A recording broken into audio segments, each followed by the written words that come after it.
Hey guys, tonight we're finding out exactly why you couldn't handle the servant staircases that carried Victorian secrets. So before you get comfortable, take a moment, like the video and subscribe. But only if you genuinely enjoy what I do here. And let me know in the comments where you're tuning in from and what time it is for you. It's always fascinating to see who's joining us from around the world. Now dim the lights, maybe turn on a fan for that soft background hum. And let's ease into tonight's journey together. And let me know in the comments where you're tuning in from and what time it is for you. It's always fascinating to see who's joining us from around the world. Now dim the lights, maybe turn on a fan for that soft background hum. And let's ease into tonight's journey together. If your image of the servant staircases that carried Victorian secrets comes from fairy tales, romantic paintings or films where she spends her afternoons, it is said that every old house contains two houses. One is made to be seen. It opens beneath chandeliers and painted ceilings. It gleams in mirrors, silver, and polished wood. Its doors swing wide for invited guests, and its staircases rise with such grace that even the sound of footsteps seems to become part of the ceremony. The other house waits behind the walls. It breathes through narrow corridors, hidden chambers, and stairways without windows. Its doors are covered in dark green baize, softened by years of passing hands. They do not invite attention. They seem to withdraw from the eye, as though secrecy had been woven into the cloth itself. And after midnight, when the final carriage has disappeared beyond the gates, and the great hall has surrendered its last echo, one such door opens. A candle appears. Its flame trembles for a moment beneath the archway. Then it begins to rise. Behind the green baize door stands a staircase never meant for guests. It is narrower than the grand stair beyond the wall, and far less forgiving. Its stone steps have been worn into shallow curves. Its banister is plain, darkened by palms that passed over it through winters, illnesses, weddings, and long evenings of service. Perhaps the candle belongs to a housemaid carrying warm water to a sleeping chamber. Perhaps it belongs to a footman returning a silver tray to the pantry below. We do not see the face clearly. We see only the hand sheltering the flame and the shadow climbing ahead, stretching over the walls like a memory trying to escape the body that carries it. Above, the chandeliers have faded into darkness. Below, fires still breathe beneath iron ranges. Plates wait to be washed. Silver must be counted. Ashes must be gathered before dawn. The household sleeps, but the hidden house remains awake. Green baize was chosen partly because it softened sound. The thick woven cloth could cover a door and quiet the movement between family rooms and service passages. It formed a veil between two worlds existing beneath the same roof. On one side were portraits, carpets, music, and inherited names. On the other were coal dust, folded linen, cracked hands, and the gentle exhaustion of those who made elegance appear effortless. The door concealed more than noise. It concealed the origin of comfort. A fire seemed to awaken by itself before morning. Hot water appeared beside the porcelain basin. Boots left muddy at night returned polished. Empty glasses vanished from the library, and curtains opened at precisely the hour when pale daylight entered the room. The family witnessed the result, but rarely the journey. That journey belonged to the staircase. Its lowest steps descended toward the kitchen passages, where the air carried the mingled scent of beeswax, damp stone, soap, extinguished candles, and yesterday's coal. Farther along stood the servants' hall, with its long table and strict arrangement of chairs. Above the wall hung a row of bells, each marked with the name of a distant chamber: the library, the morning room, the blue bedroom, the nursery. When a cord was pulled upstairs, a wire hidden within the walls carried the command downward. One small brass bell would tremble, and somewhere in the dimness a servant would rise. Sometimes the ringing was impatient, sometimes it was scarcely more than a shiver, and sometimes, after midnight, it came from a room where someone lay ill, lonely, or unable to sleep.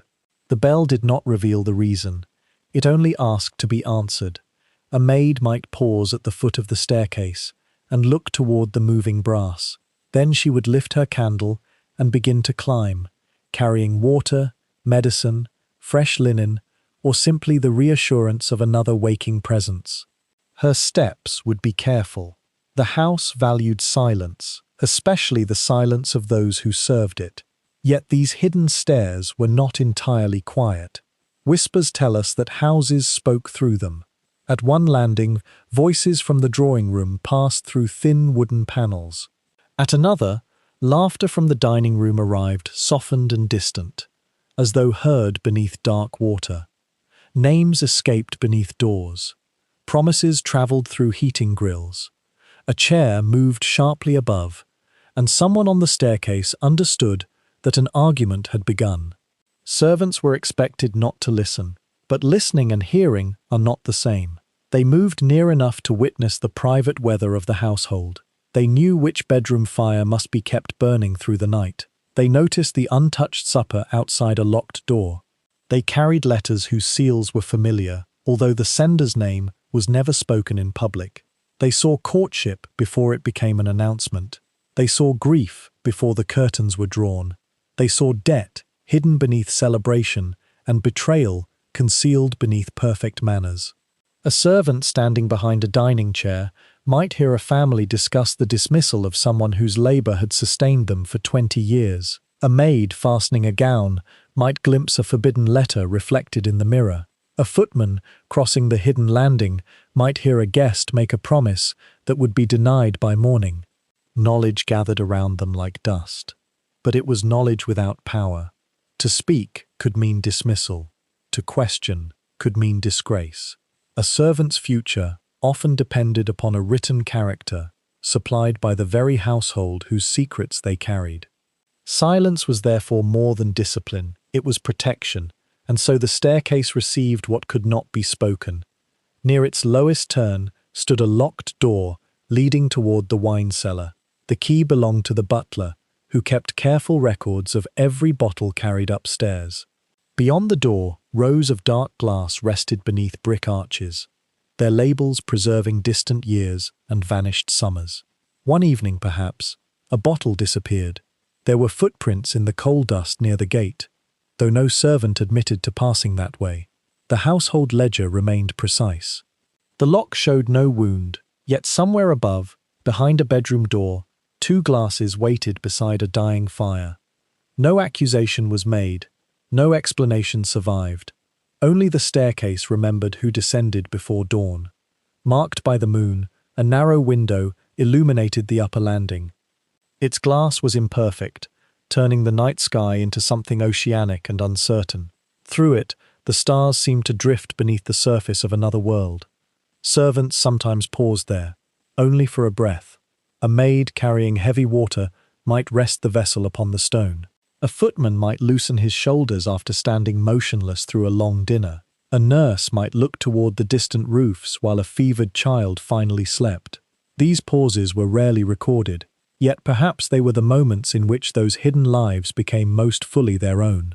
On one of the steps, beneath layers of faded paint, someone had carved 2 initials and a date. The marks were small and nearly erased. They might have remembered a friendship, a secret courtship, or merely the desire to leave proof that a living hand had once touched that place. No household account explained them. No portrait preserved the face behind them, but the staircase held the mark gently. Beneath the silence of the great house, the worn center of every step became a kind of sacred record. Not a history written in ink, but one carved through repetition.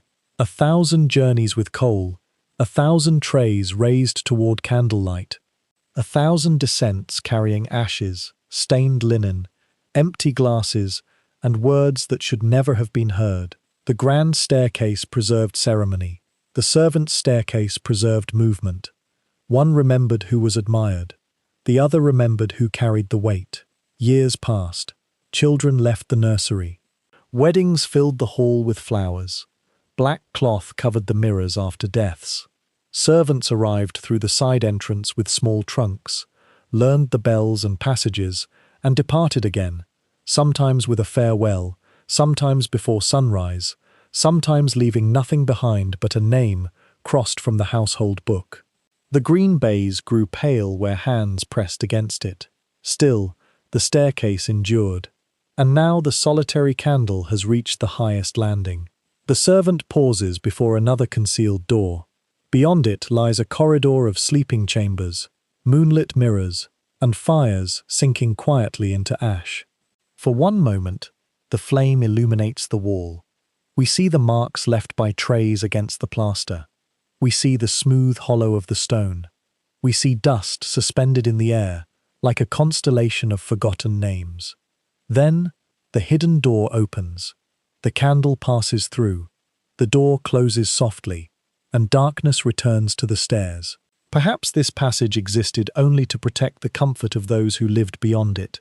Perhaps it was built to conceal labor and preserve the dream that privilege required no human cost. Or perhaps, without intending to, the house created a sanctuary for the lives it refused to display, a chamber of echoes, a buried archive, a place where memory could remain after the ledgers had closed and the portraits had lost their names. It is said that when an old house becomes silent, its grand rooms forget first. Their music fades, their mirrors darken, their ceremonies become stories told by strangers. But hidden staircases remember differently. They remember through the curve of each worn step, the loosened rail, the vanished footprints beneath the dust. And somewhere beyond the green baize door, a candle may still be climbing, not as a ghost and not as a warning, but as the gentle echo of all those who once moved unseen. Perhaps the staircase guarded the secrets of the family. Perhaps it preserved the servants who carried them. Some voices only echo when we are ready to listen. It is said that an old house never becomes entirely silent. Even after the fires have fallen into ash, even after the doors have been locked and the last candle carried upstairs, something continues to move within it. Timbers settle beneath the weight of darkness. Rain travels through hidden gutters. The wind places a pale hand against the window glass. Pipes murmur behind the walls, and somewhere, far below the sleeping chambers, a small brass bell begins to tremble. Not loudly, not with urgency, only once. A delicate metallic shiver passes through the servants' hall, so faint that it might have belonged to a dream. At the long wooden table, a tired maid lifts her head. The room around her is dim. One candle burns beside a basket of unfinished mending. Its flame leans toward the wall where a row of bells hangs beneath small painted labels. The drawing room, the library, the blue bedroom, the nursery. Each bell is connected to a distant chamber by a thin wire concealed within plaster, timber, and stone. In daylight, these bells speak the ordinary language of the household. They call for coal, hot water, another bottle of wine, a carriage, or a letter waiting to be carried. But after midnight, every summons seems to contain a question. The maid watches the row carefully. For a moment, none of the bells moves. Then the bell marked blue bedroom trembles again. The sound is soft, but it enters the silence like a name spoken from the other side of sleep. Long before voices could travel through wires, Victorian houses created their own hidden language from metal, cord, and expectation. A guest lying beneath a canopied bed might reach toward a woven bell pull hanging beside the curtains. A lady seated near the fire might draw a tasseled cord no farther than the width of her hand. Somewhere within the walls, the movement traveled. The wire turned around corners, descended through narrow shafts, passed beneath floorboards, and finally disturbed a sprung mechanism in the servants' hall. The corresponding bell shook, and the invisible command became sound. It was a simple arrangement, yet beneath the silence, it transformed the mansion into something almost celestial, a private constellation of chambers connected by unseen lines. One touch in the darkness awakened movement several floors below. A maid rose from her chair, a footman left the warmth of the servants' hall, a nurse turned from sleep. The person who pulled the cord did not need to know where the servant waited. The walls carried the request for them, and so the great house seemed to breathe through its bells. Each chamber possessed a voice, though not every voice spoke in the same way. Whispers tell us that servants learned the nature of a household through the rhythm of its ringing. The library bell might move once, firmly, at the same hour each evening. The morning room bell might flutter repeatedly when guests were expected. The nursery sometimes remained silent for days, then called 3 times before dawn when fever entered the room.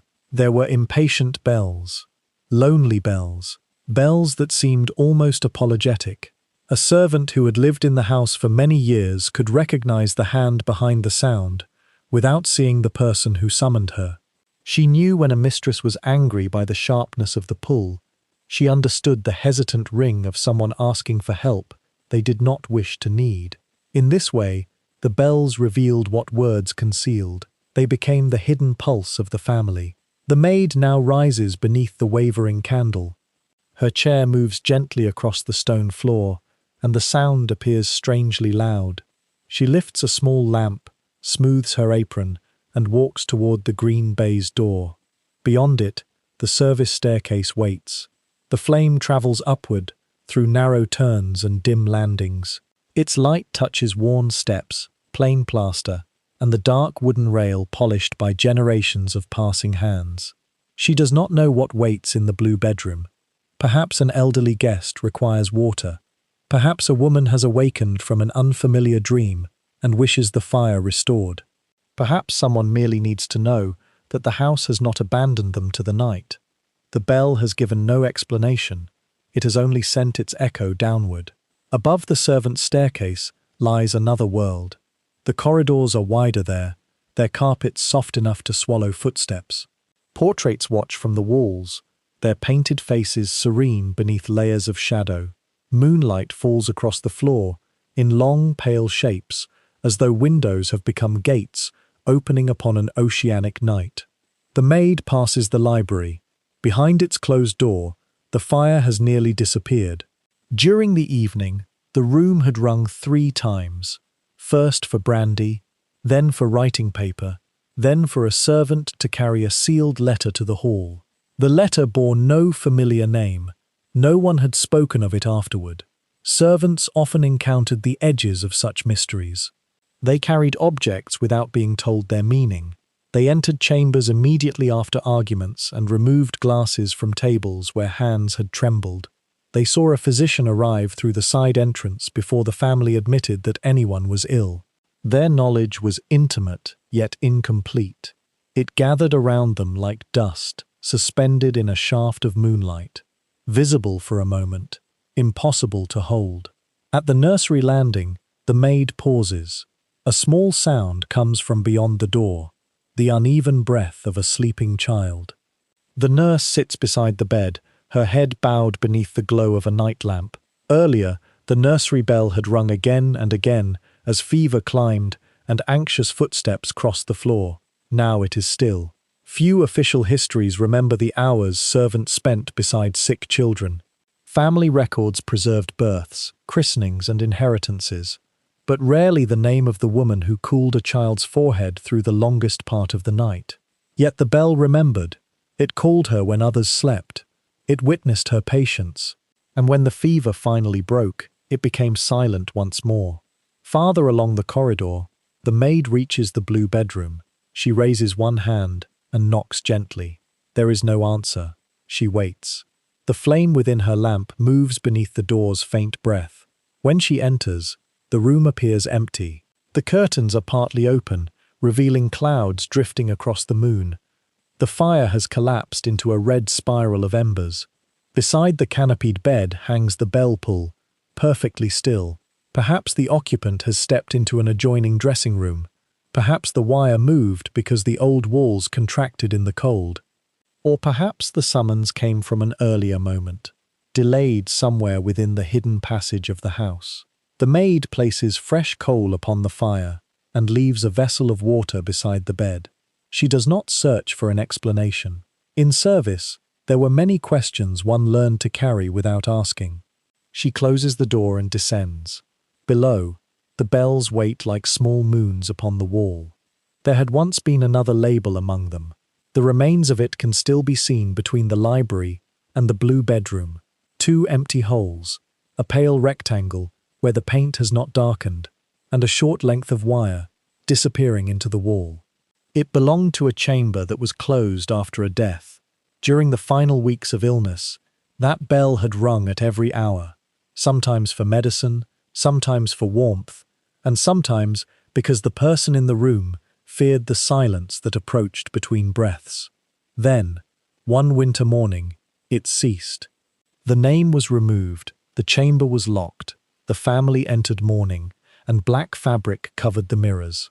But the wire remained inside the wall. Years later, an old servant might still turn toward that empty place when another bell sounded in a similar way. Memory moved more quickly than thought. For one heartbeat, she would prepare to answer a room that no longer called. The house contained many such silences. A bell that stopped after a marriage took someone away. A bell left still when a child departed for school. A bell that rang once before a servant was dismissed, and never again with the same hand behind it. The absence of sound became its own message. Near dawn, the servants' hall begins to change. Darkness softens around the window.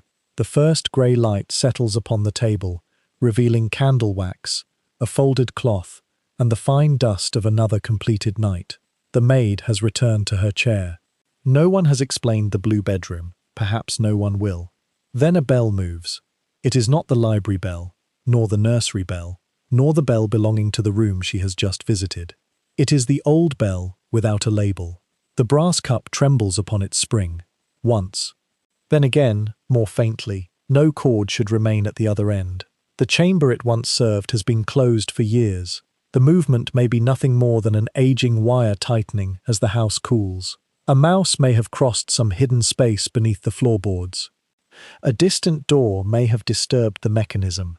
All these things are possible. The maid watches but does not rise.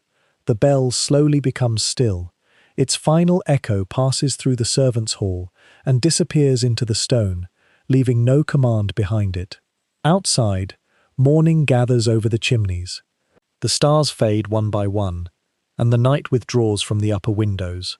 Soon the fires will be lit, the curtains opened, and the house returned to its careful appearance of certainty. No one upstairs will ask what sounded before dawn. No ledger will record it.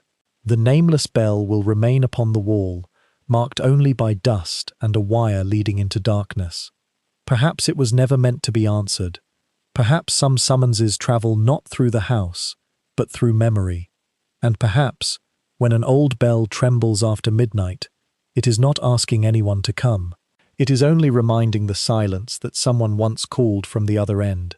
Some voices reveal their names. Others become echoes. And some voices only echo when we are ready to listen.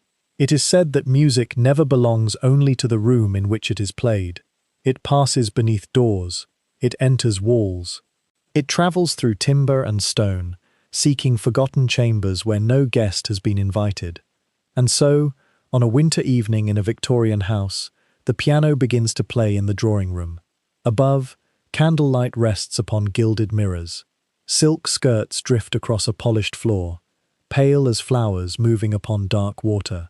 The measured notes of a waltz rise toward the painted ceiling, where clouds and distant figures seem to float beyond the reach of time. But below that graceful room, separated from it by beams, plaster, and the ancient weight of custom, another figure is moving. A servant walks through a narrow passage carrying coal. The scuttle is heavy against his hand. Fine black dust marks the cuff of his coat. His steps are slow, almost swallowed by the music overhead. Yet every ember in the drawing-room fire depends upon the burden he carries. Above, the guests turn beneath the chandelier. Below, his footsteps answer the dance. One rhythm is remembered. The other disappears into stone. Many Victorian houses contained such divided worlds. Their public rooms were designed to suggest ease, permanence, and gentle order. The drawing room opened toward the garden. The dining room glowed with silver. The library offered deep chairs and walls of carefully arranged knowledge. Yet behind these rooms existed another geography. There were basement corridors, with low ceilings and uneven floors, covered yards, protected deliveries from rain, narrow stairs, rose within the thickness of walls. Passages curved behind bedrooms and reception rooms so that fires could be tended, trays delivered, and ashes removed without disturbing the visible life of the house. Visitors rarely saw this hidden landscape. They were not meant to see it. A door covered in green baize closed quietly after a servant passed through. A screen concealed the entrance to a corridor. A secondary staircase emerged behind carved paneling, allowing a maid to enter a room as though summoned from the walls themselves. The house appeared serene because its labor had been veiled. Whispers tell us that the hidden passages possessed their own weather. In winter, they smelled of coal smoke, damp wool, soap, wax, and cold stone. In summer, when the upper windows stood open to roses and clipped lawns, the basement air remained cool and faintly oceanic, as though the house had been built over some buried shore. Candle flames bent in unseen drafts. Pipes murmured behind plaster. Dust gathered along the edges of worn steps, preserving footprints until another passing skirt or hurried boot erased them. From below, the servants learned to understand the rooms above, through sound alone. A chair drawn sharply from the dining table meant that someone had risen unexpectedly. A sudden silence after laughter suggested that an unwelcome name had entered the conversation. A glass falling upon the floor might announce clumsiness, anger, illness, or a hand that could no longer hide its trembling. The house spoke in fragments. Its meaning travelled downward without explanation. On this particular evening, the drawing room is filled with guests.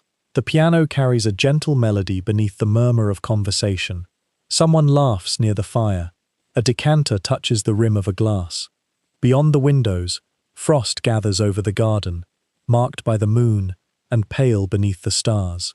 Below, the servant reaches the foot of the back staircase. He sets down the coal scuttle and pauses. Through the ceiling comes the muted movement of dancing feet. Each step above releases a faint breath of dust from the beams.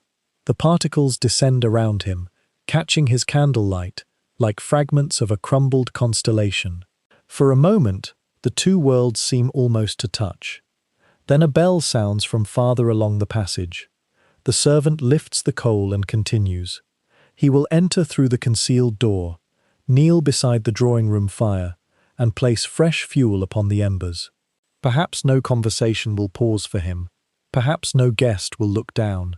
His presence will be acknowledged only when the room becomes warmer. This was part of the strange invisibility expected of household servants. They entered intimate spaces, but were required to leave no impression upon them. They saw letters lying open, tears hastily concealed, medicine placed beside a glass of wine, and photographs turned face down upon tables. They stood near enough to hear, but too far below to answer. Later that night, a housemaid climbs the narrow stair, carrying a basket of folded linen. At the landing beneath the drawing room, she hears the music cease. The silence that follows is deep enough to reveal voices. A gentleman speaks first. His words are softened by the floor, but one phrase descends clearly: a suitable marriage. Another voice answers. It belongs to a woman, older perhaps, calm and deliberate. She speaks of property, expectation, and the preservation of a family name. No one mentions love. The maid remains still beneath the ceiling. Perhaps she knows the young woman whose future is being arranged. She may have brushed her hair that morning, or fastened the buttons of the pale dress she wears tonight. She may have found a private letter hidden beneath the dressing-room gloves and returned it unread. Above, a human life is being measured like land on a map. Below, the maid waits with linen in her arms. She does not intend to listen, yet the staircase offers no curtain against words. It gathers them and carries them downward, turning private conversation into forbidden knowledge. The maid begins to climb again. She will say nothing. A servant who repeated what was heard could be accused of insolence, dishonesty, or deliberate spying. Dismissal without a favorable character might close the doors of other households. Silence was therefore not merely a virtue demanded by employers. It was the narrow gate through which survival passed. Farther below, a young footman crosses the basement corridor with an empty silver tray. Above him, a gentleman speaks a name. Only once.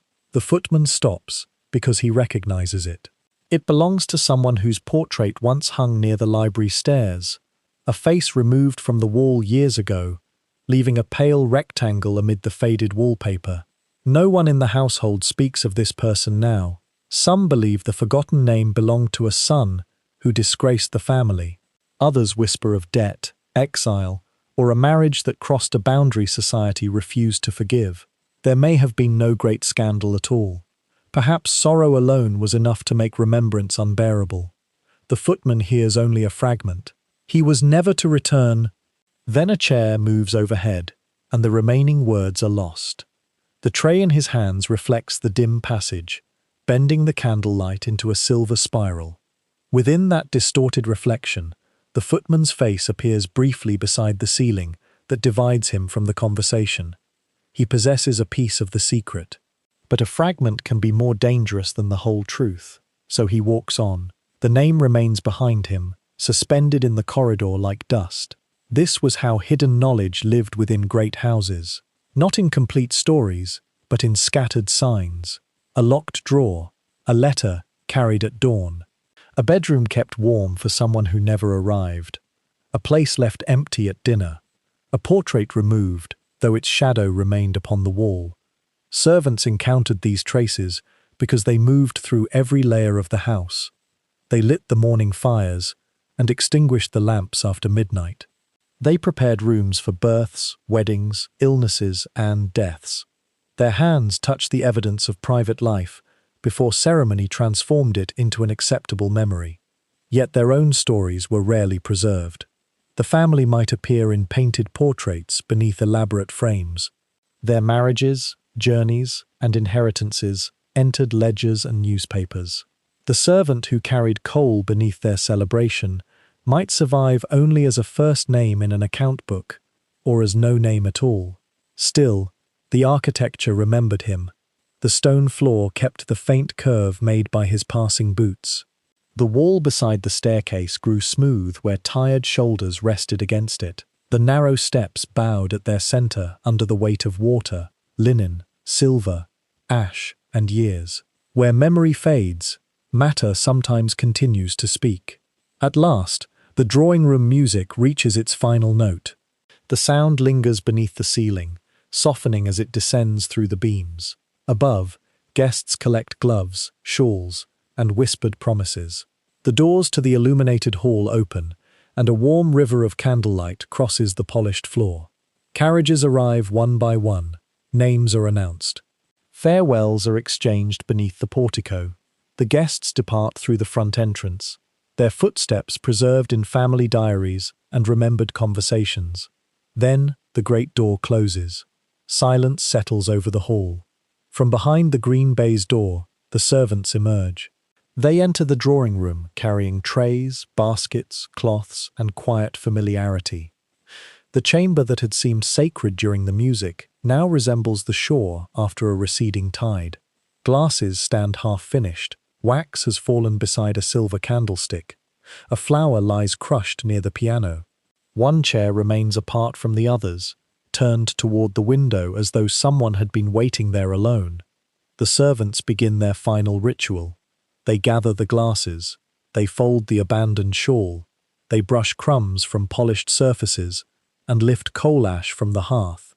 Their movements are slow now, shaped by exhaustion and repetition. Below them, the hidden passage waits to receive what remains.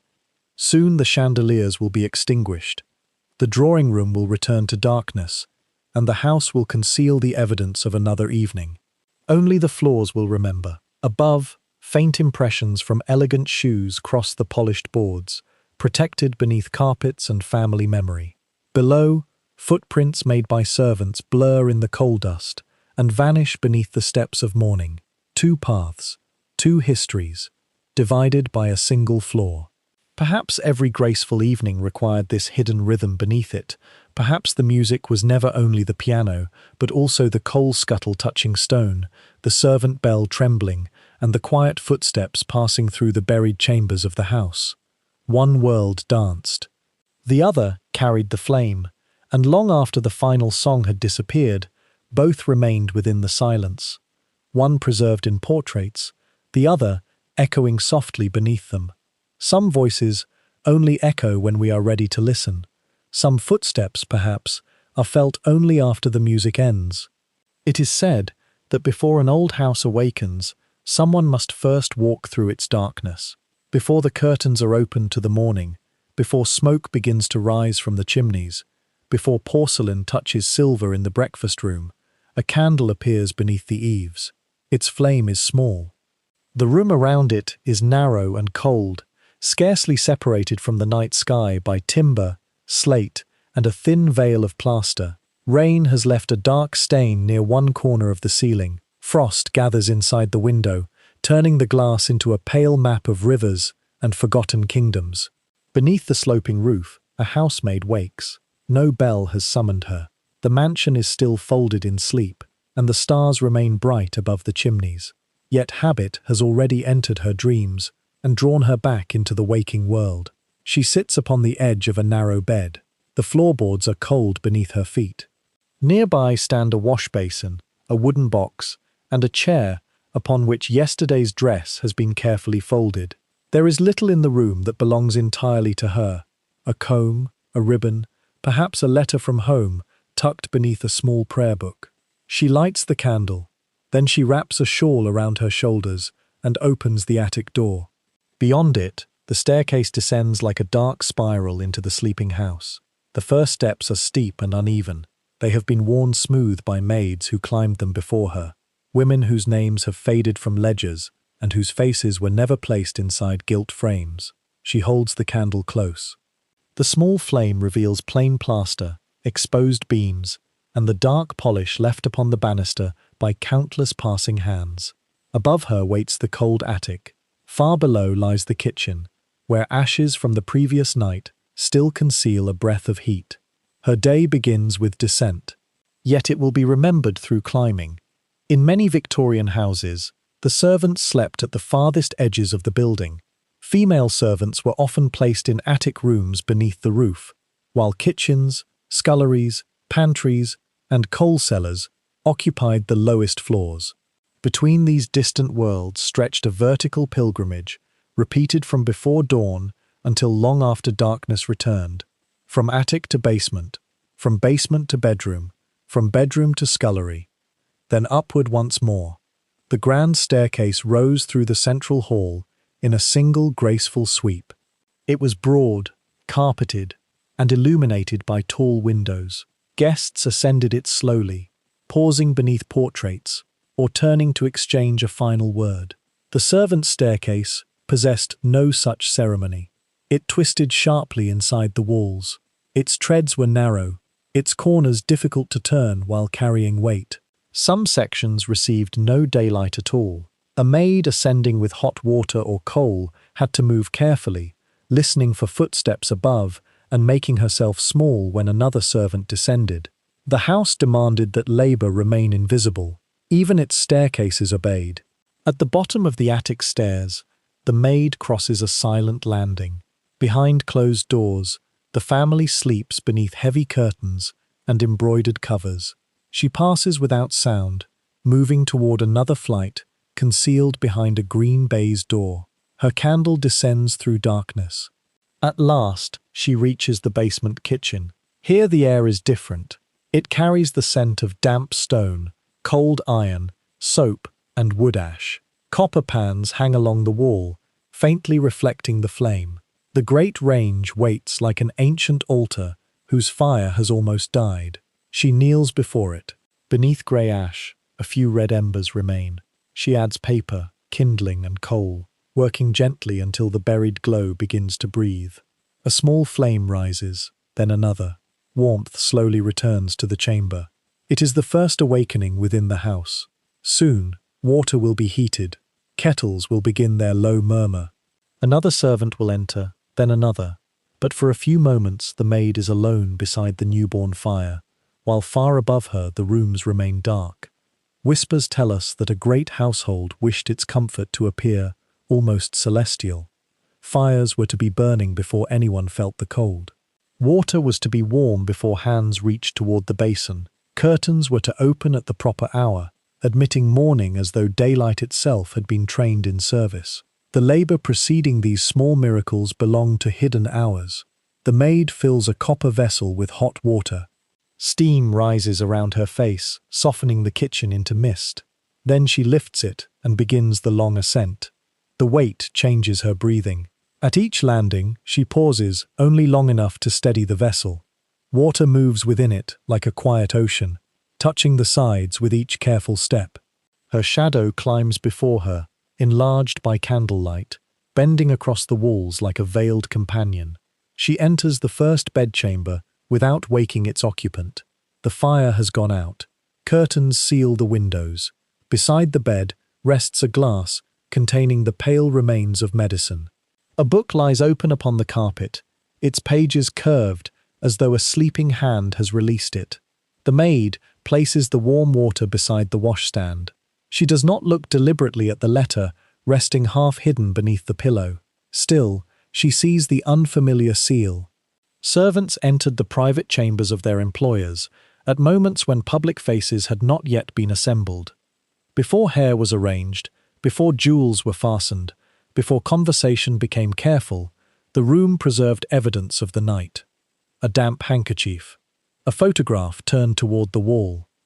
A second wineglass where only one person was said to have slept.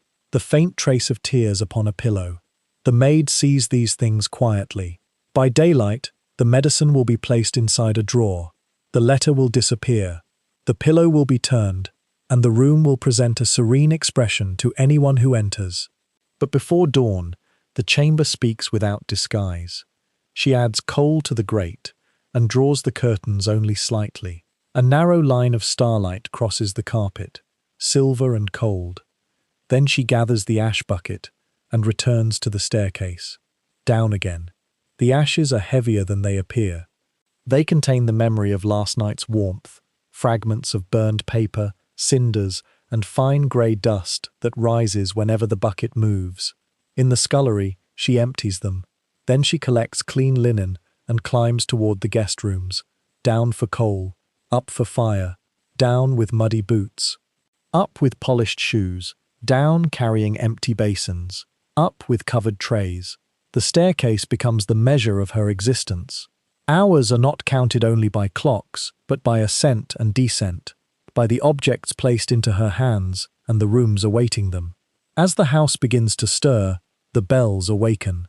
One trembles for the nursery, another calls from the blue bedroom, a third sounds from the dressing room before she has completed the previous task.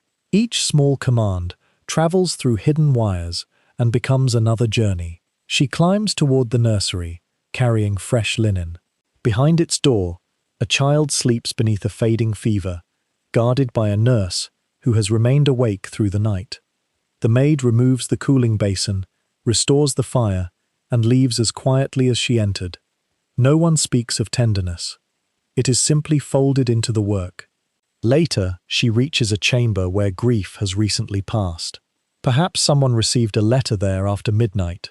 Perhaps a family member died weeks before, though sorrow still inhabits the curtains and chairs. The room must be prepared before breakfast. The maid opens the window briefly. Cold air enters like a sacred breath. She smooths the bed cover, removes the medicine glass, and turns the pillow so the marks upon it cannot be seen. She wipes ash from the hearth and gathers a crumpled piece of black-edged paper from beneath the desk. By the time daylight arrives, the room will appear untouched. This, too, is part of service, not merely cleaning what can be seen, but erasing what the household is not yet ready to remember. Her hands restore order, though her own fatigue leaves no visible trace. Some believe that those who served a house knew it more deeply than those who possessed its deeds. The owners understood the estate through maps, inheritance, and rooms bearing family names.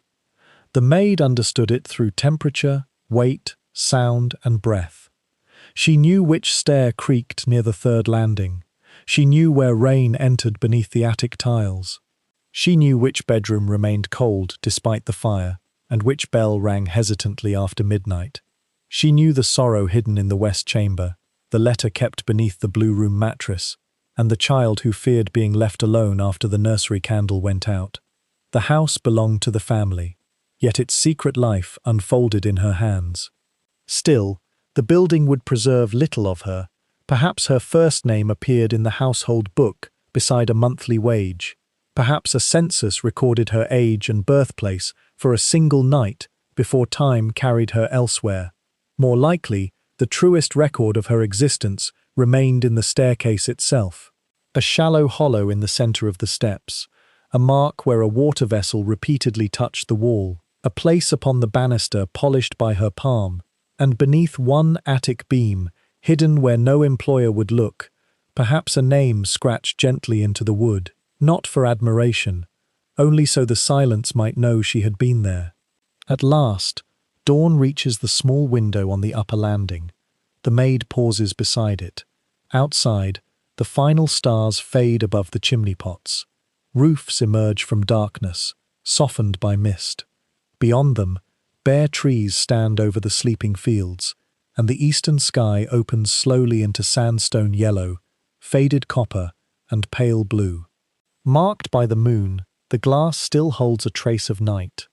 For one quiet breath, she is neither climbing nor descending. She rests the coal scuttle upon the floor and looks toward a world larger than the walls surrounding her. Perhaps she remembers the village from which she came. Perhaps she imagines another life. Perhaps she thinks of nothing at all and simply feels the first light touch her face. Then a bell trembles below. The sound enters the staircase and rises toward her. The house is awake. She lifts the coal once more and continues upward, carrying warmth toward people who may never know who brought it. Behind her, the landing window gathers sunlight. Before her, the narrow stairs turn into shadow, and somewhere beneath the eaves, her little candle still seems to burn, one hidden star among the rafters, keeping watch over the path she has climbed. Perhaps the house has forgotten her name. Perhaps it remembers her footsteps. Some lives are written in portraits and books. Others are written slowly into stone, one silent ascent at a time. It is said that the most secret door in an old house is rarely the one that has been locked. A locked door announces itself. It waits beneath an iron keyhole. It gathers questions around its frame and invites the curious hand to imagine what lies beyond. But a door that wishes truly to disappear becomes part of the wall. In the library of a Victorian country house, between shelves of dark leather books and portraits dimmed by age, stands a broad expanse of oak paneling. Each carved section resembles the next. Candlelight passes over them without revealing anything unusual.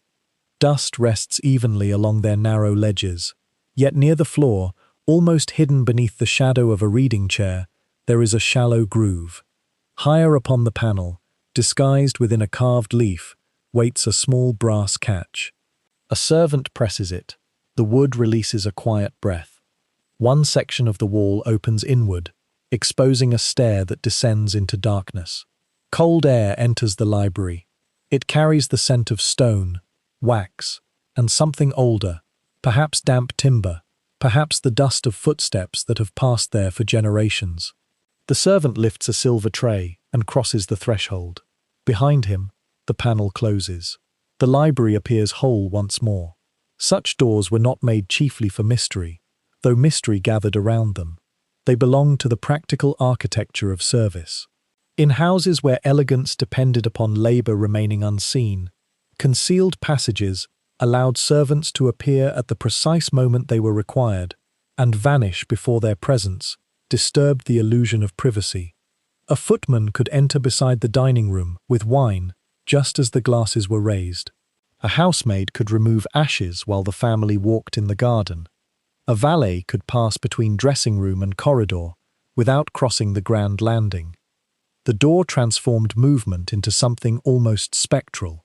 One moment, the room was empty. The next, a servant stood beside the fire. Then the panel closed, and he was gone. To those seated among books, portraits, and polished furniture, the house seemed to provide for itself. Coal arrived without the scrape of a bucket across the carpet. Glasses filled without anyone witnessing the journey from cellar to table. Lamps brightened as daylight faded, and letters disappeared toward distant rooms. But behind the oak panel, footsteps moved through shadow. The hidden staircase is narrow enough that a servant carrying a broad tray must turn slightly sideways. Its steps descend sharply between walls left undecorated.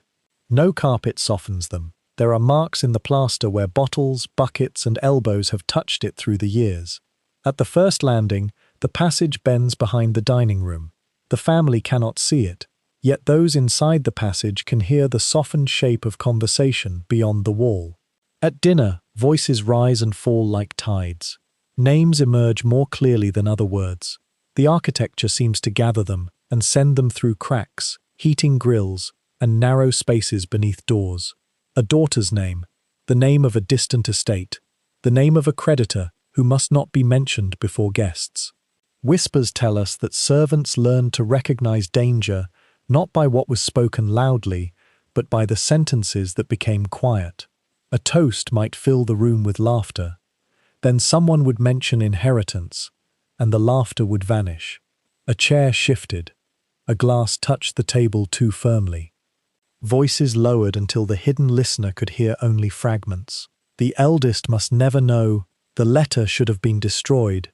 If the marriage proceeds, the servant in the passage has not chosen to hear. Still, a single sentence may enter his keeping.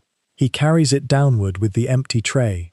It follows him past the pantry, across the stone corridor, and into the servants' hall. He does not repeat it. To speak would be to admit that he had listened.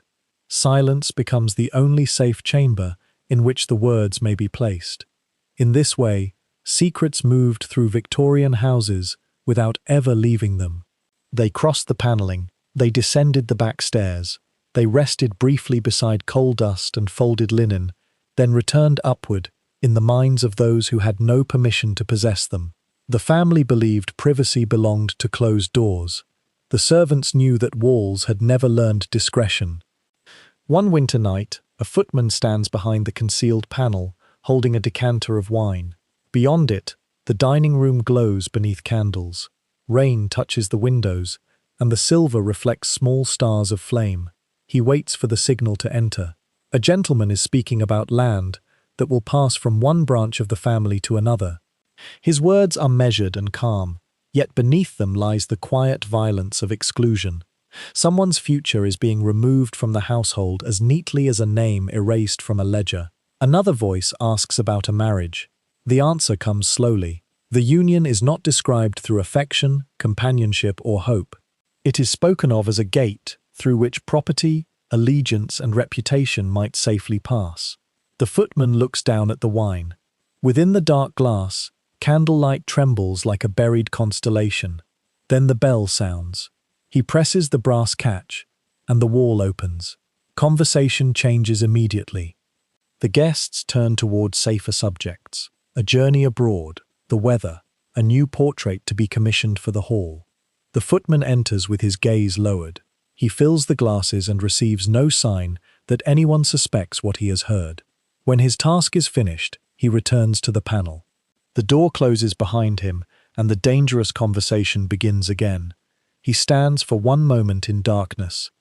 This is the contradiction at the heart of concealed service.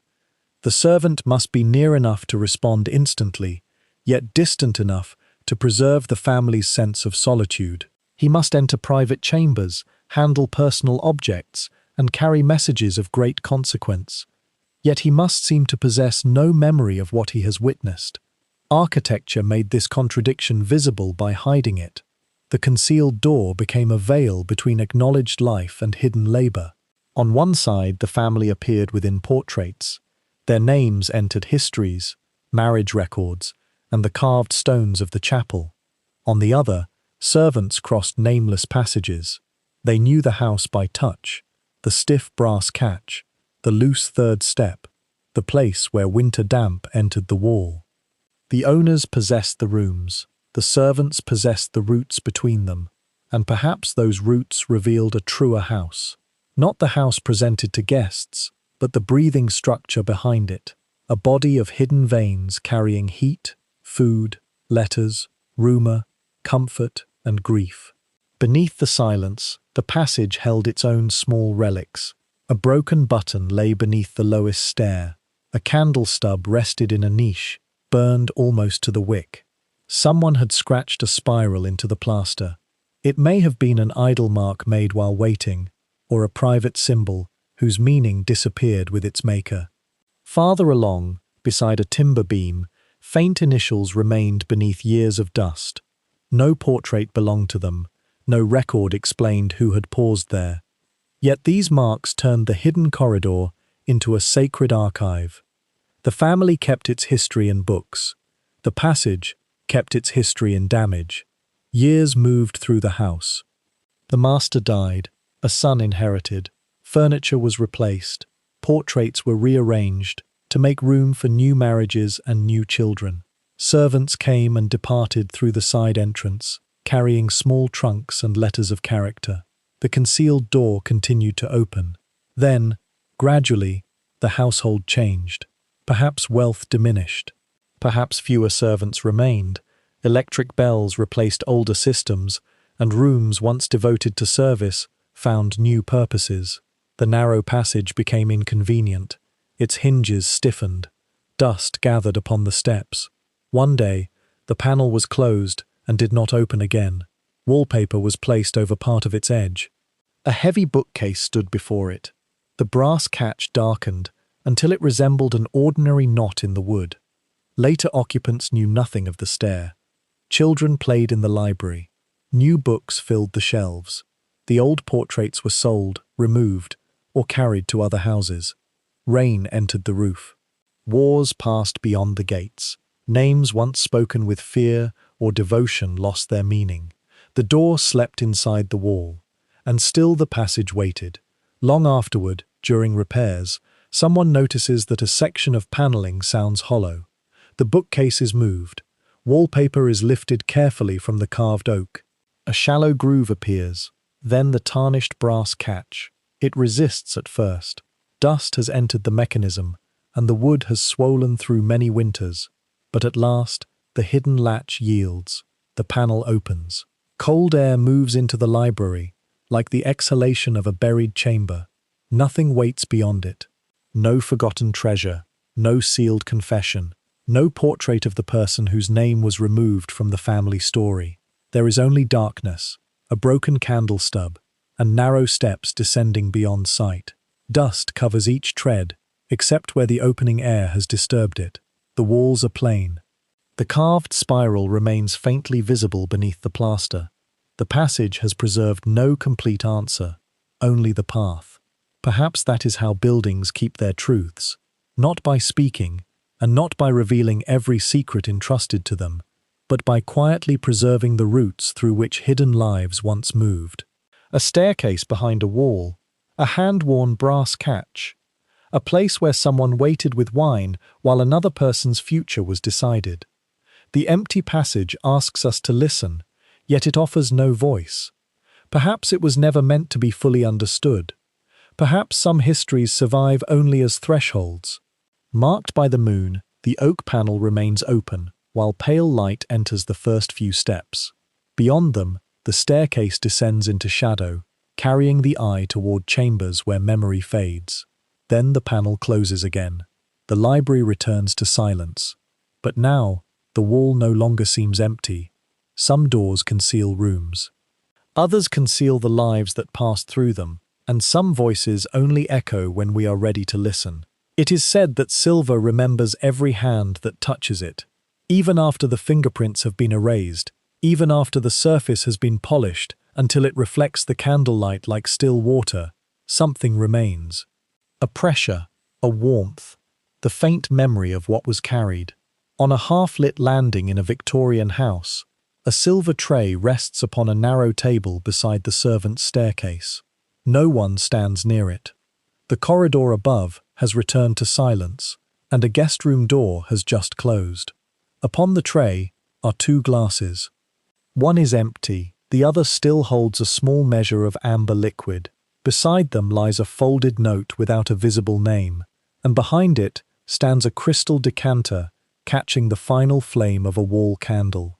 Its reflection trembles across the silver in long golden shapes, like stars seen beneath dark water.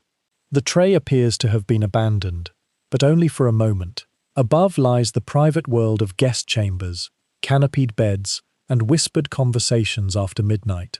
Below, the staircase descends toward the pantry, where the butler's cupboards remain locked, and the household silver waits behind oak doors. Between these two worlds, the tray rests in silence.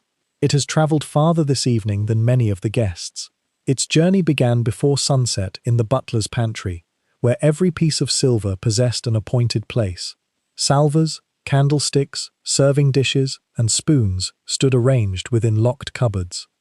Their surfaces were examined beneath clear light for scratches, blemishes, or the faint cloud left by an unguarded touch. The tray was lifted from its shelf and placed upon a cloth. A servant polished it slowly.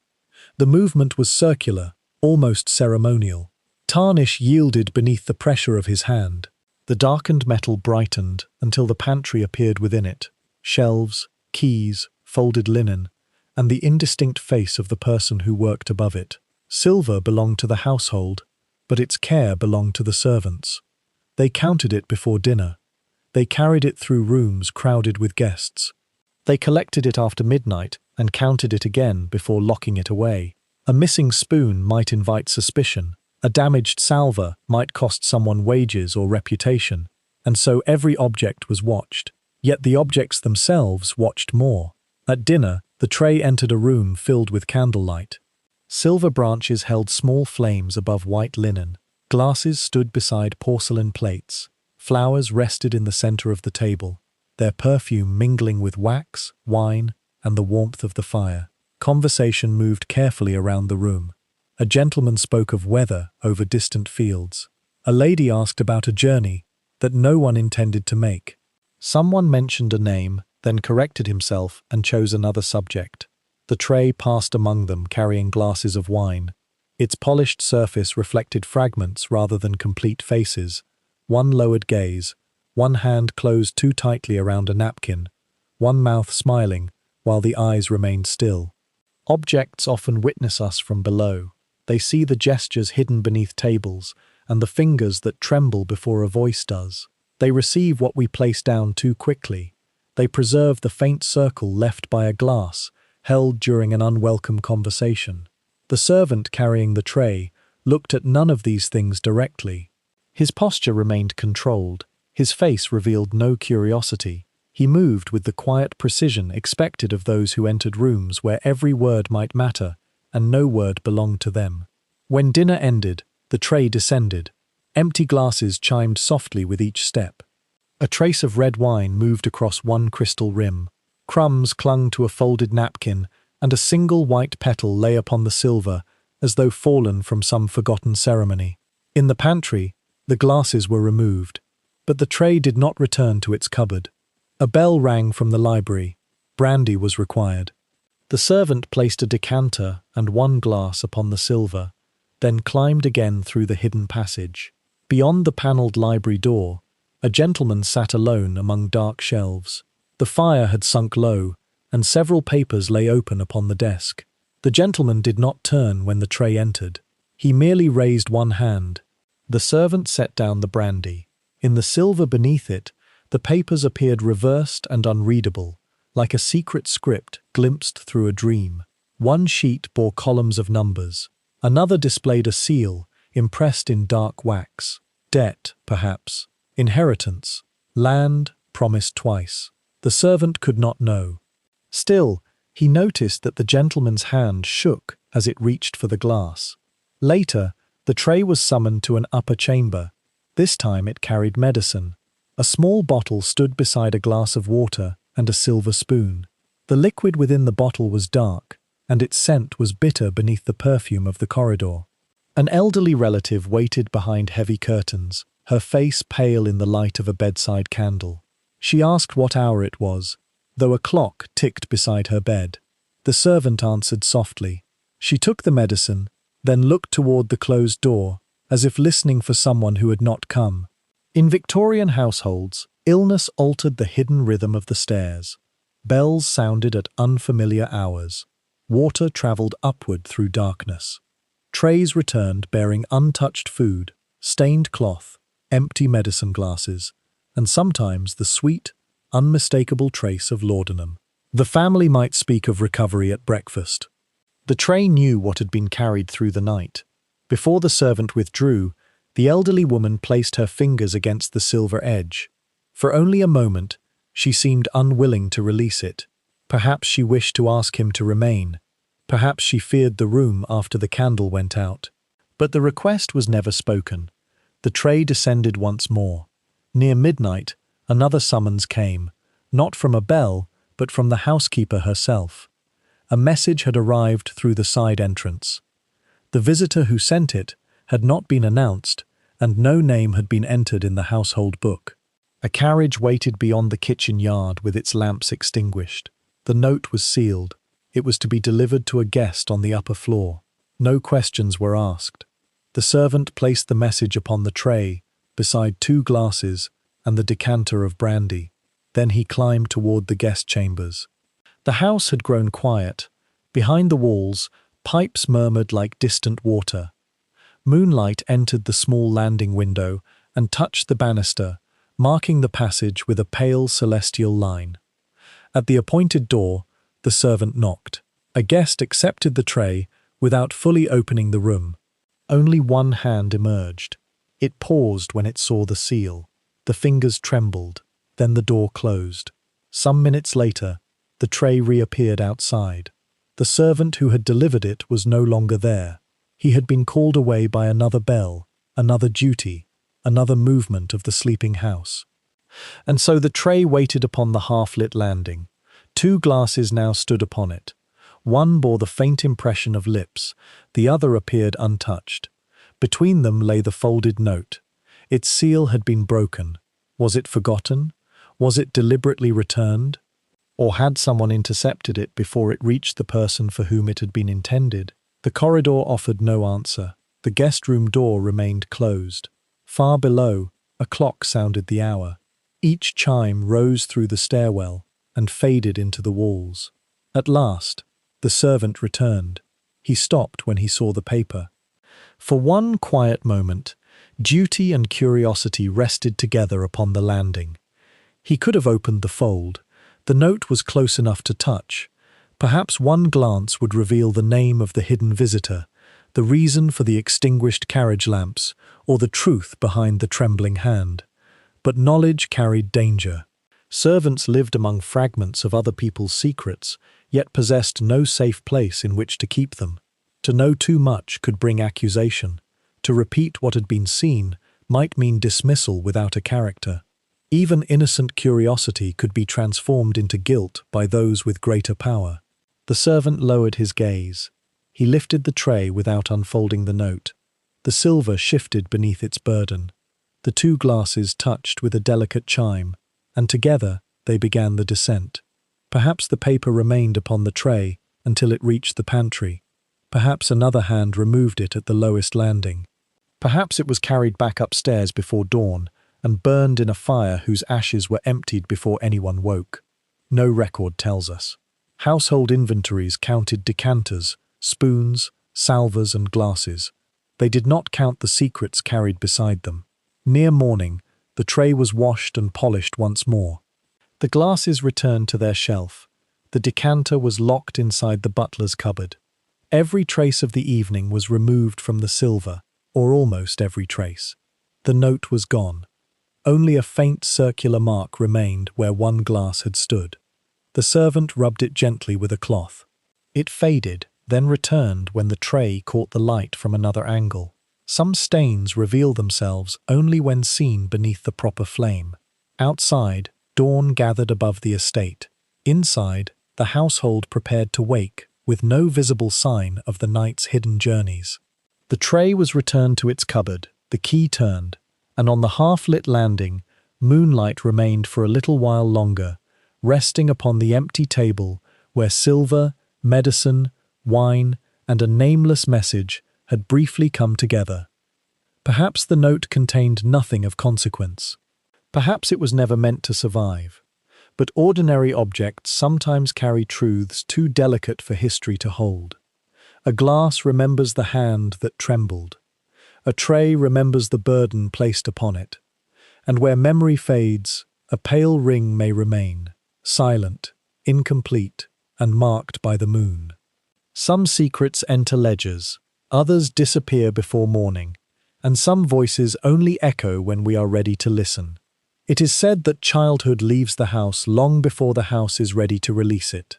A wooden horse remains beside the wall, a forgotten ribbon lies beneath a chair, and high above the family bedrooms, where the roof slopes toward the stars, a narrow stairway waits beneath the moon. Its banister is pale with years of passing hands. The steps are smaller here, as though the staircase itself understands that children once climbed them. At the highest landing stands a closed nursery door, marked by a thin line of candlelight. From beyond it comes the uncertain breathing of a sleeping child. A woman rises from her chair and listens. She may be a nurse who has served the family for many years, or a nursery maid, still young enough to remember being frightened by darkness herself. Her dress makes only the faintest sound as she crosses the floor. She places one hand upon the child's forehead, then waits. Far below, the great house sleeps. The ballroom is empty. The dining room candles have been extinguished. Portraits gaze across moonlit corridors, and the last fire in the library settles into ash. But beneath the roof, another world remains awake. In a Victorian household, the nursery often existed like a distant province. It belonged to the family, yet stood apart from the daily lives of adults. Stairs, doors, and unspoken customs separated childhood from the rooms below. Here were iron bedsteads, wash basins, lesson books, building blocks, dolls, and painted wooden animals. Here, meals arrived on smaller trays. Here, the hours followed their own rhythm of waking, washing, lessons, walks, prayers, and sleep. The nursery was both sanctuary and borderland. Children were protected within it, but they were also removed from the formal life of the house. Guests might admire them briefly in the drawing room before they were returned upstairs. Parents entered at appointed hours. The nurse remained when everyone else had gone. She knew the secret geography of their earliest years. She knew which floorboard creaked near the bed, and which curtain shadow resembled a face after midnight. She knew that one child feared thunder, while another could not sleep unless the door remained slightly open. When fever came, she learned the rhythm of a weakening breath. When dreams became frightening, she stood between the bed and the darkness. Whispers tell us that the first profound loyalties of childhood were sometimes formed in these secluded rooms. A nurse fed the child, carried the child, taught simple prayers, and offered comfort before the meaning of rank could be understood. Her voice became part of the night. Her hand became a familiar shore. Perhaps she sang an old song from the village where she had been born. Its words may have been older than the house, older than the family portraits, passed from one woman to another like a hidden scroll of tenderness. The child did not know its history, only that the room felt safer when the melody began. Beneath the silence, the lullaby travelled through the nursery door and down the stairway. It reached the upper corridor as little more than an echo.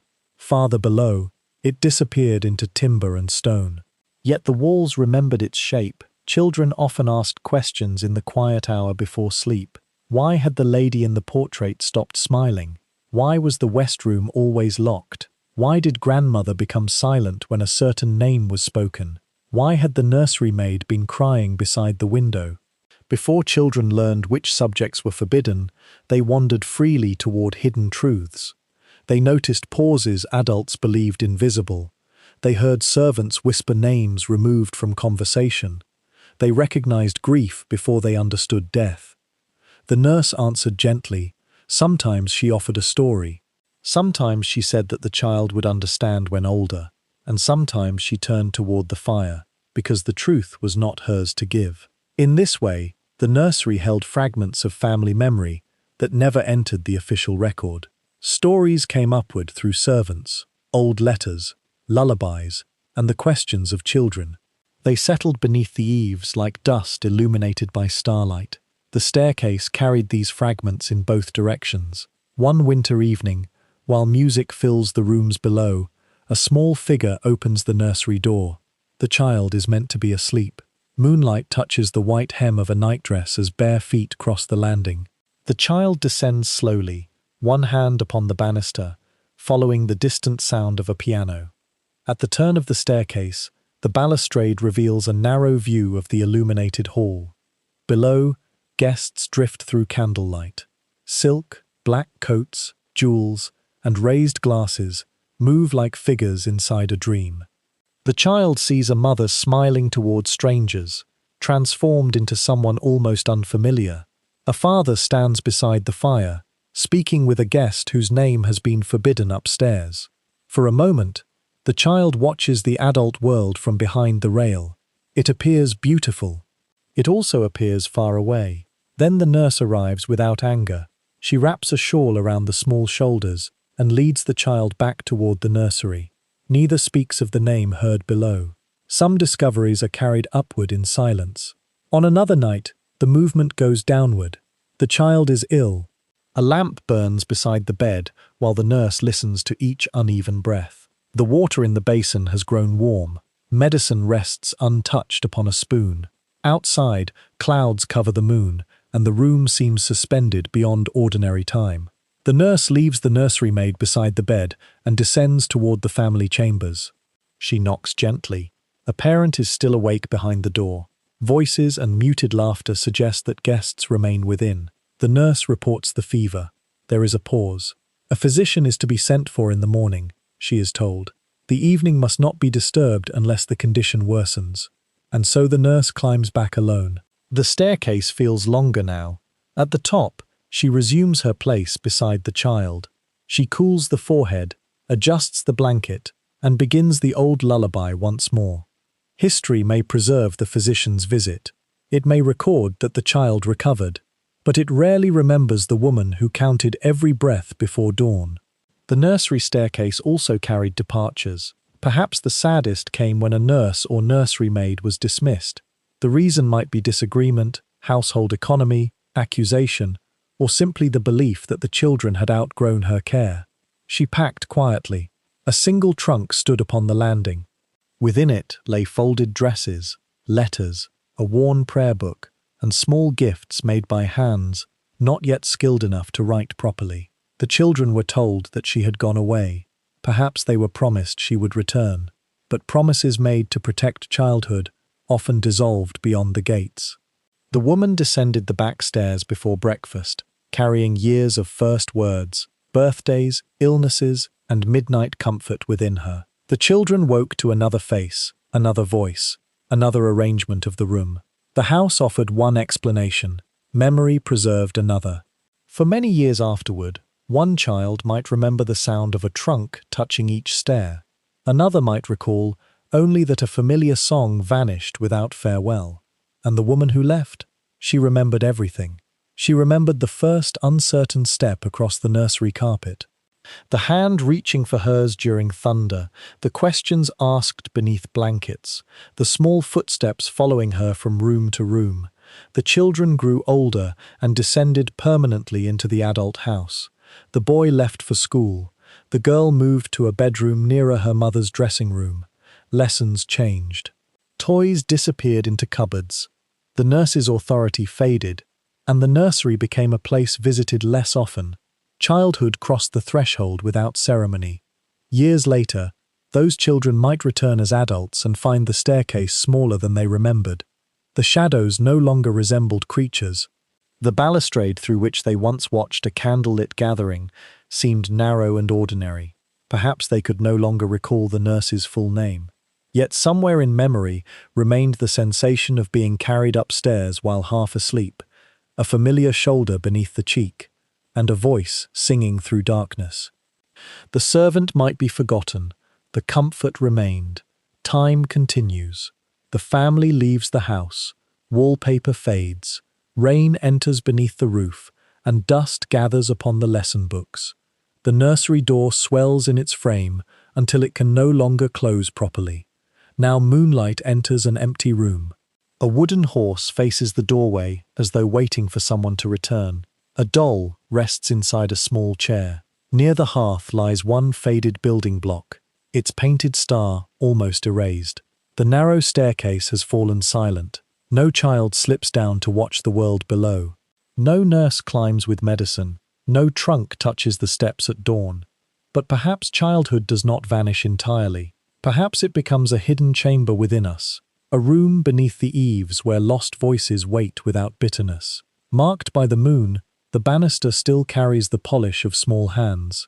Dust rests in the hollows of the stairs, preserving no clear footprint, only the suggestion that someone once paused there to listen. And when wind moves beneath the roof, the nursery door opens by the width of a breath. Nothing stands beyond it. Only the moonlit stair. Only the wooden horse, keeping its quiet watch. Only the memory of a lullaby carried upward after midnight. Perhaps it was never meant to be remembered in words. Some voices return as music, some hands remain as warmth, and some voices only echo when we are ready to listen. It is said that fire remembers nothing. It consumes the letter and the hand that wrote it. It darkens the ribbon, breaks the wax seal, and turns every carefully chosen word into the same pale dust. Yet in the forgotten chambers of an old house, even fire sometimes fails to erase everything. Before dawn, beneath a Victorian manor, a black iron scuttle is lifted from the cellar floor. Coal lies within it like fragments of a buried night. Each piece catches the candlelight along a broken edge, glimmering faintly as though it had fallen from some lightless constellation beneath the earth. A housemaid steadies the handle against her palm. Around her, the coal cellar is cool and close. Brick arches disappear into shadow. Dust covers the floor, the walls, and the lower steps of the narrow staircase. Above, separated by stone and several sleeping floors, the household waits unknowingly for warmth. The maid begins to climb. The scuttle is heavier than it appears. It pulls at her shoulder and brushes the plaster as she turns through the narrow passage. Small fragments fall from its rim. Black dust marks the steps behind her, creating a faint trail that must later be swept away. The house is still dark. No bell has rung. No curtain has opened. But the labour of mourning has already begun. Coal entered Victorian houses through hidden routes. It arrived in yards and cellar chutes, leaving soot upon stone long before it became a graceful flame in a drawing-room grate. It was measured, lifted, carried, broken, arranged, ignited, watched, and finally removed as ash. Every warm chamber required a pilgrimage between darkness and light, down to the cellar, up to the bedroom, down with the ashes, up again with coal. The journey repeated through winter mornings, when frost marked the windows, and breath became visible in the corridors. A single large household might contain many fireplaces, each one expected to awaken before the people who depended upon it. Comfort appeared effortless, only because its origin remained hidden. The maid reaches the first landing and pauses. The iron handle has pressed a red line across her fingers. She lowers the scuttle for a moment, listening to the silence above. Beyond the wall lies the grand staircase, carpeted and broad. Guests will descend it later with rested faces, perhaps remarking upon the severity of the weather. They will not see the dark trail on the servants' steps. They will not hear the coal shifting inside the iron vessel. They will know only that every room is warm. Whispers tell us that fire was among the first duties of the morning and the last responsibilities of night. Before entering a bedchamber, the maid gathered brushes, a small shovel, kindling, paper, and coal. She opened the door quietly and crossed the room while its occupant slept behind heavy curtains. The hearth before her was not yet a place of comfort. It was a chamber of remains. Yesterday's fire had collapsed into grey ash and blackened fragments. The grate held the memory of flame without its warmth. A faint smell of smoke lingered near the marble surround. The maid knelt. First came the ashes. She drew them forward carefully, trying not to disturb the fine dust. A careless movement could send soot across the carpet, settle upon the bed linen, or darken the pale stone of the fireplace. Then came the brushing, the clearing of the grate, the arrangement of paper and kindling into a small architecture of flame. Only afterward could the new coal be placed. The ritual demanded patience. Fire could not be commanded merely by striking a match. It had to be invited, sheltered, and fed until it could sustain itself. The first flame rose softly. For a moment, it was no larger than the candle that had guided her upstairs. It moved through the paper, touched the kindling, and began to breathe beneath the coal. Behind the curtains, the sleeper turned. The maid became still. When the breathing settled again, she continued. By the time the room's occupant awoke, the ash bucket would be gone. The brushes would have vanished. The soot would be removed from the marble, and the fire would appear to have awakened by its own secret will. In one chamber, she finds a half-empty glass beside the bed. In another, a chair has been drawn close to the hearth, though no one admits to sitting there during the night. A third room carries the sweet medicinal scent of laudanum. Each fire has its own history. The library grate holds curled fragments from papers burned after midnight. The drawing-room hearth contains the remains of invitation cards and yesterday's newspapers. In the private study, the ash is darker, disturbed, as though someone knelt before it, long after the servants withdrew. Fireplaces were places of warmth, but they were also places of disappearance. Letters entered them, bills, photographs, calling cards bearing names no longer welcome in the house. A written promise might be folded once, held above the flame, then released. The paper curled inward as the words blackened. Wax seals softened. Ink disappeared into orange light, or seemed to disappear. Fire destroys unevenly. An edge may survive. A single line may remain protected beneath another page. A name may endure after every explanation surrounding it has become ash. In the library, the maid kneels before a cold grate. The curtains are closed, and the room smells of leather, dust, and extinguished candles. Upon the desk, everything has been arranged with unusual care. No loose paper remains. No letter waits beside the blotter. Only the hearth is untidy.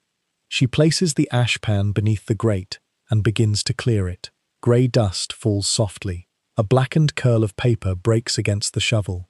Another fragment follows, bearing the remains of a dark red wax seal. Its emblem has melted into an unrecognizable shape. Then she sees the writing. Only a few letters remain near the paper's folded edge. The ink is faded brown, the surrounding sheet burned almost entirely away. It may be the end of a name, or the beginning of one. Beneath it survives part of a sentence. Before anyone discovers, the rest has vanished. The maid stops. Candlelight touches the fragment, revealing veins within the scorched paper. Its edges are so delicate that even her breath causes them to tremble.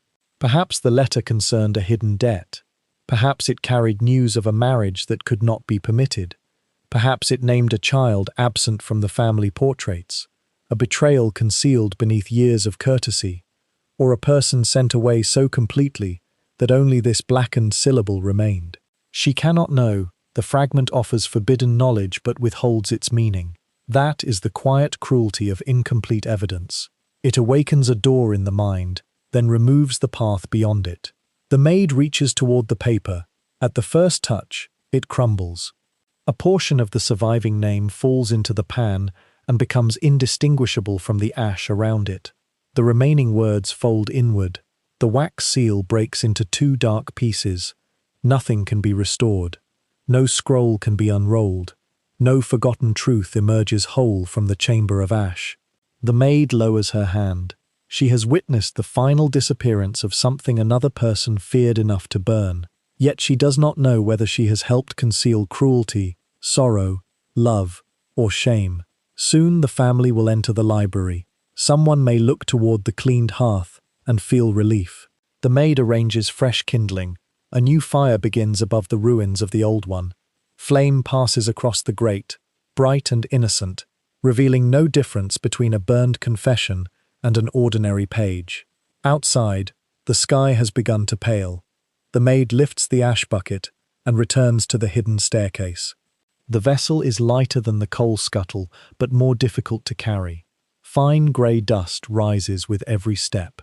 Within it lie the remains of paper, wax, yesterday's fires, and perhaps one truth that almost survived. She descends grey. It is said that every portrait watches only the world placed before it. Beyond the carved frames and painted eyes, beyond the candlelit gallery where noble faces remain forever young, another passage lies hidden inside the house.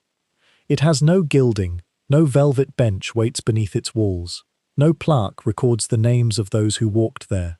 It is only a narrow corridor of plain plaster, worn floorboards, and shadows gathered beneath a low ceiling. On one side of the wall, the ancestors gaze into eternity. On the other, servants pass carrying folded linen, covered dishes, coal, letters, and the quiet burdens of the living. Only a thickness of plaster divides them. The picture gallery holds the official memory of the house. Each portrait has been carefully arranged to tell a story of continuity and honor. A gentleman rests one hand upon a book, as though wisdom had always belonged to him.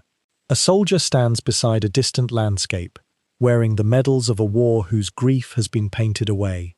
A bride appears in ivory silk, her face composed beneath a veil. Children stand beside velvet curtains, with solemn expressions, one small hand resting upon a carved chair. Their names are preserved upon brass plates. Their dates are entered into family books.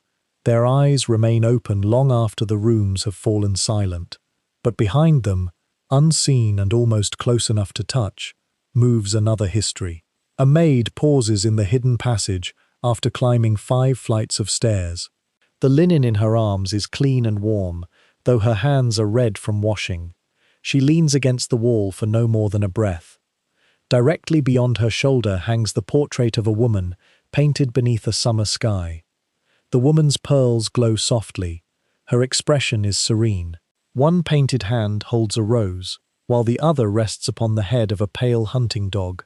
The maid knows that this woman feared thunderstorms. She knows that the pearls concealed a mark upon the lady's neck, and that the rose had been painted where an earlier object once appeared. She knows which bedroom fire was kept alive throughout the night, and which name made the lady turn toward the window without speaking. None of this is visible in the portrait. The painting preserves appearance.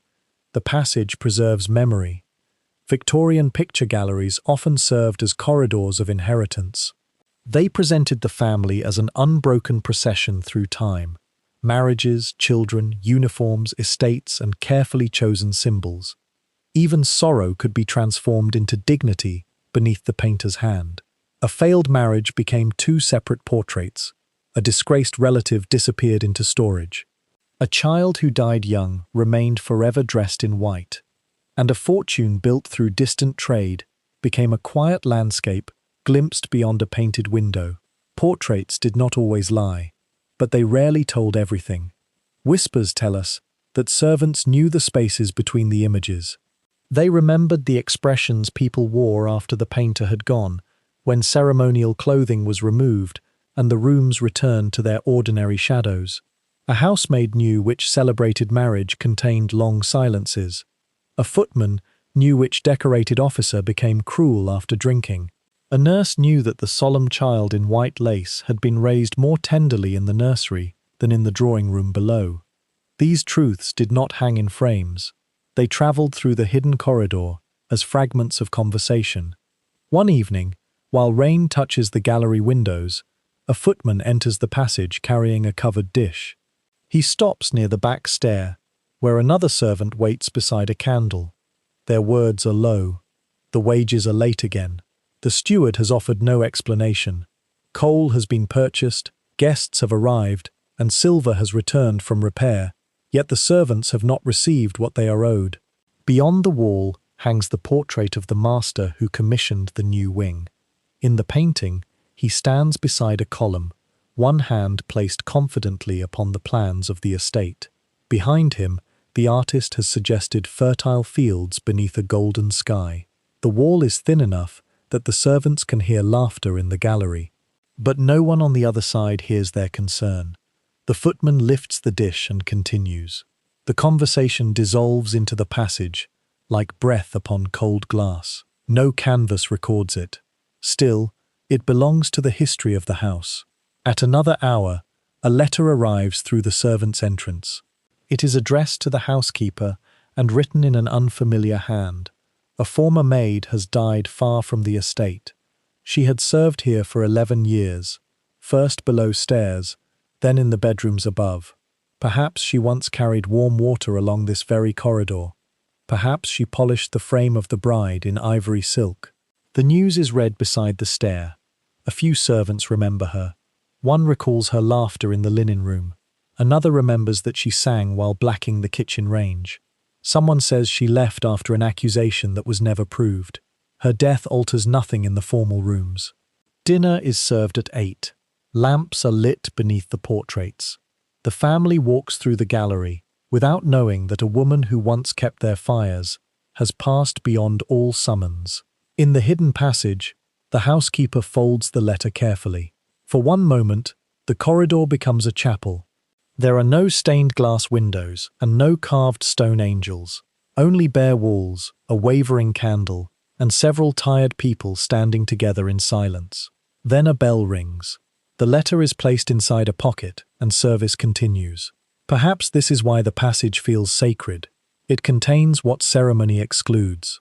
Here, warnings are whispered before dangerous guests arrive. Here, courtships begin in the brief interval between bells. Here, laughter is covered by an apron when footsteps approach.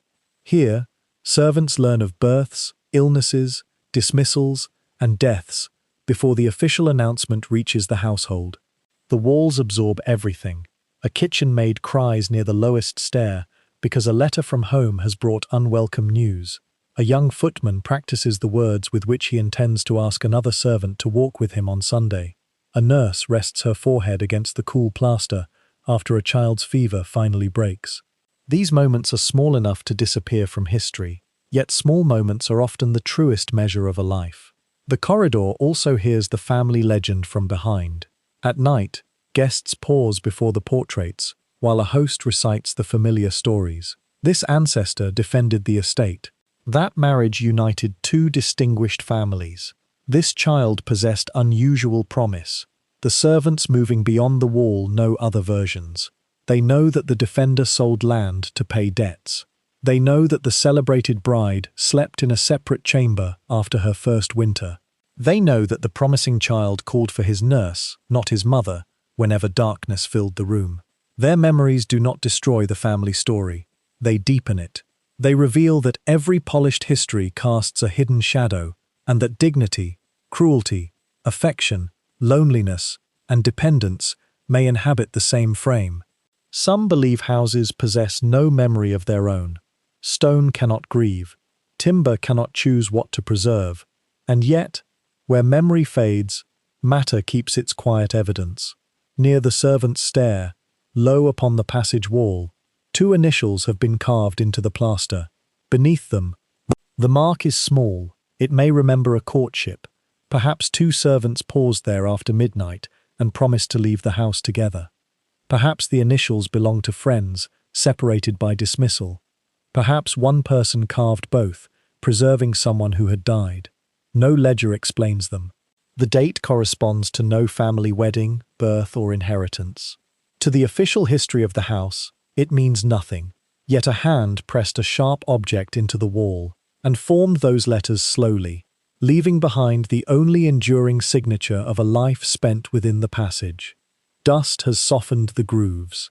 Still, they remain. Years pass. The portraits darken beneath old varnish. Some are removed.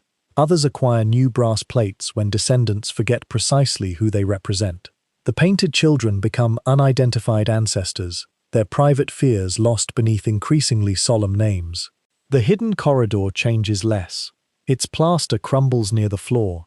The banister grows smoother. The carved initials become faint but do not disappear.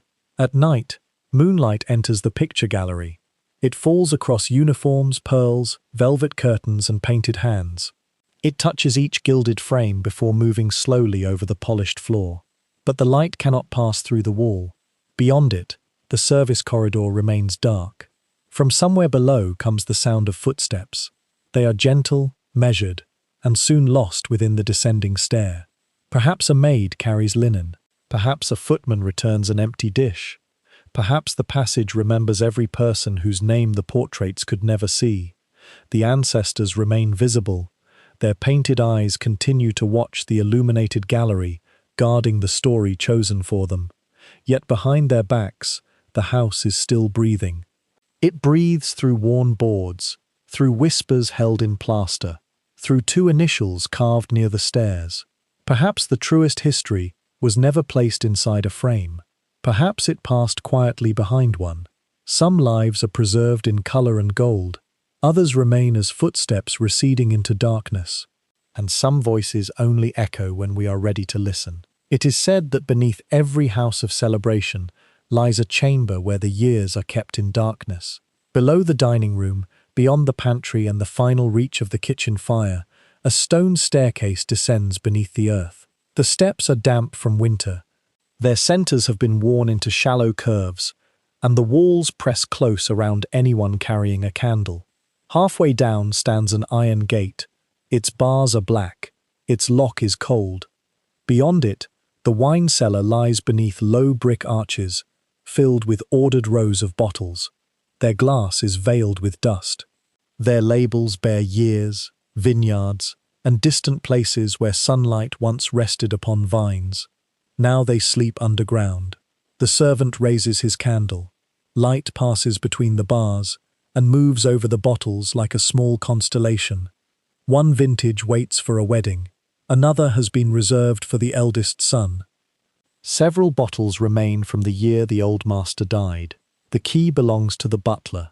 He carries it upon a ring beside smaller keys for the silver cupboards, the plate room, and the pantry stores. Each key represents trust, though trust in a Victorian household was rarely simple. The servant inserts the long iron key and turns it. The sound enters the cellar like a stone falling into a deep well. Above, an unexpected guest has arrived. A dark carriage crossed the drive after dinner, its wheels shining with rain. The visitor's name was spoken quietly at the front door and never repeated in the servants' hall. Another place was prepared in the dining room. Fresh candles were lit. The butler sent word that a particular bottle must be brought up at once. And so the servant descends. Wine travelled through the hidden stairways of great houses as part of nearly every ceremony. It rose for weddings, christenings, political conversations, and private agreements made after the doors had closed. It was poured after funerals, when grief had exhausted language. It was carried to libraries where one person sat alone beside a dying fire. A bottle might celebrate inheritance. Another might soften the announcement of debt. A solitary glass might offer comfort when conversation could not. Yet before any bottle entered the candlelight, it passed through the butler's hands and was written into a ledger. Date, vintage, number removed, destination. The records were kept with ritual precision. Wine was wealth made liquid, and every cork belonged to the household account. A missing bottle could become evidence of carelessness or theft. A mistaken entry could place suspicion upon someone whose livelihood depended upon trust. The cellar, therefore, resembled an archive. Some families preserved their histories in portraits and letters. Others preserved them in vintages. The wine served when an engagement was announced. The bottle opened on the night an heir returned. The untouched case ordered for a future that never arrived. Years slept side by side beneath the dust. But on this winter evening, something has disturbed their silence. The servant opens the gate and steps onto the landing beyond it. His candle bends in a current of cold air. Across the dusty floor lie several damp footprints. They begin near a farther passage and cross toward the oldest racks. Their edges remain dark, as though the person who made them entered only moments before. Yet the gate was locked. The butler carried the only known key, and no servant has admitted to visiting the cellar. The young man lowers the candle. The footprints are not quite clear enough to identify. They may belong to a narrow boot or a wet house shoe. At one point, the marks overlap, forming a dark spiral in the dust. Then they disappear beside a stack of wooden crates. He listens. Nothing moves beneath the arches. Only water falls somewhere inside the stone, one drop at a time. Perhaps damp has risen naturally through the floor. Perhaps another servant came earlier and feared admitting it. Perhaps the household possesses a second key kept within a drawer no servant is permitted to open. The servant does not call out. He continues toward the rack named by the butler. Beneath the silence, temptation rests everywhere. There are bottles whose value might equal months of wages. There are wines servants carry but will never taste, poured into crystal for people who may leave half a glass untouched. The cellar contains abundance, but its locked gate announces that abundance must be guarded from those trusted to handle it. This was one of the quiet contradictions of domestic service. A footman might carry silver worth more than everything he owned. A maid entered bedrooms containing jewels, letters, and private medicine. A butler held keys to wine, plate, and household accounts. Servants were placed beside precious objects every day. Yet suspicion could fall upon them with little warning. A rumor might become an accusation. An accusation might become dismissal. And dismissal without a favorable character could close the doors of other houses. Trust was given as responsibility, not freedom. The servant reaches the appointed rack and finds the bottle. Dust lies evenly across its shoulders. He wipes the label with a cloth, confirms the year, and lifts it carefully.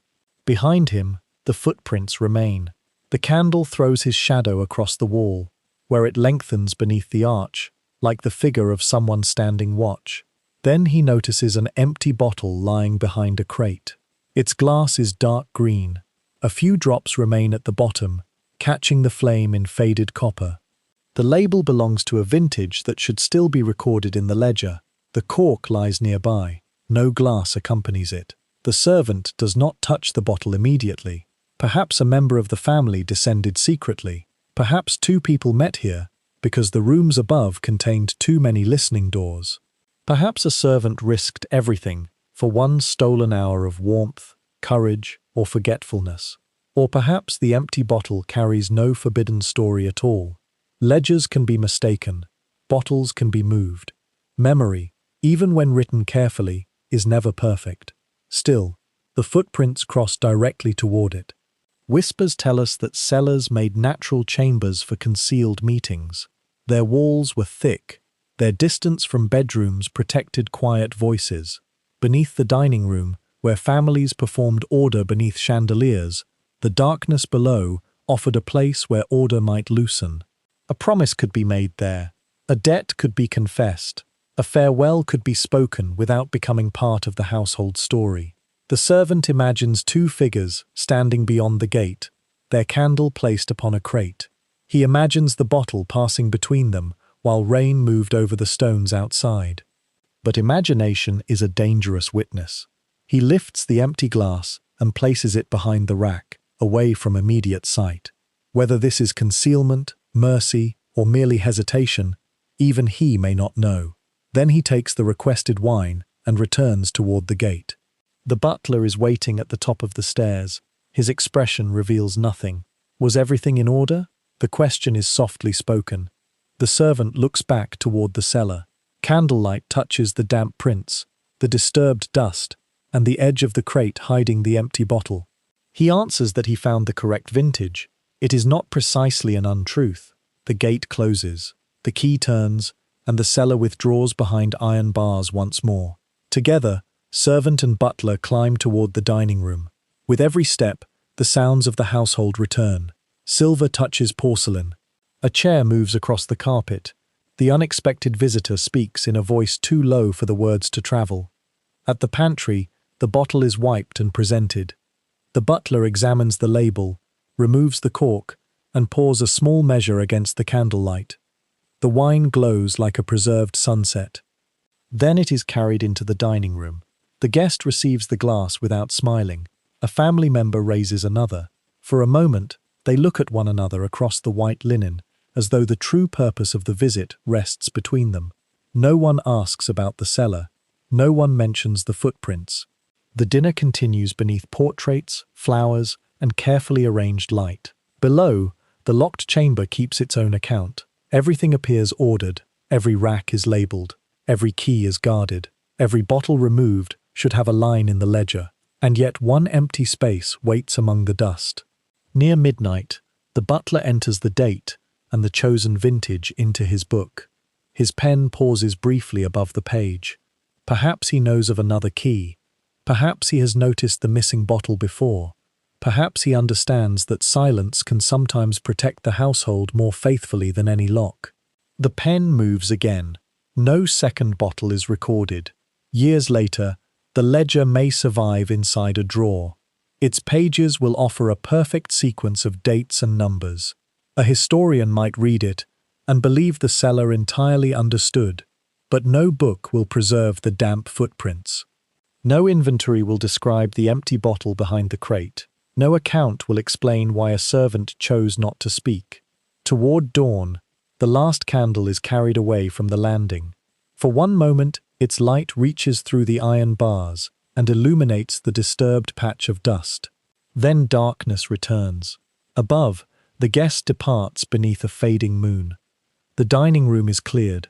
The final glasses descend to the pantry, and the house settles once more into its measured silence. The bottles continue to sleep beneath the earth. Each one bears a year. Each one bears a place. Yet somewhere between what was counted and what was consumed, one secret remains without a name. Perhaps the cellar guarded wine. Perhaps it guarded those who entered, seeking a moment beyond the reach of the house. And perhaps the cold iron gate did not separate innocence from temptation at all. It separated the stories written in ledgers from the truths left quietly in dust. Some mysteries are locked away, others remain visible beneath the bars, and some voices only echo when we are ready to listen. It is said that in the deepest winter, an old house may conceal a summer of its own. Beyond the drawing room, past a pair of tall glass doors, waits a garden that darkness has not claimed. Moonlight gathers upon palm leaves. White flowers emerge from the shadows like small stars, and droplets of water tremble along the veins of ferns. Outside, frost has silvered the lawns. Bare trees stand beneath the night sky, their branches still and pale. But inside the conservatory, the air is warm. A fountain murmurs among beds of moss. Vines climb iron columns toward a glass roof, veiled with condensation. Orchids from distant climates rest beneath the panes, protected from the frozen world beyond. Near the far wall, hidden behind a screen of climbing leaves, a narrow door stands open. Beyond it, a service stair descends. The steps are plain stone. Warm pipes run beside them, breathing softly through the darkness. Far below, beneath flowers and moonlight, an iron furnace glows like a buried sun. A servant carries coal toward it. Perhaps he is a gardener's boy, young enough that the scuttle still seems too large for his hands. Perhaps he is an indoor servant assigned to watch the heat while the rest of the household sleeps. His name does not appear in the botanical catalogues or beside the delicate labels placed among the flowers. Yet without him, the garden would not survive the night. He descends until the perfume of orchids gives way to the scent of soot, heated metal, and damp stone. Above, the conservatory resembles a sacred hall. Below, fire keeps its hidden vigil. Victorian conservatories and glasshouses were chambers of cultivated wonder. Their palms, ferns, citrus trees, and rare blossoms suggested landscapes far beyond the estate. Visitors could walk beneath unfamiliar leaves, while winter waited on the other side of the glass. To possess such plants was to possess a fragment of another climate. But this artificial summer depended upon careful labor. Furnaces had to be fed. Temperatures had to be watched. Pipes carried warmth beneath beds and through walls. Vents were opened or closed as the weather changed. A single neglected night might damage plants tended for years. The garden therefore slept, only because someone remained awake beneath it. The boy opens the furnace door.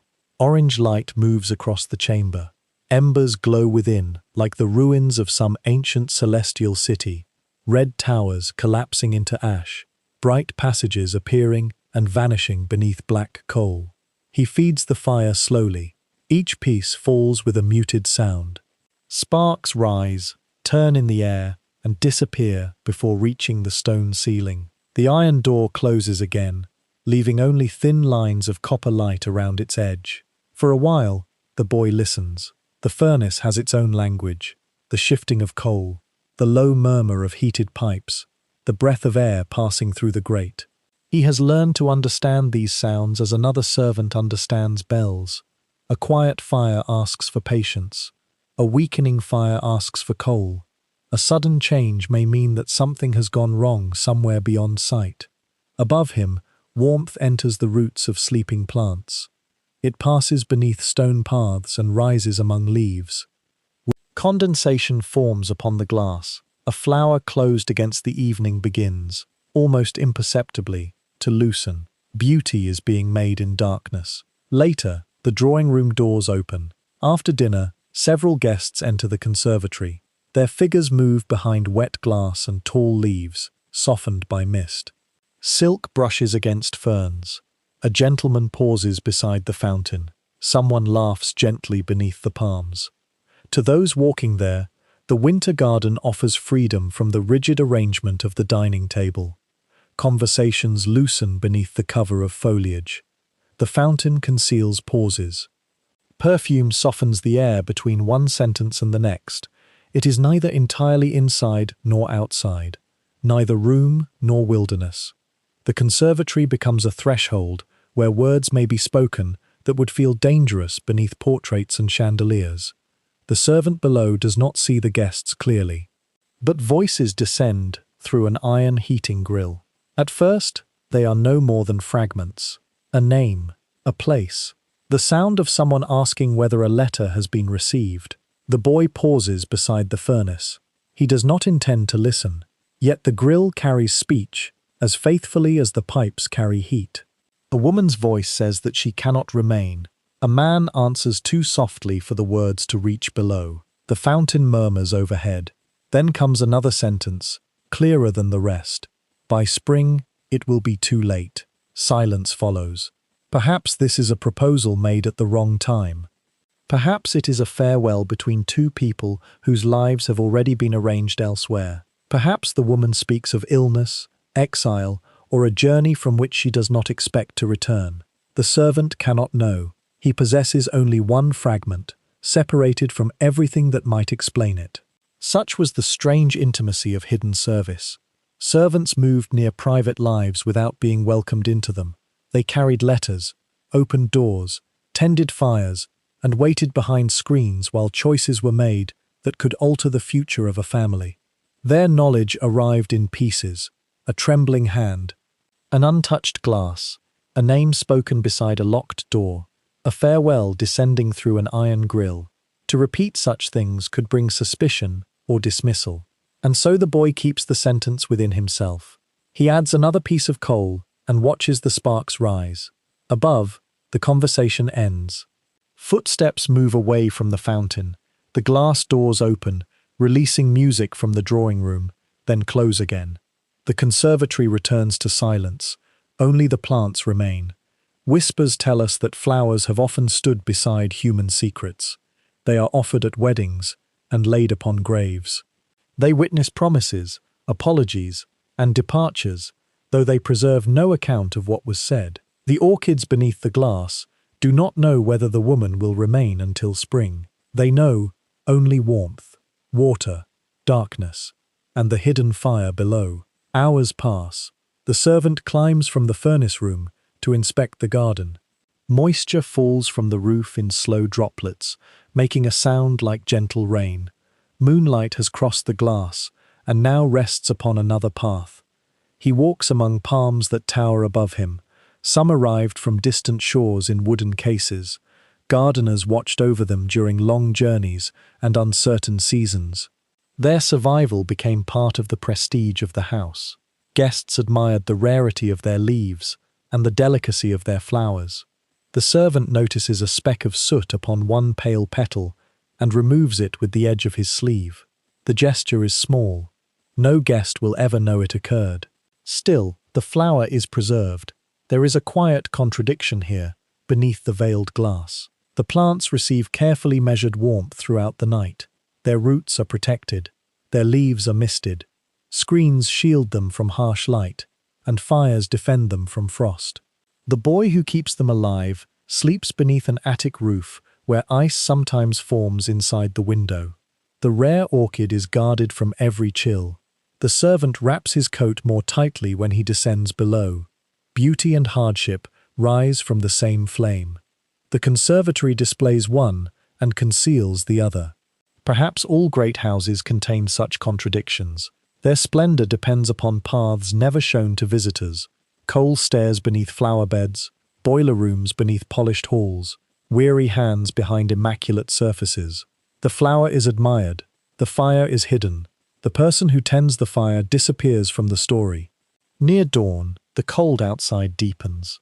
Frost covers the lawns like a white veil, and the glass roof becomes a border between two worlds. On one side lies winter, silent fields, bare trees, and a paling moon. On the other lies this impossible summer, breathing in the darkness. The servant checks the furnace once more. The coal has settled. Embers move beneath it in a slow red spiral. He adjusts the iron vent and listens until the fire returns to its measured rhythm. Then he climbs. At the top of the stair, he pauses behind the screen of vines. The conservatory is empty, but the night's conversation seems to remain near the fountain. The words have vanished, leaving only the feeling that something ended there. By spring, it will be too late. Was the promise kept? Did the hidden visitor return? Did two lives separate after crossing that moonlit garden? No diary may mention the meeting. No letter may have survived. The servant who overheard it might never learn what followed. History often preserves decisions while losing the private moment in which they were made. The boy walks farther into the garden. Condensation touches his hair and shoulders. Droplets fall from the leaves like blessings from an unseen sky. The eastern horizon has begun to pale beyond the frosted glass. Then he sees the flower. It has opened during the night. The petals are almost white, though a trace of faded copper rests near their center. They curve outward with such delicacy that they seem formed from moonlight rather than living tissue. No guest is present. No botanist waits with a notebook. No artist stands ready to preserve it. Only the servant witnesses its first hour. He does not know whether it will remain open until evening. Some flowers offer their beauty briefly, unfolding in darkness and closing before the public rooms awaken. He stands beside it without touching. For a moment, the furnace, the coal, the cold attic, and the voices beneath the grill become quiet within him. The flower faces the glass. Beyond it, the final stars fade above the white fields. Soon the household will wake. Gardeners will inspect the paths. Guests may return and praise the warm air, the palms, and the rare blossoms. The winter garden will seem effortless once again. The servant turns toward the hidden stair. Below, the furnace waits to be fed. Behind him, the pale flower remains open in the gathering dawn, holding upon its petals the water that fell like rain. Perhaps beauty does not always bloom for those who possess it. Perhaps some wonders reveal themselves only to those who keep the hidden fires. Where memory fades, the conservatory preserves no name, only a worn stair, a warm iron pipe, and one flower opening before morning. Some lives are displayed beneath glass, others sustain the glass from below, and some voices only echo when we are ready to listen. It is said that a sealed letter contains two silences. The first belongs to the person who wrote it. The second belongs to the person who carries it, without looking inside. After dusk, when fog has covered the road and softened the lamps beyond the estate, someone knocks at the tradesman's door. Not the grand entrance beneath its stone portico, not the door through which guests arrive to the sound of announced names and careful greetings. This knock comes from the side of the house, near the kitchen yard, where wet cobblestones shine beneath a single lantern. A servant opens the door. No carriage waits outside. Only a messenger stands within the fog, his face indistinct beneath a rain-darkened hat. He offers a letter and speaks the name of its recipient softly. Then he disappears through the gate. The envelope is damp along one edge. Drops of water rest upon its surface like tiny stars. A dark wax seal closes the fold, marked with a symbol the servant has seen before. Perhaps it is a family crest. Perhaps only an initial pressed into wax, yet the servant recognizes it. Letters bearing this seal have arrived before, always after ordinary deliveries have ended, always through doors polite society seldom sees. He shelters the paper inside his coat and enters the house. Above, dinner continues beneath chandeliers. Glasses are filled, silver touches porcelain, and conversation moves calmly among subjects chosen not to disturb the evening. Below, the letter begins its ascent toward a private bedroom. Victorian households lived through correspondence. Letters carried affection across counties and oceans. They announced births, deaths, engagements, invitations, debts, illnesses, and the uncertain return of travelers. Calling cards established who had visited. Notes arranged meetings. Telegrams arrived with a brevity that often made their silence more frightening than explanation. Paper became the vessel through which distant lives entered the house, and servants became its guardians. They received envelopes at side doors. They placed morning correspondence upon silver trays. They carried replies toward post boxes and delivered private notes from one room to another. Often, they knew more than anyone acknowledged. They recognized the handwriting that caused a lady to leave breakfast early. They knew which envelope remained unopened beside an elderly gentleman's plate. They noticed that certain letters were burned immediately, while others were tied with ribbon and hidden beneath linen. A familiar seal could reveal an attachment the family refused to name. A solicitor's hand might suggest debt or inheritance. A message concealed beneath a tray might announce illness before the household chose to draw the curtains. Servants were expected to carry these signs without interpreting them. But a symbol once recognized cannot become unknown again. The servant walks along the dim basement corridor. The kitchen door stands partly open, releasing the scent of roasted meat, wax, and warm bread. From the dining room above comes a soft current of laughter. No one there knows that a wet envelope has entered beneath their feet. At the foot of the back stairs, he removes the letter from his coat. The wax remains unbroken. Upon the front is written the name of a young woman staying in the east bedroom. She is described publicly as a distant relation visiting for the winter. Her place at dinner lies near the end of the table. Her presence has inspired no announcement. Yet letters come for her after dark. The servant lifts his candle and begins to climb. The staircase twists inside the wall, narrow and steep. Its steps have been worn smooth by generations of messengers carrying other people's truths. Invitations travelled upward here. Medical notes descended before dawn. Telegrams bearing black-edged news passed between servants whose faces had to remain composed. The hidden stair was like a vein within the body of the house. Through it moved words capable of changing everything. A single page might end an engagement. A sentence might divide an inheritance. A name might reveal a child whose existence had been concealed for years.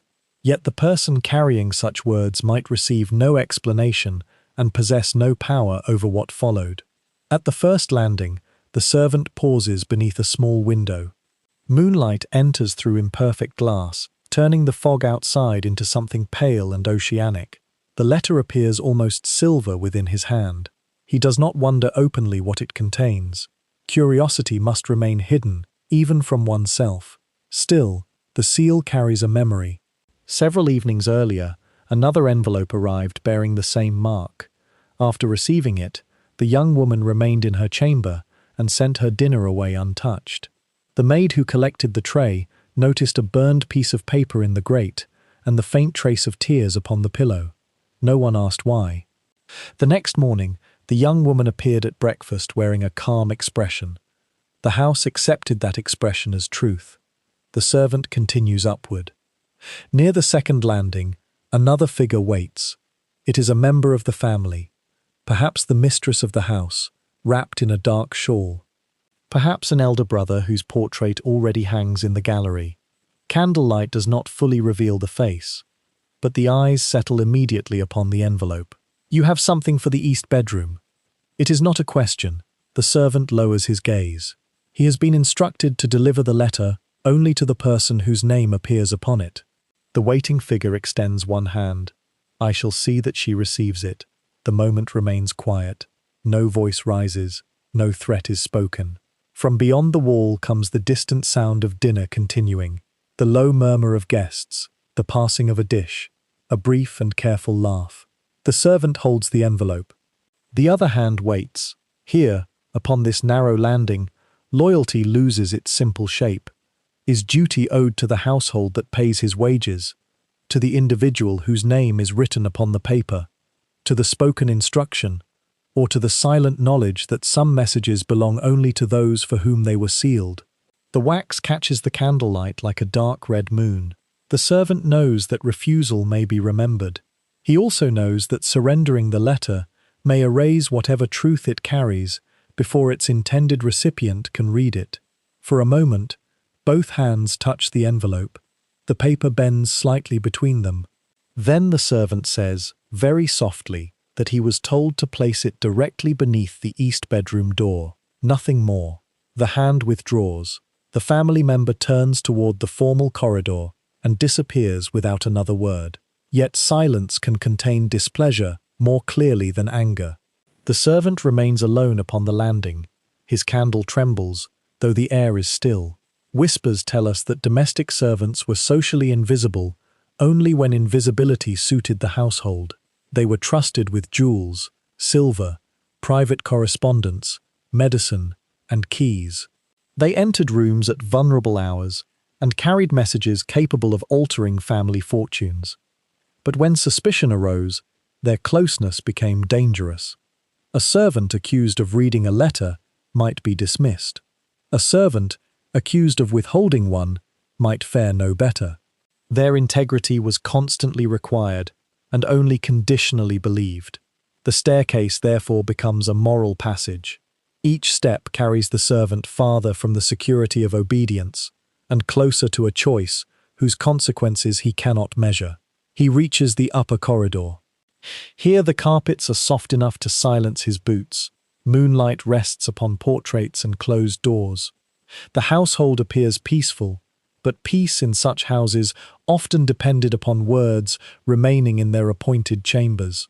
At the east bedroom, the servant knocks. No answer comes. He waits, listening. Behind the door, there may be someone awake beside an extinguished fire. There may be someone standing motionless in the darkness, afraid to acknowledge the message. Or the room may truly be empty. He knocks once more, still no answer. The instruction had been precise, and so he kneels. For one final moment, the letter remains in his hand. The damp edge has dried during the ascent. The wax is still whole. He could turn it toward the light, and perhaps recognize more of the writing. He does not. Instead, he places the envelope against the floor and pushes it slowly beneath the door.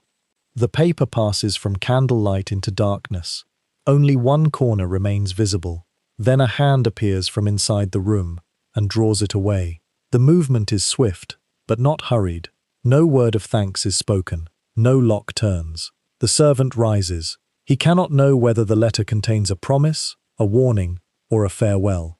He cannot know whether its arrival will preserve a secret life or bring it quietly to an end. His task is complete. Yet the absence of knowledge feels almost as heavy as knowledge itself. He begins to descend. At the landing where the second figure waited, no one remains. The corridor is empty, except for a candle guttering in its brass holder. A small drop of red wax has fallen upon the floor, resembling the broken seal of a message never opened there.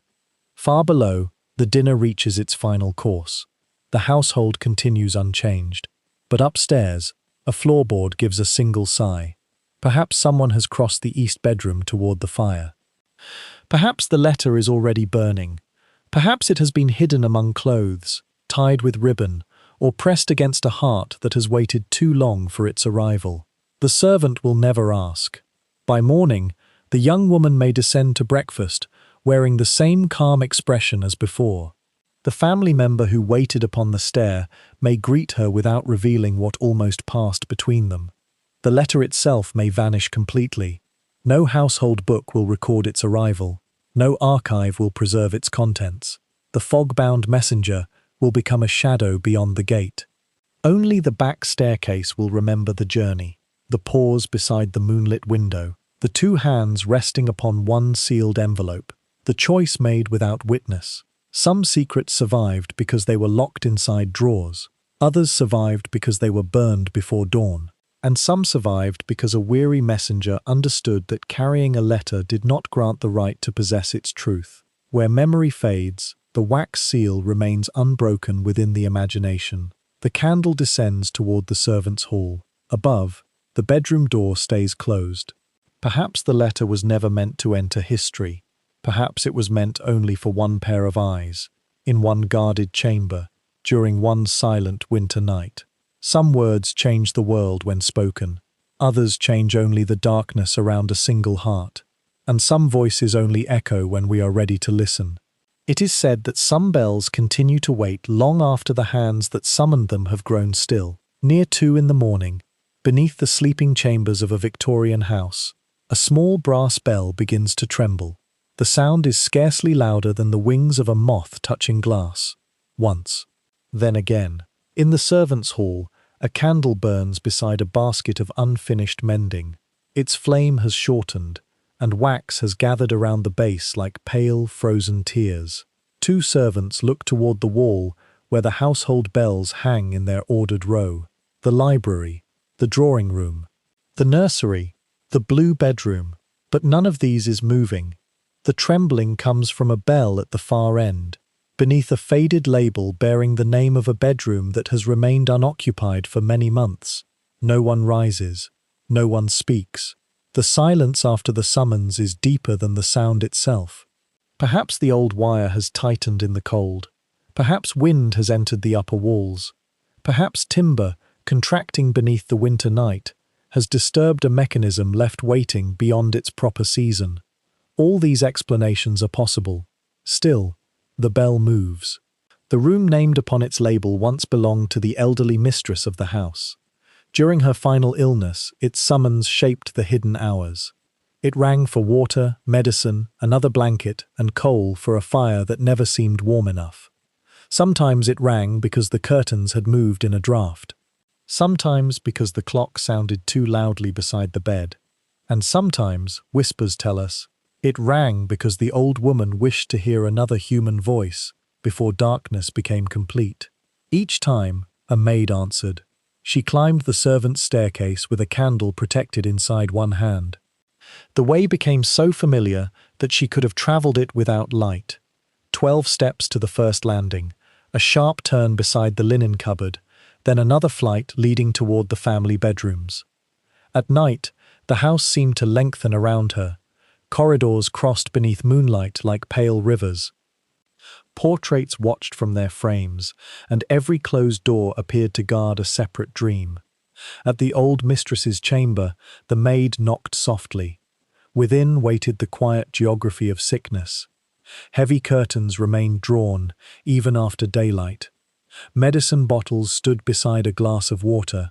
Books rested unopened near the bed, their ribbons marking pages to which no reader returned. A watch lay upon the table, measuring each hour with an almost unbearable patience. The fire cooled quickly. The maid added coal and listened for the first answering crackle. She straightened the coverlet, replaced the water, and moved the medicine nearer to the old woman's hand. These tasks were small. Official histories rarely preserve such moments. They record births, marriages, inheritances, and dates of death. They may describe the funeral procession, the black fabric placed over mirrors, and the names of relatives who attended. But they seldom remember who washed the glass at 3 in the morning. Who it is said that a name written in a book has been rescued from forgetting. Yet in a small room beside the butler's pantry, there lies a book that remembers and erases in equal measure. It is bound in dark leather.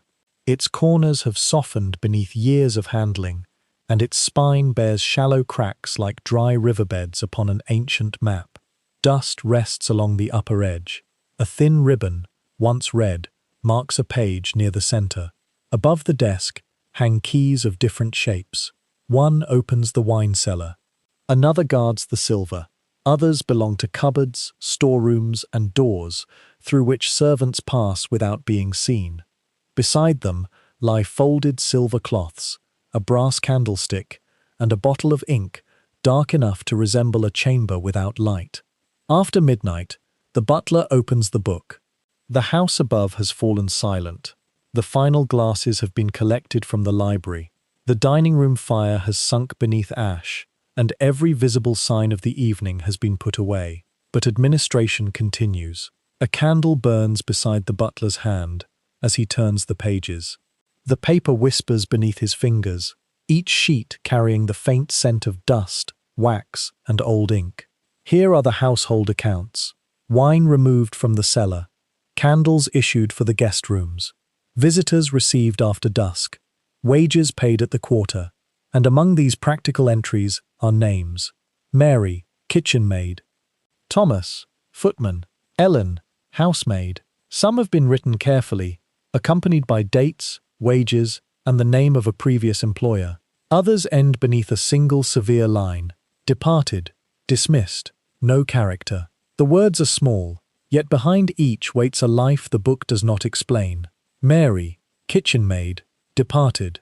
Perhaps Mary became ill from years spent in the heat and damp of the basement rooms. Perhaps she received a letter saying that her mother could no longer manage alone. Perhaps she had been homesick from the first evening, when the kitchen door closed behind her, and the great house seemed to swallow every familiar sound. The ledger offers no answer. One line records her arrival, another marks her departure. Between them lies a year of fires lit before dawn, vegetables prepared beneath low windows, flour carried from the storeroom, and exhausted laughter shared after the household had gone to bed. None of this appears upon the page. Thomas, footman, dismissed. Perhaps he dropped a silver dish. Perhaps a guest accused him of insolence after he heard something never intended for servants. Perhaps he drank from a bottle entrusted to his care, or accepted blame for someone whose position offered greater protection. There may have been no great wrongdoing. In houses governed by rank, a look held too long, or an answer spoken too clearly, could become an offence. The book does not distinguish cruelty from justice. It records only that Thomas ceased to belong. Ellen, no character. Of all the phrases, this may be the coldest. A servant's character was more than praise. It was a key to future employment. Without a favourable reference, another household might refuse even to consider her. 2 words written in a private book could follow a young woman farther than any spoken defence. What happened to Ellen? The ink remained silent. Perhaps there was an accusation. Perhaps pregnancy had begun to show beneath her dress. Perhaps she left suddenly to escape a danger the household preferred not to acknowledge. Perhaps she simply refused to surrender something within herself that service demanded she conceal. No character preserves the judgment. It erases the reason. Whispers tell us that household books often recorded order more faithfully than truth. They counted candles, bottles, wages, and bodies available for work. They preserved the discipline of the house while losing the emotional life beneath it. A date could mark the end of employment. It could not record the final look exchanged in the servants' hall. An entry might say, "departed before breakfast." It could not describe the sound of a trunk touching every step on the way down. The servants' staircase carried these names into the household. A new maid might arrive through the side entrance with one wooden box and a folded reference inside her pocket. The housekeeper would inspect her dress, hands, and manner. She would be shown the kitchen, the scullery, the attic room, and the wall of bells whose language she must quickly learn. The library bell, the nursery bell, the morning room bell. Then came the hidden doors and narrow passages. She learned which stair creaked, which landing remained dark even at noon, and how to enter a chamber without disturbing those inside. At first, the house was a labyrinth. Soon, it became a rhythm held within the body. Up with hot water, down with ashes, across the corridor with linen, back to the pantry with empty glasses. Her hands learned the weight of the household. Her ears learned its secrets. Her footsteps joined the countless others that had worn shallow hollows into the stairs. Then, one morning, she might be gone. A new servant would sleep in her attic bed. Another hand would answer the bell, Another name would enter the ledger beneath hers. The house absorbed absence quickly. Fires still had to be lit. Breakfast still arrived at the appointed hour. The machinery of privilege permitted little pause for grief. Perhaps the servants remembered longer. A kitchen maid noticed that no one sang while polishing the range. A footman looked toward the empty chair at supper. A nursery child asked why the woman who knew the old lullaby had gone away. The official explanation was often brief. She has left us. She was unsuitable. She will not return. And so a living person became a sentence. The butler turns another page. Ink has faded from black to brown. Dust rises into the candlelight, moving like a field of dim stars. Some entries were written by a hand preceding his own, perhaps by a former butler whose portrait was never painted and whose grave lies far from the family chapel. One page is damaged. Near the center, a name has been crossed out so heavily that the pen has nearly torn through the paper. Ink covers ink. The first letters are hidden beneath repeated strokes, and the date beside them has been scraped until only a pale scar remains. The butler stops. His hand rests beside the entry. Unlike the other departures, this one offers no explanation. There is no dismissed, no departed, no destination, and no reference to wages owing. Only erasure. Perhaps he remembers the person, a maid who carried letters up the back stairs, a footman who knew of a second cellar key, a valet who disappeared after a guest arrived unannounced, or perhaps the name belongs to someone who had been loved within the servants' hall and feared within the rooms above. The truth may have involved debt, courtship, theft, illness, or a secret child. It may have involved nothing more mysterious than disagreement. Yet the violence of the ink suggests that forgetting was not accidental. Someone wanted the name to become unreadable. The butler lifts the page toward the candle, but light cannot pass through the darkened strokes. The paper is too wounded. It yields only the faint impression of letters, buried beneath other letters, like ruins beneath a later city. He could attempt to restore the name. He does not. Perhaps loyalty restrains him. Perhaps fear. Perhaps he knows that the person behind the ink asked to disappear. Silence can conceal cruelty, but it can also provide shelter. Not every lost name wishes to be recovered by those who erased it. The butler lowers the page. Outside the small room, the servants' staircase waits in darkness. At its lowest step, a shallow mark shows where countless trunks were rested before departure. The wood remembers weight better than the ledger remembers sorrow. Some names entered the house beneath hope, others left beneath shame, imposed by people whose own transgressions never appeared in any book. Above, family portraits guard an official lineage. Births, marriages, inheritances, and military honors pass through gilded frames. The family name repeats across generations, as though continuity were a sacred law. Below, servants' names appear once and vanish. Mary, Thomas, Ellen, a few strokes of ink, a wage, a date, and then a line drawn across the future. Yet perhaps the forgotten names shaped the house more deeply than the preserved ones. They carried its water, they guarded its children, they held lamps beside beds where death approached. They received letters no family history mentions and cleared away evidence before morning. The owners gave the house their name, the servants gave it their years. Near dawn, the butler reaches the final entry. He records the candles used that evening, closes the ink bottle, and blots the page. His pen pauses above an empty line, as if another name is already waiting to enter. Then he closes the book. A small cloud of dust rises from its cover and turns within the candlelight. For an instant, each particle glows like a star released from a buried sky. The book is placed inside the desk. The key turns. The butler extinguishes the candle and walks toward the stairs. His footsteps recede upward, leaving the pantry room in darkness. Years later, the household book may survive when the household itself has scattered. A stranger may open it and read the entries. Wine, candles, wages. Departed, dismissed. No character, the numbers will appear precise, the dates will seem certain, but the wounded page will resist every attempt at understanding. Perhaps the vanished name was never meant to be found. Perhaps forgetting was performed deliberately, one line of ink at a time. Still, erasure leaves a mark. The paper remembers the pressure of the pen. The staircase remembers the departing trunk. The walls remember a voice once heard beside the pantry door. Where memory fades, absence becomes its own form of presence.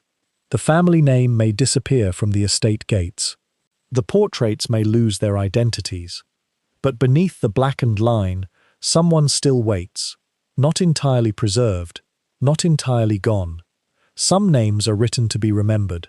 Others survive because someone tried so carefully to erase them. And some voices only echo when we are ready to listen. It is said that every grand ceiling conceals another sky above it. In the ballroom of a Victorian country house, painted clouds drift across a field of pale blue. Gilded stars shine between carved borders, and small cherubs gaze downward from corners touched by candlelight. Below them, chandeliers burn like celestial gardens. Violins rise and fall. Silk skirts move across the polished floor, turning slowly beneath mirrors and golden flame. Guests speak of estates, distant cities, and summers spent beside unfamiliar seas. Their laughter ascends toward the painted heavens, where it seems to disappear among the clouds. But the ceiling is not the sky. A few inches above it lie timber beams, cold dust, and a row of cramped attic rooms. Their roofs slope sharply beneath the tiles. Rain whispers against the slates, and winter air enters through imperfect window frames. The walls are thin, the floors are plain. Candle smoke has darkened the plaster above each narrow bed. Here, servants prepare to sleep. They rest only a short distance above the music, separated from abundance by timber, lath, plaster, paint, and the invisible architecture of rank. In one room, a young housemaid sits beside a candle. Her dress hangs from a nail. Her shoes stand near the bed, their leather damp from journeys between the kitchen yard and the upper chambers. On her lap rests a stocking torn at the heel. She guides a needle through the wool. Below, the orchestra begins another dance. The notes travel upward through the beams, softened by distance, until the melody resembles music heard beneath dark water. Dust trembles along the attic floor. A glass chandelier stirs far below, and its crystals answer with a faint, hidden echo. The maid pauses. For a moment, needle suspended between her fingers, she listens to a world she has spent the evening helping to create. She carried hot water before the guests arrived. She polished the bedroom mirrors and placed fresh candles beside their beds. She removed mud from the corridor after the first carriages crossed the wet drive. Then she disappeared through the green baize door. Now the guests move beneath the light. She sits above it. Victorian servants' bedrooms often occupied the margins of a house, beneath the eaves, above service wings, or beyond staircases visitors never climbed. These rooms were close enough for bells to summon their occupants, yet distant enough to preserve the household's illusion that labor vanished when not required. The attic stair marked the final ascent. It was narrow, steep, and often uncarpeted. A servant reaching it after midnight had already climbed and descended throughout the day, carrying coal, linen, water, trays, and messages through the hidden geography below. At the highest landing, the house changed. Ornament ended. Wallpaper became plain plaster. Warm carpets gave way to bare boards.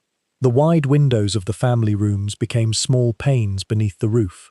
Yet even here, among humble walls, private worlds gathered. On the maid's bedside table rests a small prayer book. Inside it is a letter from a village beyond the estate. The paper has softened along its folds because she has opened it many times. It may contain ordinary news, a new roof upon the cottage, an illness passing through the parish, a sister engaged to be married. No matter how simple the words, they carry a landscape larger than the attic, a lane bordered by hedges, a church bell heard across fields, a kitchen where her name is spoken without a bell summoning her. Between the prayer book's pages lies a pressed flower. Its color has faded to the pale brown of old parchment, but its shape remains. Perhaps it was gathered beside the road on the morning she left home. Perhaps someone placed it in her hand at the station. Perhaps it comes from the estate garden and marks a Sunday afternoon when, for one brief hour, she belonged only to herself. The flower has no value to the household. To the maid, it is sacred. In another attic room, a ribbon is folded inside a wooden box.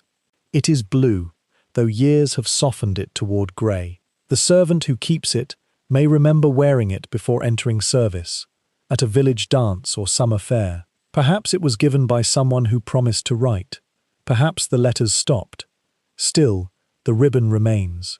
These small objects resist the rules of the house.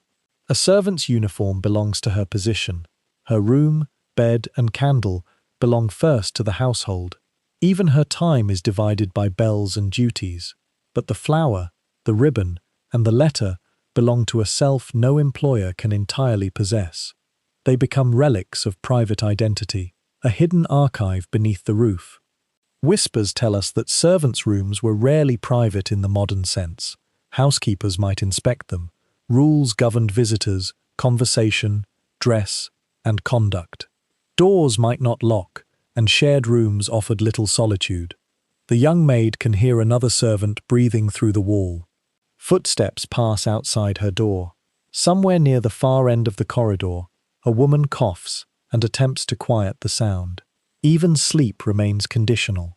A bell wire descends from the family chambers to the servants' hall, but its command travels upward through the household more quickly than any formal message. If someone is ill, restless, or dissatisfied, a maid may be called from her bed. She sleeps within reach of duty. The room shelters her, yet never fully releases her. Below, the ballroom grows brighter. A new group of guests enters from the drawing room. Candles multiply in the mirrors until the space appears endless. A gentleman speaks of traveling across the continent. A woman describes villas, mountains, and ocean crossings. Above, rain begins to touch the attic roof. Each drop reaches the maid more clearly than the orchestra. She draws a blanket around her shoulders and imagines the landscapes described below. Not because she has heard every word, but because she has carried travel cases into guest rooms. She has seen labels from ports whose names resemble places in dreams. She has unfolded gowns that still held the scent of distant cedar chests. Perhaps she envies those who move freely through the world. Or perhaps she understands that freedom is not guaranteed by travel. She has seen the lady who crossed oceans weep beside an unopened letter. She has carried medicine to the gentleman whose laughter now fills the ballroom. She has emptied the grate where someone burned a message before dinner and turned the pillow that still bore the trace of tears. Splendor no longer appears simple to her. From above, the music suggests happiness. From within the rooms, she has seen its fragile construction. The household below is also performing. Jewels cover grief. Polite phrases conceal debt. A dance begins while a marriage is being arranged elsewhere in the house. Champagne is poured beneath a portrait of someone whose name cannot be mentioned. The maid does not possess the guest's wealth, yet she possesses fragments of their hidden truths. This knowledge offers no power. It may even become a burden, but it prevents the golden world below from appearing complete. She sees the cracks behind the painted sky. Near midnight, the ballroom door opens and closes repeatedly. From the attic, the sounds change. A dance ends. Chairs move. Laughter gathers, then recedes. Carriages begin arriving beneath the portico.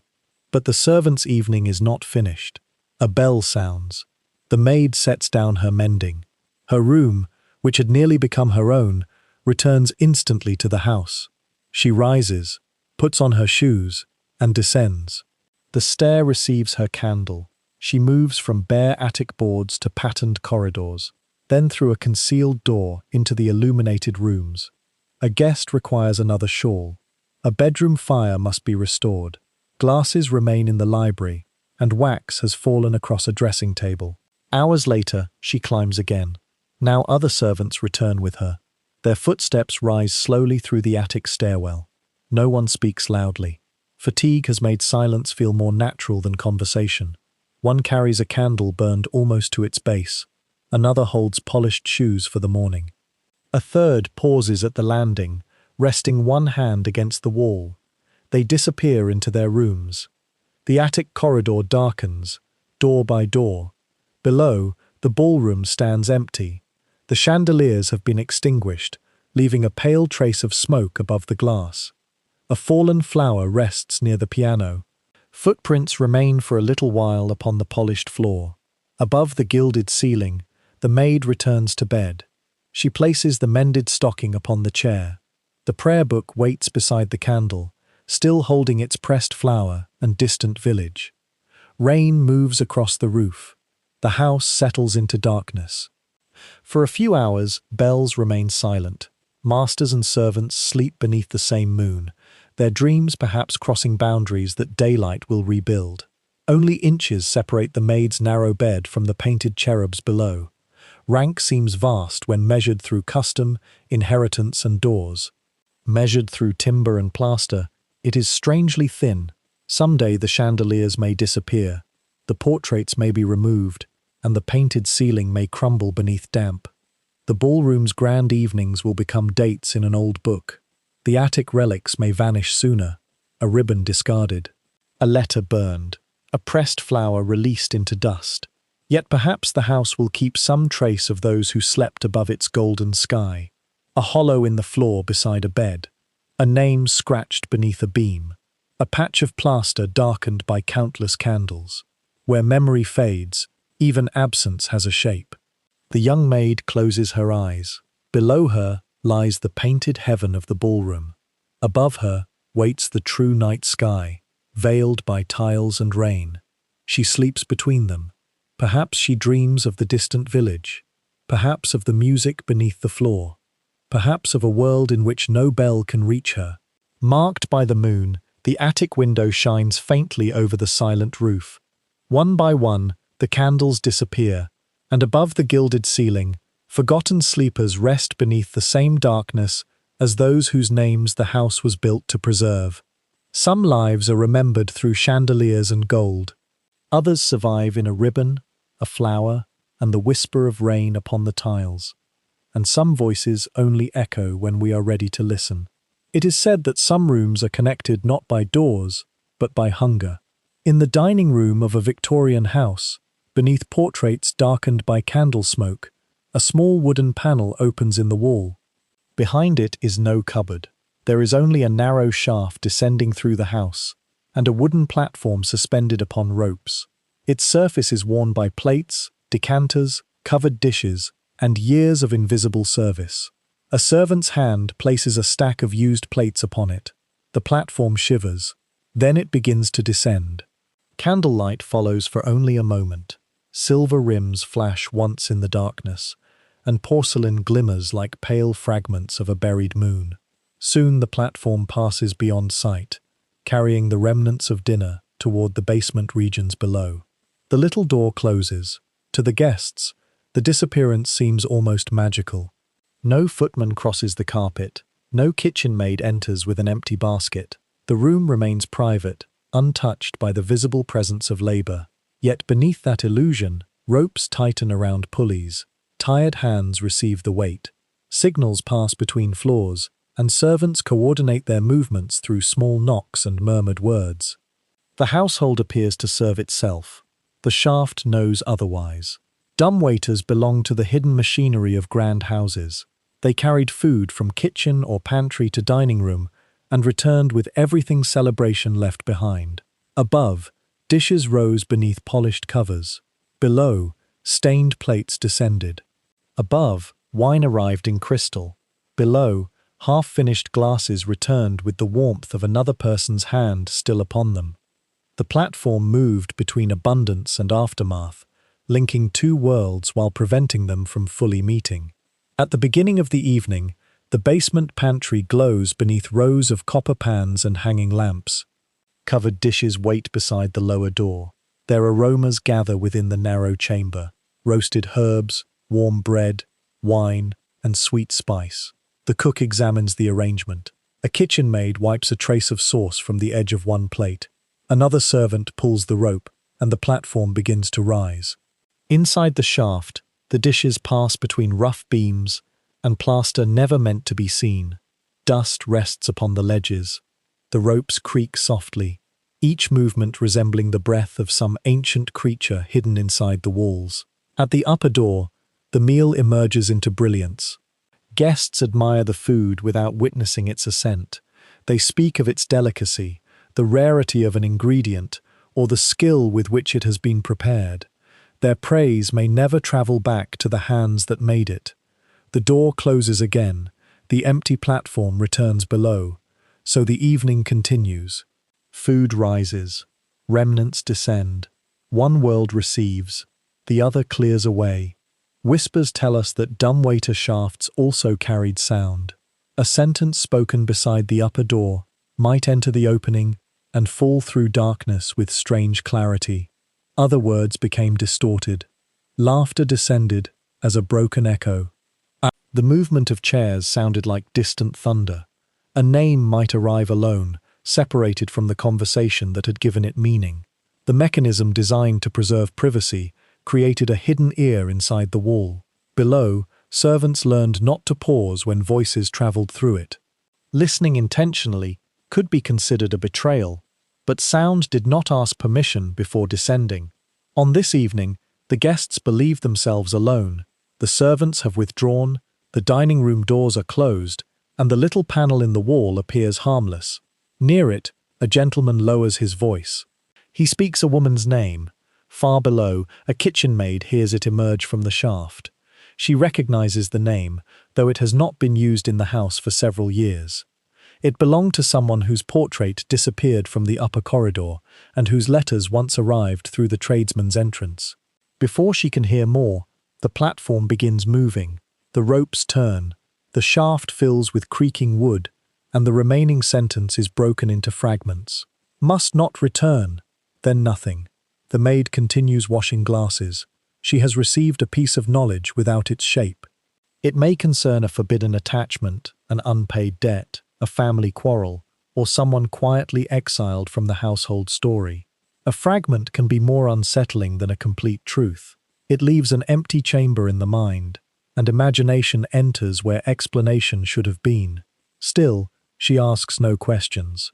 In service, one learned to let certain words pass through the self, as silently as dishes pass through the wall. Later, laughter falls down the shaft. By the time it reaches the pantry, it no longer sounds joyful. It becomes hollow and oceanic, rising and fading among the brick arches. The servants glance upward, though there is nothing to see, only darkness. The meal progresses. The platform descends bearing plates streaked with sauce, folded napkins, fish bones, crumbs, and a crystal glass broken near its stem. Celebration becomes debris. The kitchen receives what the dining room no longer wishes to see. A half-eaten portion may reveal that a guest disliked the meal. An untouched dish may suggest illness, distress, or an argument conducted in careful tones. A napkin twisted tightly upon a plate might preserve the shape of anxious hands. Servants read these remnants without trying. Objects spoke after their owners had finished speaking. Near midnight, the lower bell sounds. Another load is coming down. The pantry maid opens the wooden door. A current of cool air passes from the shaft, carrying the faint perfume of extinguished candles and winter flowers. The platform appears slowly. Upon it stand 3 plates, a wineglass, and a folded cloth. Among them lies something that does not belong. A single pale glove. It is too delicate for kitchen work, and too small for any servant stationed below. One fingertip bears a dark mark, perhaps ink, perhaps wine. Beneath its wrist is tucked a torn corner of a calling card. 2 unfamiliar initials remain visible. No name, no address, only letters separated by a small faded line. The maid lifts the glove. It is still warm. Perhaps it fell unnoticed from a guest's hand. Perhaps it concealed a note passed beneath the table. Perhaps someone placed it upon the platform deliberately, trusting that another person below would understand. But no one does. The cook looks away. The pantry boy claims he has never seen the initials. The footman who arrives for the next course says no guest has reported anything missing. The glove is placed beside the ledger. No entry is made. Above, conversation continues without interruption. A chair moves near the shaft. Someone asks whether a card has been found, but the question is swallowed by another voice before it reaches the basement clearly. Then a woman laughs, or perhaps begins to cry. Within the shaft, the sounds become almost the same. The servants continue their work. The pale glove waits beneath the pantry candle, its empty fingers curved as though still holding the hand that wore it. A glove is an intimate object. It carries the warmth and shape of the body while concealing the skin beneath. It is both presence and veil. Placed among dirty plates, it seems almost ceremonial, a fragment of the upper world delivered to the lower one without explanation. The torn card offers no certainty. The initials might belong to a guest. They might refer to a place. They might be meaningless. Yet someone upstairs appears to know the object is gone. The platform rises again, this time carrying coffee, clean cups, and a small silver pot. The servants listen to the ropes moving overhead. No request comes for the glove. Hours pass. The final courses are cleared. Guests leave the dining room and withdraw to the drawing room or library. Their voices recede into distant chambers. In the pantry, the dishes are washed. Silver is counted. Broken glass is wrapped carefully before disposal. When the maid looks again toward the place beside the ledger, the glove has disappeared.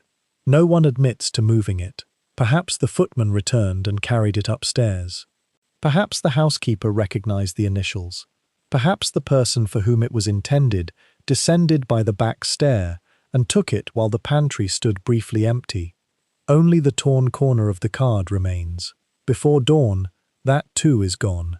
The dumbwaiter makes one final descent. This time, the platform carries nothing but a few crumbs and a pale ring where a glass had stood. The maid wipes the wood, removing the evidence of the night. Then the platform is drawn upward empty. The rope slides through her hands. Its fibers are rough, polished in places by years of repetition. As the platform rises, the shaft seems to inhale. The lower door closes. A wooden latch falls into place. Above, another servant closes the matching panel in the dining room wall. That latch also settles with a quiet sound. Between them remains the shaft. It is empty now, yet not without memory. Dust rests upon hidden beams. A fragment of lace clings to a splinter. Far below, an old spoon lies where it fell beyond anyone's reach. Words spoken carelessly during forgotten dinners seem to remain suspended in the dark. A proposal, an accusation, a name without context, a farewell no intended listener received. The dumbwaiter carried more than meals. It carried the illusion that worlds could be connected without touching, that labor could remain unseen, and that privacy could be preserved by removing those who served. But the walls listened, the ropes remembered weight, and below, unseen people received the fragments. Mourning enters the dining room. Servants open the curtains and clear the final glasses. Sunlight touches the little panel, yet nothing about it reveals the chamber within. The guests will remember the meal, perhaps. They may remember the conversation. No one will speak of the pale glove or the torn card marked with unfamiliar initials. Perhaps they were never important. Perhaps they were never meant to be understood. Where memory fades, the dumbwaiter waits between floors, neither above nor below, neither servant nor witness, only a dark passage through which abundance and secrecy once traveled. Food rose toward candlelight, remnants descended into silence.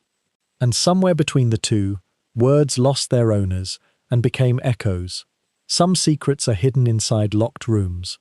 Others are carried openly upon a wooden platform, and some voices only echo when we are ready to listen. It is said that the heart of an old house is not always found in its grandest room.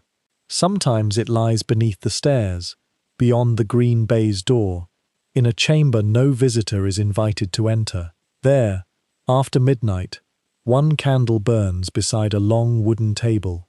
Its flame has grown low. Melted wax gathers around the brass holder, and the light reaches only the nearest chairs. Beyond them, the servants' hall fades into shadow. A cup stands unfinished near the table's edge. A sewing basket remains open. One polished shoe waits upon a folded cloth, its companion already carried away. The chairs are uneven, as though their occupants rose at different moments in answer to different bells. At the far end of the room, a clock runs several minutes slow. Its ticking enters the silence gently, measuring an hour that seems to belong to no one. Beyond the open doorway, the service staircase descends into deeper darkness. Earlier, this room had been filled with quiet life. The butler sat at the head of the table, where the candlelight touched his keys and the dark sleeve of his coat. Opposite him sat the housekeeper, guardian of linen, stores, conduct, and the delicate order of the female staff.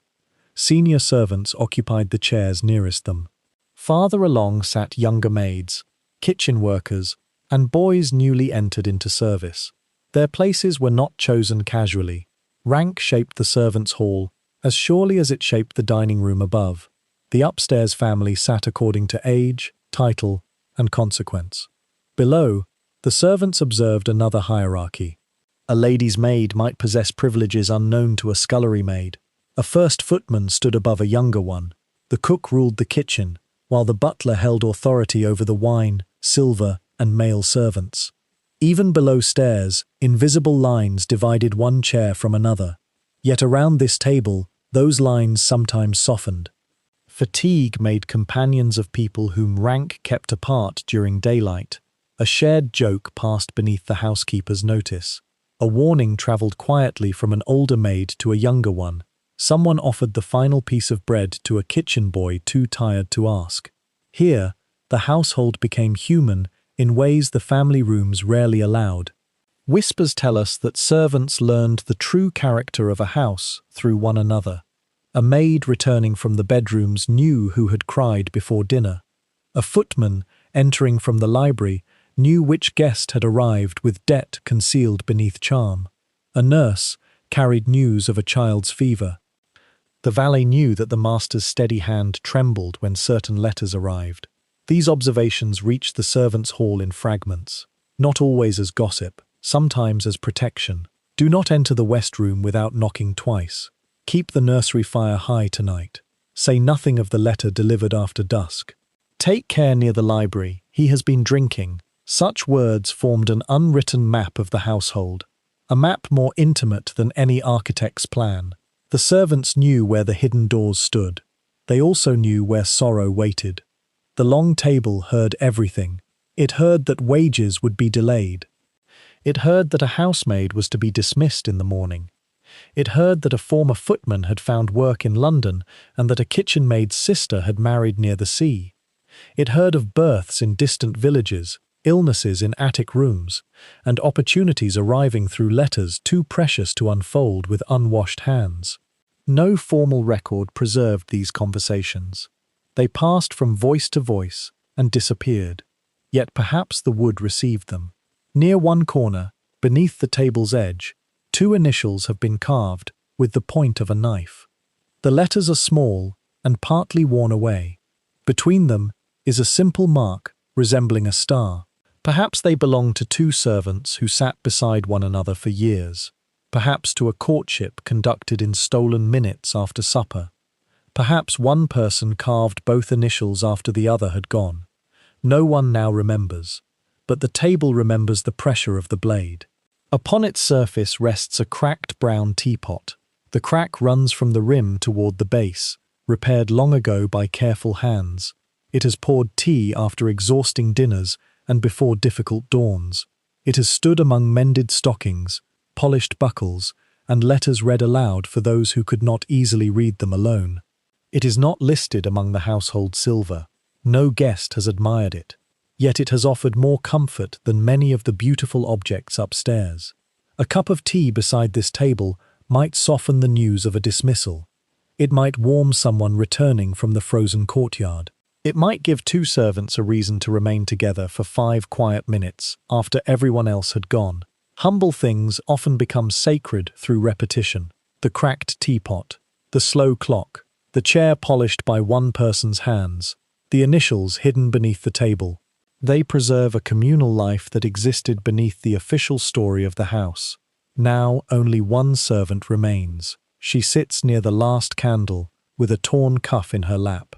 Perhaps she is repairing it for a footman expected back from the station.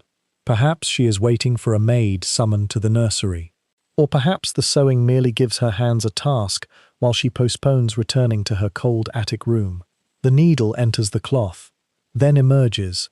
The thread forms a small spiral before tightening beneath her fingers. Beside the sewing basket lies a letter. She has read it more than once. The paper came from far beyond the estate, from a village whose lanes she can still see when she closes her eyes. The message may ask her to return. It may say that her mother is ill, that a sister needs help, or that someone she once expected to marry will wait no longer. She cannot answer tonight. Perhaps she does not know which answer belongs to the life she has become. The candle flame leans toward the paper, illuminating one softened fold. She closes the letter and places it beneath the sewing cloth. Above, the family sleeps within rooms she helped prepare. Their fires are banked. Their curtains are drawn. Water waits beside their beds. The servant knows their nightly fears and morning habits. Yet none of them knows that she sits awake below, unable to decide whether to leave. This is another hidden exchange within the house. Servants carried the burdens of those above, while their own burdens remained beneath notice. Still, the hall offered something close to refuge. Here, she could lower her gaze without performing deference. Here, she could remember another home. Here, among the traces of her companions, she was not entirely alone. Beneath the silence, the room seems full of absent voices. The cook's restrained laughter. The kitchen boy's impossible story about a shadow in the wine cellar. The housekeeper correcting someone's grammar. A maid whispering that she had received an offer of marriage. A footman quietly announcing that he would leave for another household. These voices have entered the walls like smoke. Some belong to people who departed years before. Others will return at dawn and reclaim their uneven chairs. The hall holds them all without distinction. Then a faint sound comes from the staircase. The servant stops sewing. Something has touched one of the lower steps. Not a footfall exactly. Only the soft complaint of old timber accepting weight. She lifts her head and looks toward the doorway. No one appears. The staircase descends beyond the candle's reach. Its banister catches one narrow line of light, then disappears into shadow. Perhaps another servant is returning through a lower passage. Perhaps cold air has tightened the wood.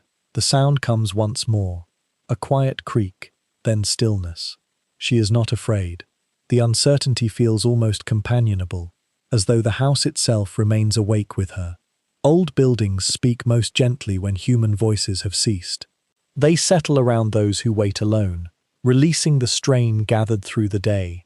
A wall exhales. A pipe murmurs. A stair remembers being climbed. Some believe that such sounds are merely timber, stone, and changing air. Perhaps that explanation is enough. But memory also has weight. The staircase has carried generations of servants into this room. It has borne hopeful arrivals, hurried summonses, secret courtships, and departures made before breakfast. Its steps know the pressure of tired feet and the hesitation of someone leaving for the final time. Perhaps no person stands upon it now. Perhaps the sound belongs to all of them. The maid returns to her sewing. Beyond the basement windows, the moon has crossed the sky. Its light cannot enter the servants' hall directly, but a faint blue reflection appears upon the metal rim of the teapot. Marked by the moon, even this hidden room belongs for a moment to the same night as the chambers above. The clock gives a muted strike. It is later than its hands suggest. The servant finishes the torn cuff and folds it carefully. She places the letter inside her apron. Whether she will answer tomorrow remains unknown. Then she rises. The chair moves across the floor with a low wooden sigh. She tidies the sewing basket, covers the polished shoe, and carries the unfinished cup toward the pantry. Before leaving, she looks once more around the hall. The head chairs stand in shadow. Without the butler, housekeeper, senior servants, maids, and boys seated in their appointed places, the hierarchy has become invisible. The table is simply a table. The chairs are only wood. Rank requires witnesses and light. Darkness recognizes none. The maid reaches toward the candle. For one final moment, the flame illuminates the cracked teapot, the slow clock, and the carved initials beneath the table. Dust turns within the light, like a buried field of stars. Then she extinguishes it. Darkness covers the room. No bell sounds. No voice commands. For a few silent hours, the family above and the servants below rest beneath one veil of night. Their names, duties, fortunes and fears become equally hidden. The staircase gives no further sound. Perhaps the house has fallen asleep. Perhaps it is listening. By morning, candles will be lit again. Chairs will recover their order. Bells will divide the hours, and every person will return to an appointed place. But now the servants' hall keeps its ancient silence. The unfinished stories remain within the walls. The letter waits inside an apron. The initials endure beneath the table, hidden from every formal history of the house. Perhaps this room was never merely a place for meals. Perhaps it was the chamber where unseen lives briefly became visible to one another. Where memory fades, humble objects continue their vigil. A cracked teapot, a mended cuff, a candle's final thread of smoke rising through darkness. Some rooms preserve the names of families. Others preserve the warmth of those who served them. And some voices only echo when we are ready to listen. It is said that stone remembers pressure long after it forgets the name of the hand. In an abandoned country house, rain enters through a broken window. It falls upon the floor of the upper corridor, where fragments of plaster lie beneath a ceiling, open to the sky.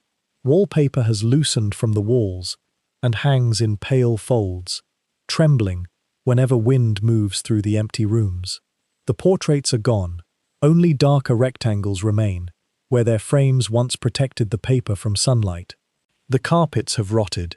Carved doors stand open to chambers filled with leaves, dust, and the faint green breath of moss. Yet behind the ruined gallery, concealed by a door whose baize covering has almost entirely faded, the servants' staircase remains. It descends through the house in narrow turns. Its steps are plain, without carpet or ornament. Some are made of wood, darkened by damp and age. Others are stone, cold beneath the moon. Each tread has been worn into a shallow hollow. No single foot created these curves.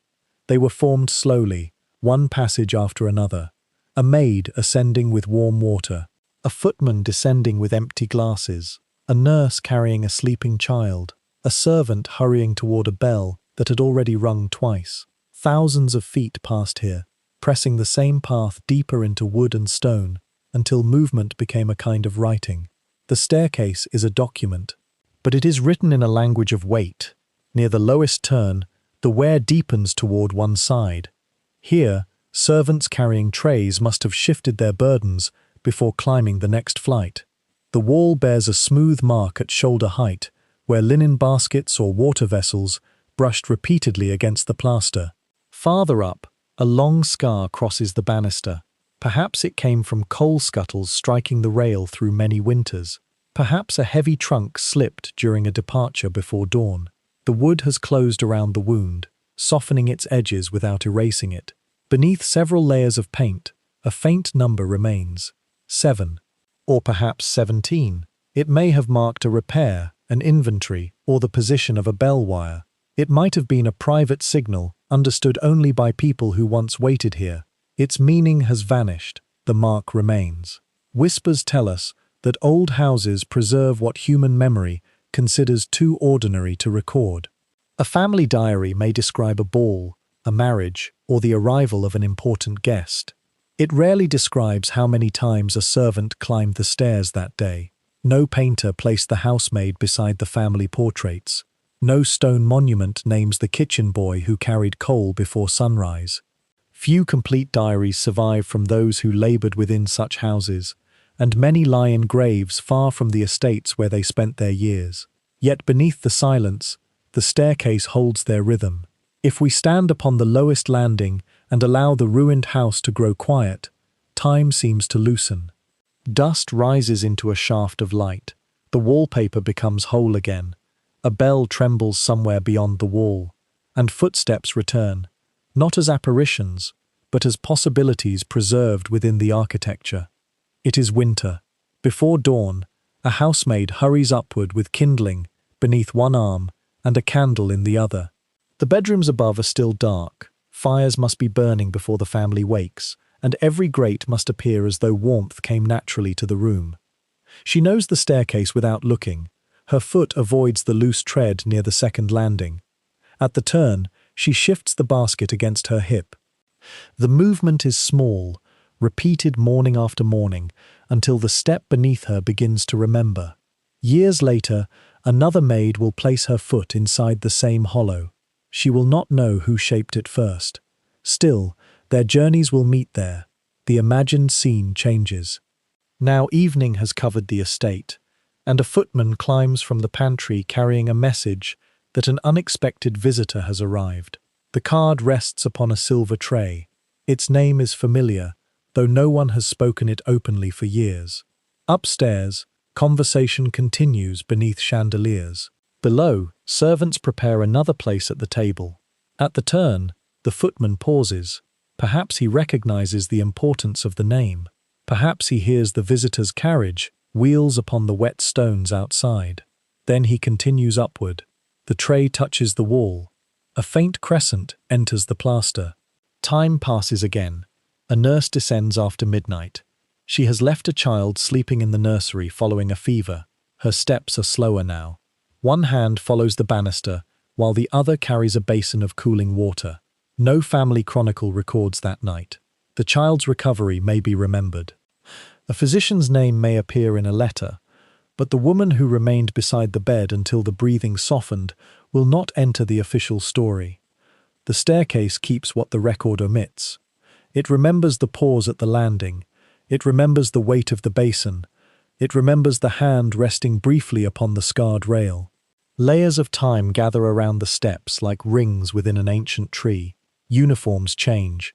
Candles give way to lamps. New wires enter the walls, and the bells grow easier to summon. One generation of servants teaches the next which doors are concealed, which stairs creak, and which rooms must never be entered without knocking.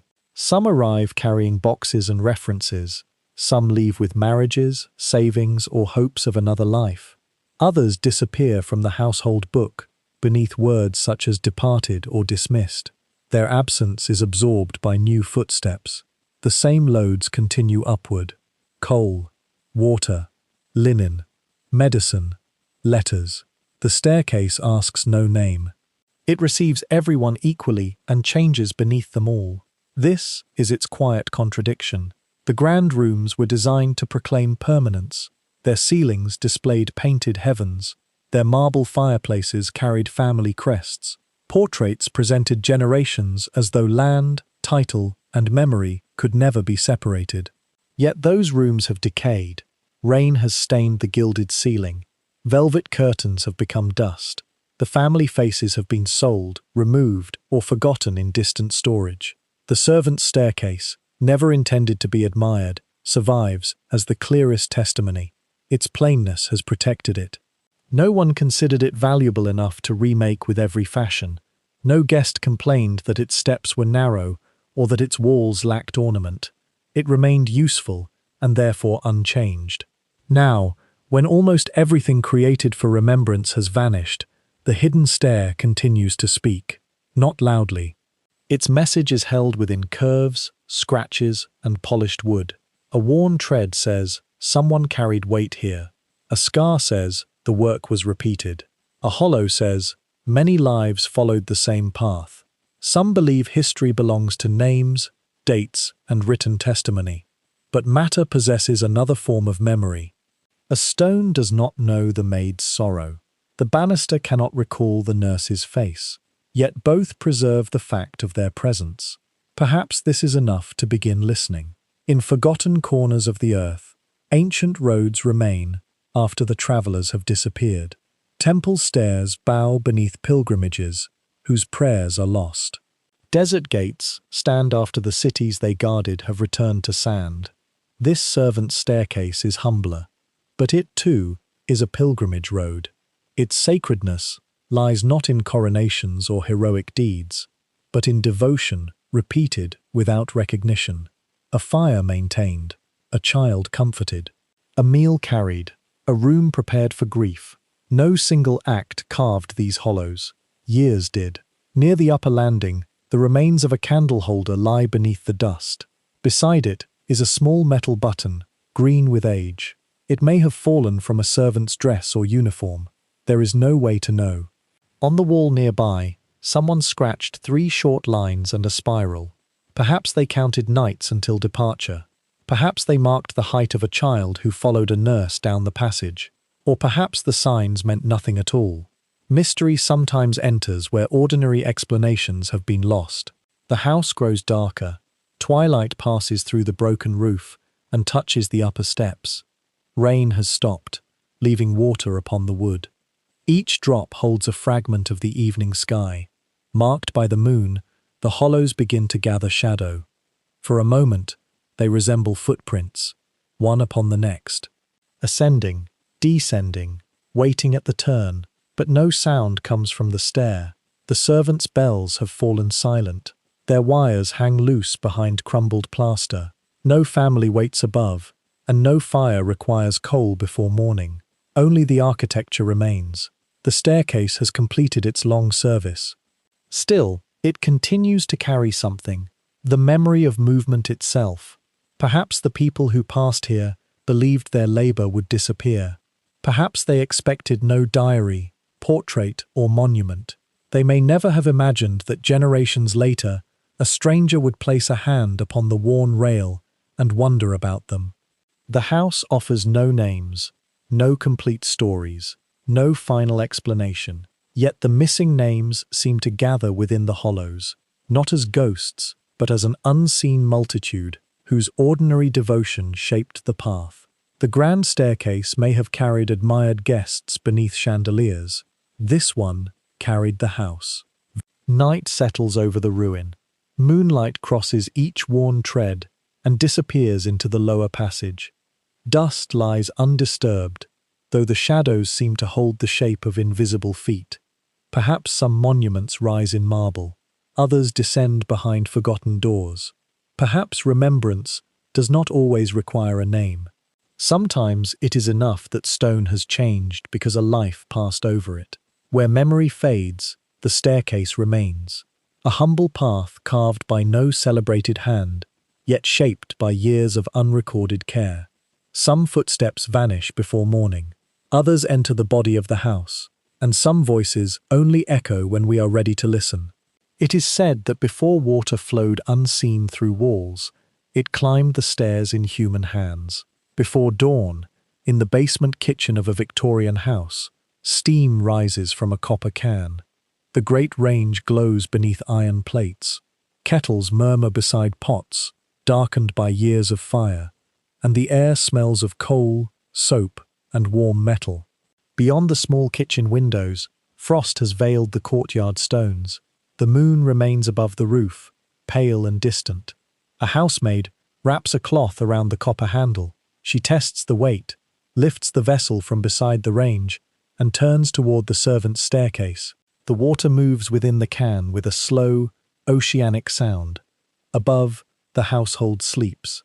A porcelain basin waits inside a dark bedroom. A fire has fallen low. Someone beneath embroidered covers expects warmth to be present upon waking, though they may never hear the steps carrying it toward them. The maid begins to climb. Before plumbing reached the upper floors of many houses, water followed the same hidden paths as coal, linen, food, and letters. It was drawn, heated, measured, carried upward, poured into basins or baths, and later removed when cold and clouded. Every vessel made 2 journeys. It rose full of possibility. It descended bearing traces. The staircase is narrow. Steam gathers around the maid's face and touches the plaster like a fleeting veil.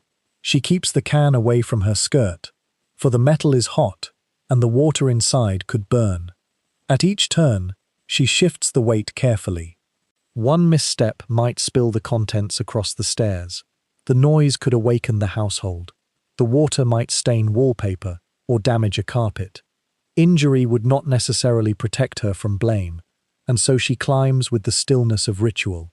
Her hands understand balance more deeply than thought. At the first landing, the copper vessel catches the candlelight. For a moment, its curved surface reflects the staircase, the maid, and the small flame in distorted shapes. The house appears within it as a trembling world carried upward. Whispers tell us that comfort often seems most natural to those who never witness its making. A warm basin appears beside the bed. A bath waits behind a screen. Fresh water stands upon the washstand. The occupant sees only the final arrangement, not the cold courtyard, the kitchen range, the scalded fingers, or the long ascent before morning. Water simply arrives. Yet beneath the silence, every drop has passed through service. The maid reaches the first chamber. She opens the door gently. The room is dark except for embers within the grate. Heavy curtains cover the windows. A sleeper lies within a canopied bed, breathing slowly beneath folded blankets. The maid crosses the carpet. Upon the washstand stands a porcelain basin decorated with blue flowers. She pours a measured stream from the copper can. Steam rises, drifting past the mirror and fading among the shadows. The sound is soft. Still, it feels intimate. Water entering porcelain resembles rain falling into a hidden pool. She places a clean cloth beside the basin and adds coal to the fire. Then she leaves without disturbing the person for whom these small preparations have been made. In another chamber, the bed is empty. A wedding dress hangs behind a screen. Its ivory fabric waits in the half-light, covered by a thin protective cloth. Orange blossoms rest upon a nearby table, and a pair of pale gloves lies beside a sealed letter. The maid pours warm water into the basin. By evening, the room will become part of a ceremony. Hair will be arranged. Buttons will be fastened. Perfume will touch wrists and throat. Downstairs, guests will speak of union, family, and future.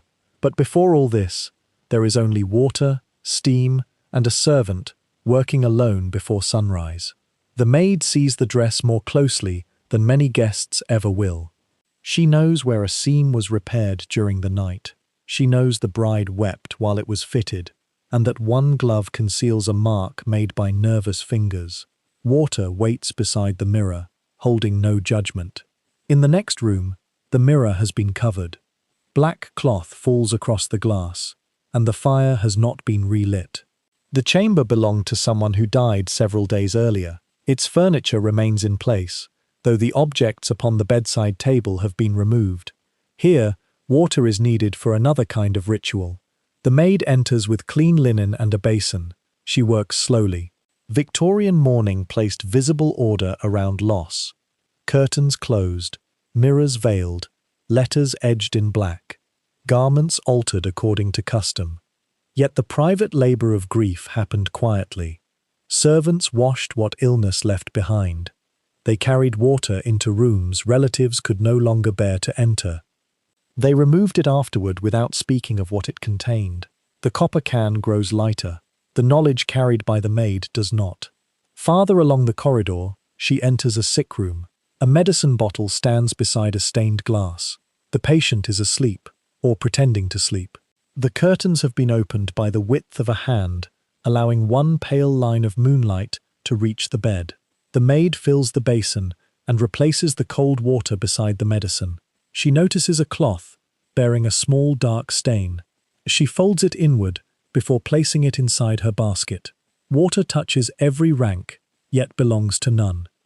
It washes the face of a child and the hands of a dying master.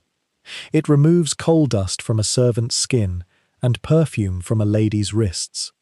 It carries away ash, medicine, blood, tears, and the faint powder used to prepare a face for public view. For an instant, water reflects candlelight. Then it accepts whatever is given to it and changes. Perhaps this is why it seems to remember, not as paper remembers through words, or portraits through likeness, but through transformation. Clear water enters a chamber. Clouded water leaves. The difference contains a story no ledger records. Near midnight, the same vessels descend. A maid lifts used basins from washstands and carries them toward the back stairs. Their contents move dangerously close to the rim.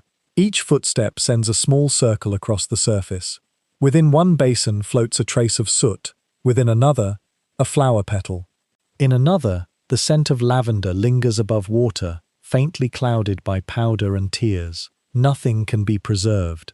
Everything must be poured away. Servants became the final witnesses to what rooms surrendered after doors were closed. They saw the water after a guest washed blood from a finger cut by broken glass. They emptied the bath prepared for someone weakened by illness. They carried away the basin in which a woman cooled her face before descending to announce an engagement she did not desire. The water held evidence only briefly, then it vanished into the drains, yards, and earth beyond the walls. In one room, however, the basin remains untouched. It was filled the previous evening for a guest expected to return before midnight. The bed has not been slept in. The fire has gone out. A travelling coat still hangs beside the door, and an open book lies face down near the window. The water is cold now, its surface perfectly still. The maid pauses. No one has explained the absence. Perhaps the guest left through another entrance. Perhaps an urgent message called them away. Perhaps the household knows more than it has chosen to tell those below stairs. Instructions arrive through the housekeeper. Remove the basin. Prepare the room as usual. Say nothing. The maid lifts the vessel. The water contains no soot, perfume, or blood. Yet its untouched clarity feels heavier than every stained basin she has carried. Absence, too, leaves evidence. She pours it away in the scullery. For one moment, the water flashes beneath the lamp, then disappears into darkness. By morning, the room will show no sign that anyone was expected. The maid returns to the kitchen. More water has been heated. More vessels wait beside the range. The cycle begins again. Full cans rising, empty cans descending, cold basins removed, warm ones placed beside beds. The house breathes through this exchange. Water moves upward as care. It returns as memory. At dawn, the maid carries the final empty vessels down the staircase. Their weight is lighter now. The copper cans touch gently with each step, releasing a muted note. Her arms ache from the night's journeys, and steam has left loose strands of hair against her face. At the landing window she pauses. Outside, frost covers the courtyard and the roofs beyond. The first sunlight enters through imperfect glass, turning the distant chimneys to faded copper. A single drop of water has escaped from one vessel. It rests upon the wooden banister, marked by the dawn. For one breath, it shines like a star, small, complete, holding the window and the pale sky within it. Then it slides onto the step. The dry wood receives it. The light disappears. No mark remains. The maid continues downward.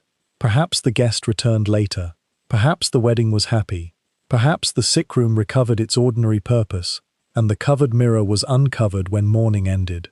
The water offers no conclusion. It has passed through every chamber and carried each secret only as far as the place where it was poured away. Some histories survive as letters, others remain in portraits, but much of human life resembles that drop upon the stair, briefly illuminated, witnessed by one tired person, then absorbed without record. Where memory fades, the copper vessel waits beside the range. Soon it will be filled again. Soon another servant will carry warmth toward a sleeping chamber. Some burdens grow lighter when emptied, others remain within the hands that carried them, and some voices only echo when we are ready to listen.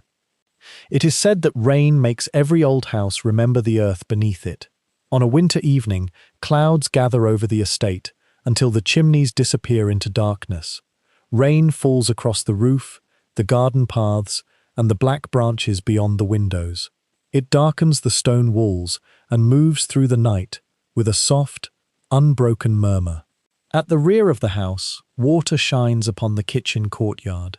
A narrow line of damp air enters beneath the servant's door, carrying the scent of wet soil, fallen leaves, and distant fields.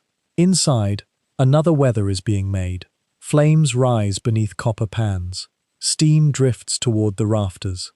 Knives pass gently through herbs, and spoons move through saucers whose surfaces reflect the fire like faded gold. Near the kitchen wall, a narrow staircase climbs toward the dining room. Its lower steps glow with warmth. Its upper landing disappears behind a green baize door, beyond which candles burn upon white linen, and guests continue a formal supper. Between the kitchen and the dining room lies only this stair, yet it separates two worlds. Below, servants move among heat, smoke, damp wool, and sharpened concentration. Above, silver touches porcelain, and conversation proceeds beneath chandeliers. Each dish must cross the boundary at precisely the correct moment. It must arrive warm. It must appear effortless. It must reveal nothing of the hands that prepared or carried it. The kitchen understands time differently from the rooms above. Here, time is measured by flame, by the thickening of sauce, by the softening of fruit.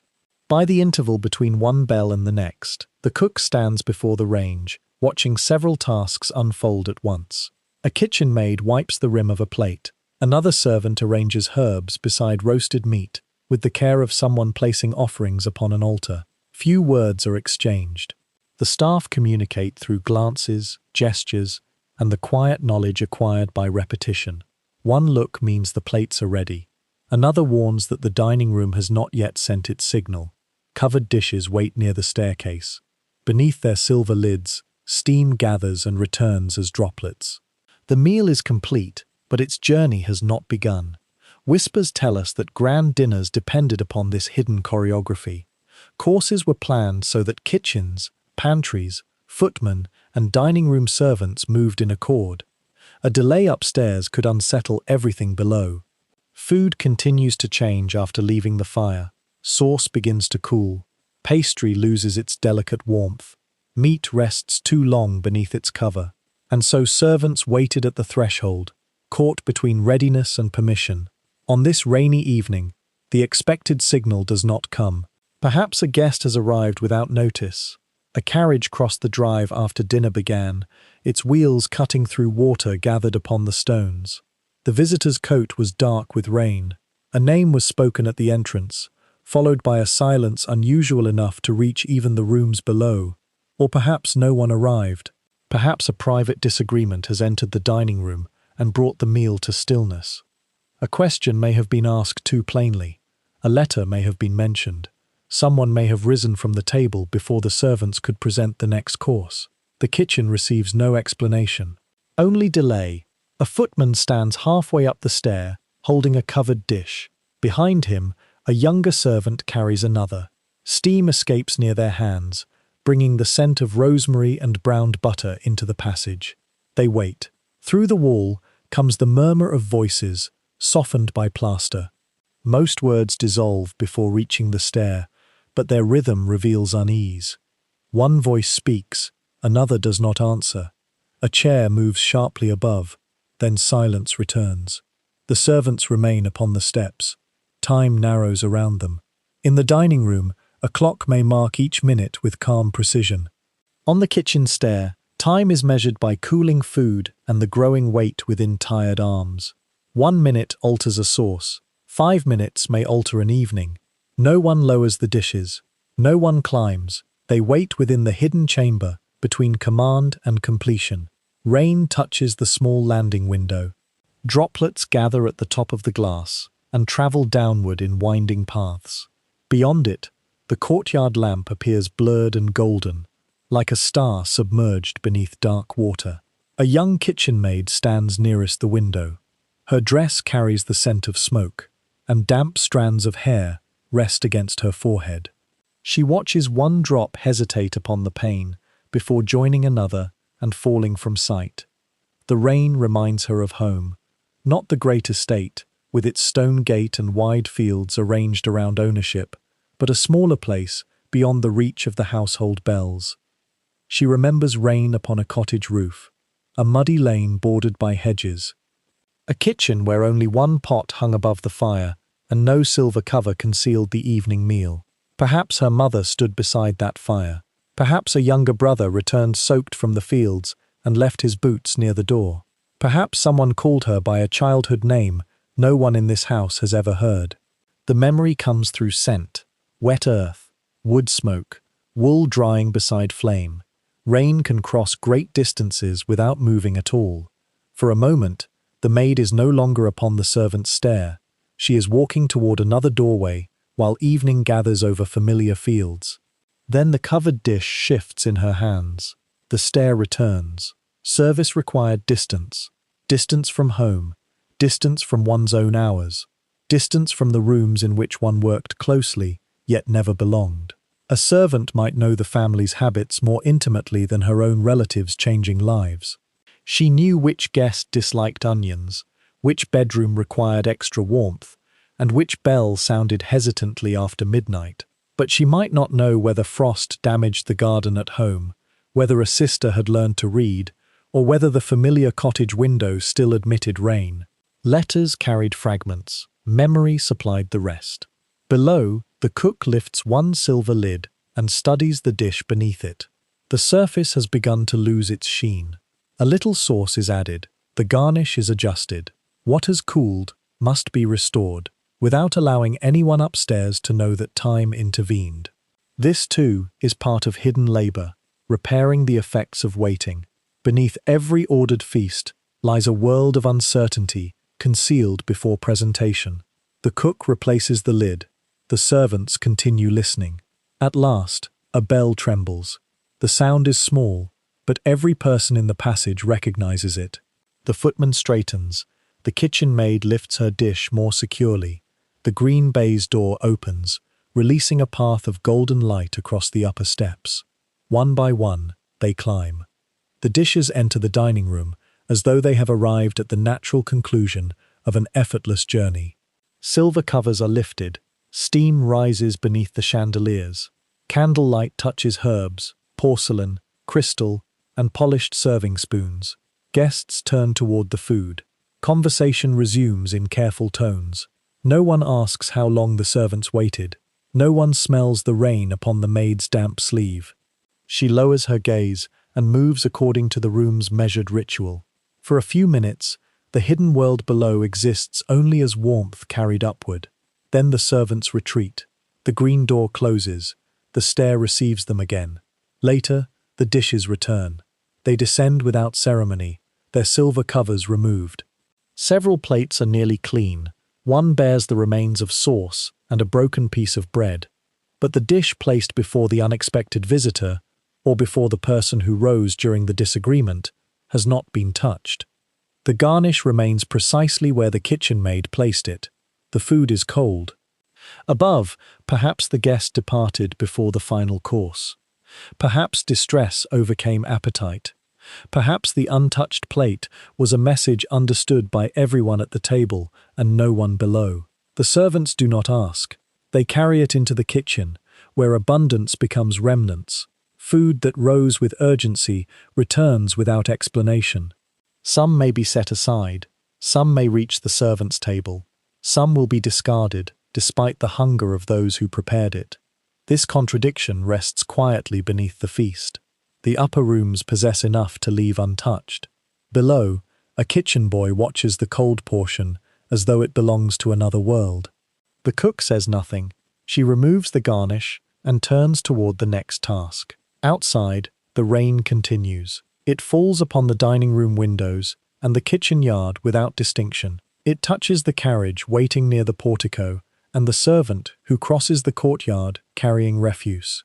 It falls upon the formal garden, the tradesman's entrance, the chapel roof, and the road leading toward the young maid's distant village. Rain recognizes no hierarchy. It does not know which door is grand. It does not choose between silk and wool. It covers every roof beneath one veiled sky. Near midnight, the kitchen fires settle lower. Copper pans are washed and returned to their hooks. Knives are dried. The final plates arrive down the stair, bearing crumbs, wax, and the faint evidence of hands that moved through an uncertain evening. The maid returns to the landing window. Only for a breath. The glass is colder now. She touches one finger to a trail of condensation and watches the courtyard beyond. Perhaps she imagines following the rain home. Perhaps she understands that by morning, the thought will soften beneath duty. Below her, the kitchen waits to be cleaned. Above, The family withdraws to rooms prepared by other unseen hands. Between them, the stair rests briefly. Its steps hold the fading scent of roasted herbs, candle wax, damp wool, and rain. A small drop of sauce has fallen near the turn. A trace of mud marks the lowest tread. These signs will be removed before dawn. The feast will survive in memory as orderly and complete. The waiting will not. Yet perhaps the staircase remembers. It remembers the covered dishes cooling beneath silver. It remembers the servants listening to words they could not fully hear. It remembers the maid watching rain upon the window, while another life returned to her through the scent of earth.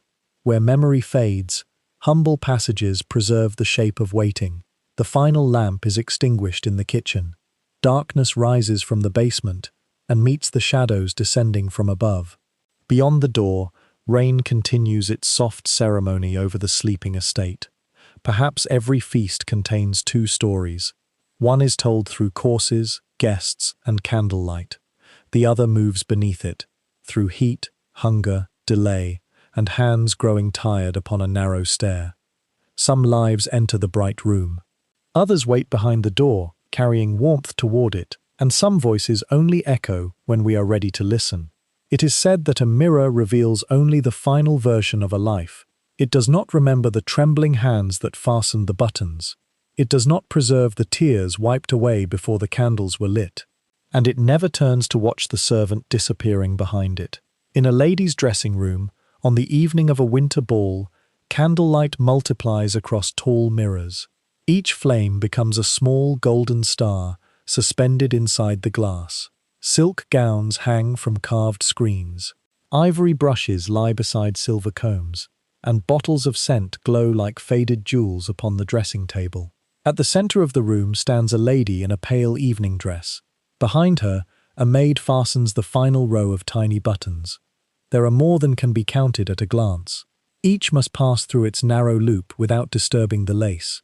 The maid works carefully, knowing where the fabric pulls and where an earlier tear has been repaired so delicately that no guest will notice. The dress is worth more than she may earn in years.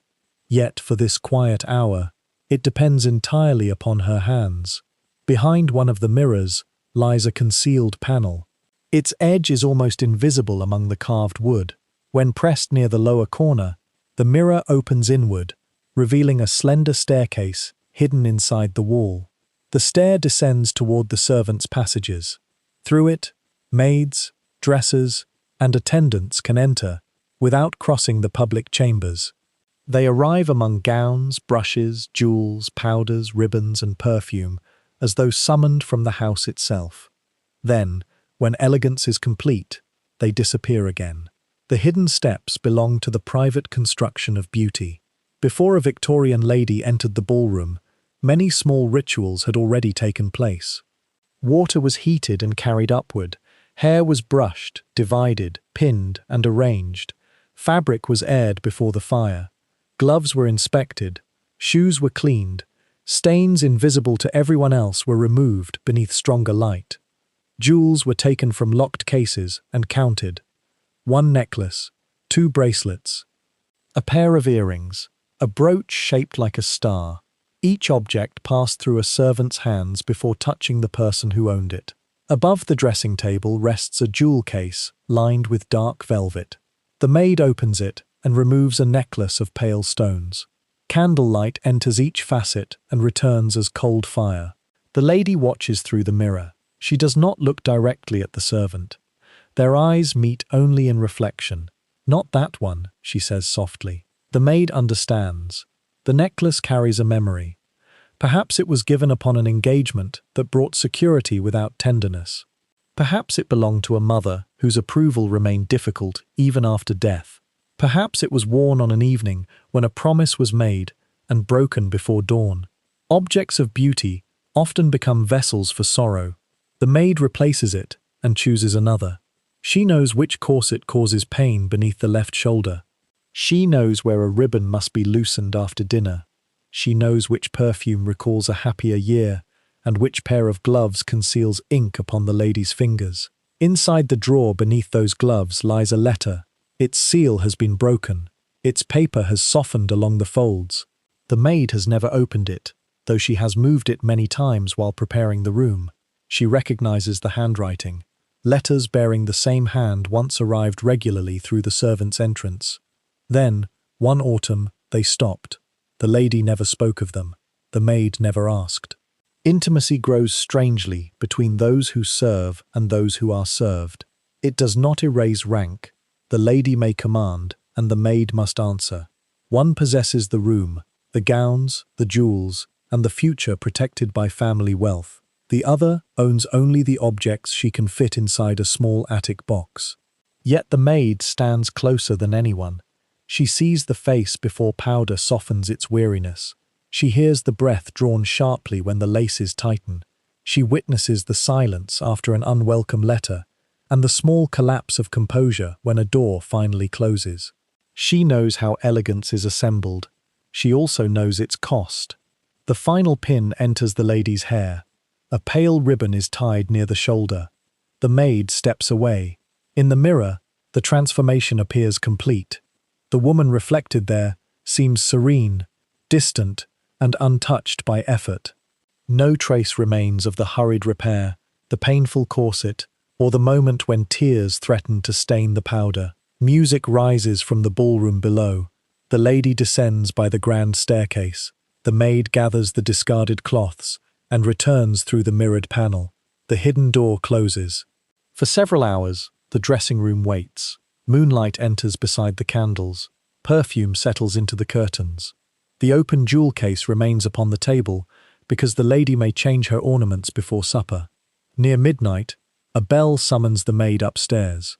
When she enters, the room is no longer orderly. A drawer has been opened. Gloves lie upon the carpet. The velvet case rests empty beside the mirror. The star-shaped brooch is missing. It had been counted before the ball. The maid remembers placing it near the bracelets, although the lady chose not to wear it. No guest should have entered the dressing room. The public door remained locked. Only the mirrored passage offered another path. Questions begin quietly. Who last handled the jewel? Who possessed access to the hidden stair? Who remained upstairs while the household danced below? Suspicion moves toward the servants, as naturally as water moving downhill. No accusation is spoken at first. The housekeeper examines the drawers. The butler asks whether the maid is certain of what she remembers. Another servant is told to search the stair and the rooms beneath it. The maid stands beside the dressing table with her hands folded. Her face remains still. But she has seen something. Earlier, while returning with fresh gloves, she noticed a member of the family emerging through the mirrored panel. The figure believed the dressing room empty. Perhaps it was a younger brother troubled by debt. Perhaps a sister whose own jewels had been sold quietly. Perhaps someone searching for the hidden letter rather than the brooch. The encounter lasted only a moment. A hand closed around something near the jewel case. Then the figure passed into the formal corridor without speaking. The maid said nothing, now that silence has changed its meaning. If she reveals what she saw, she may protect herself. Yet her words could ruin someone whose name carries the authority of the house. Would she be believed? Or would knowledge itself become evidence against her?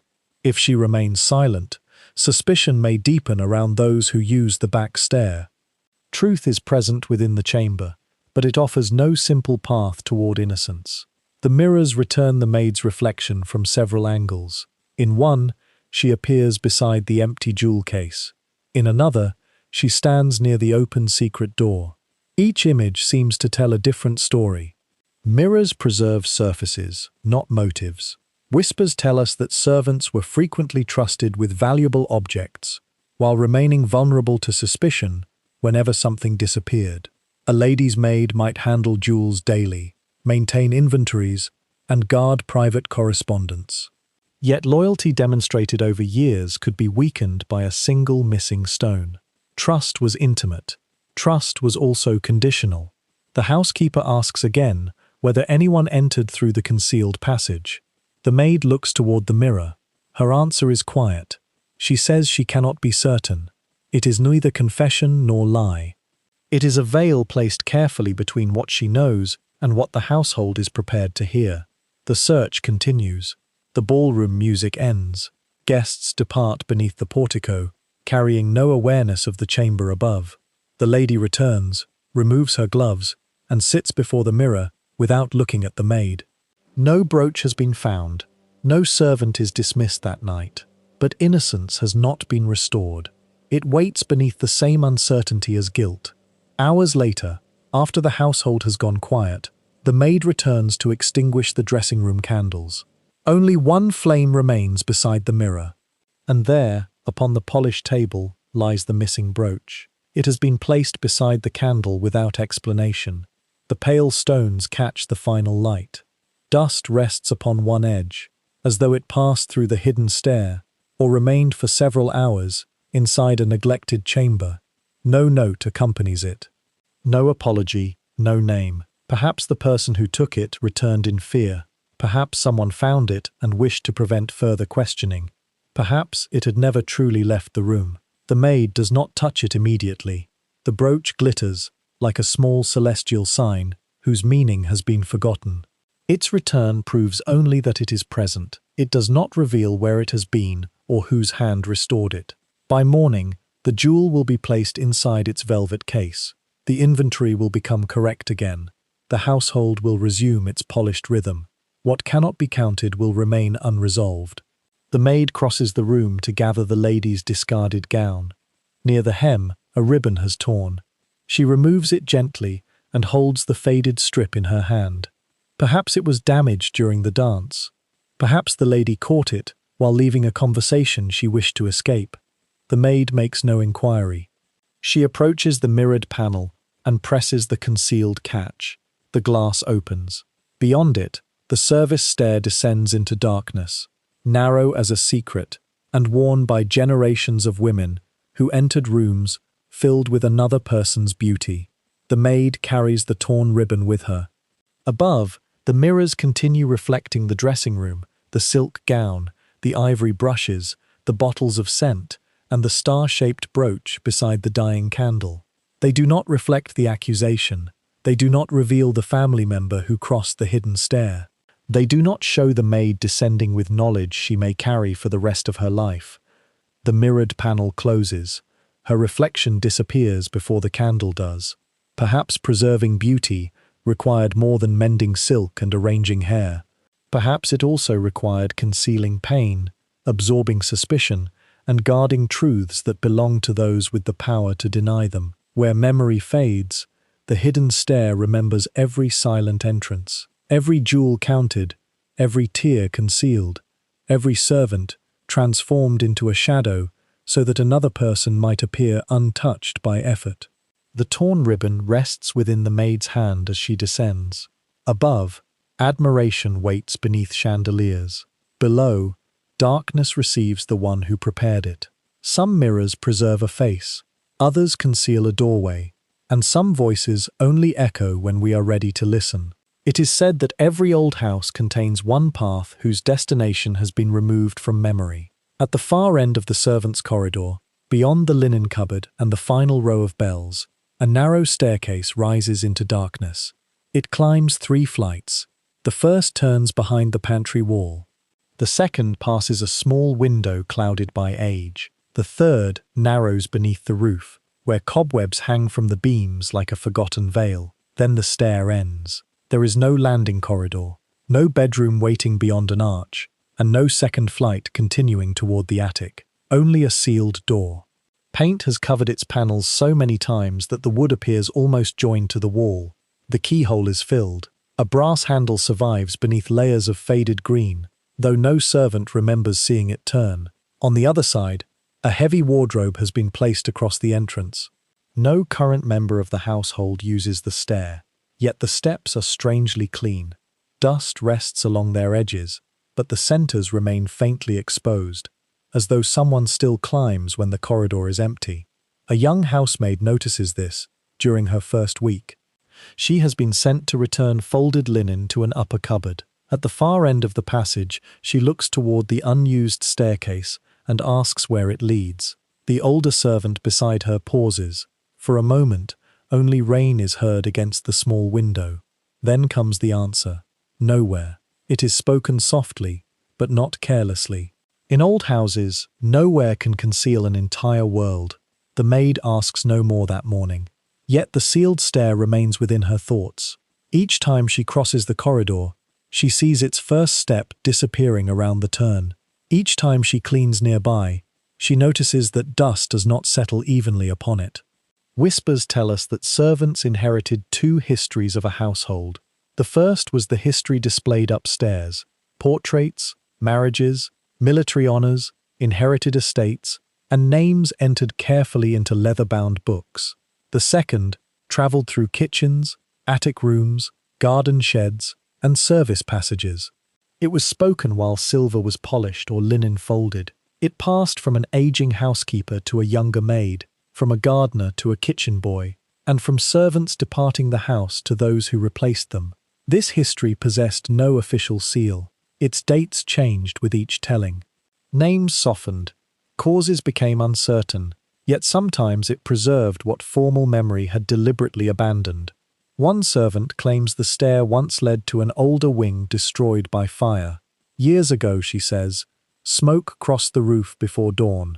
The family escaped, but several chambers were damaged. Afterward, the connecting door was closed, and the wing was rebuilt without restoring the passage. But no burn marks appear upon the stair. Another believes the sealed rooms held a sick room during an epidemic. A child, a relative, or perhaps several servants were isolated there while fever moved through the house. Food was left outside the door. Linen descended in covered baskets. When the illness ended, the rooms were shut and never used again. Yet the burial register offers no unusual names. The gardener remembers another story. When he first entered service as a boy, an older gardener told him that a woman lived in the hidden apartments. She never appeared at dinner and never walked in the formal garden. Curtains remained closed during the day, but lamps burned behind them after midnight. No one agreed whether she was a widow, an unmarried relation, or someone whose existence threatened the family's carefully arranged history. Some called her ill, others called her disgraced. A few said she was not a member of the family at all. The house provided food, fire, and silence. Then, one winter, the lamps disappeared. No departure was witnessed. The official albums contain no portrait matching the story. Still, an empty place remains upon the wall of the west gallery where a frame once hung. The young maid listens to these fragments without deciding which one to believe.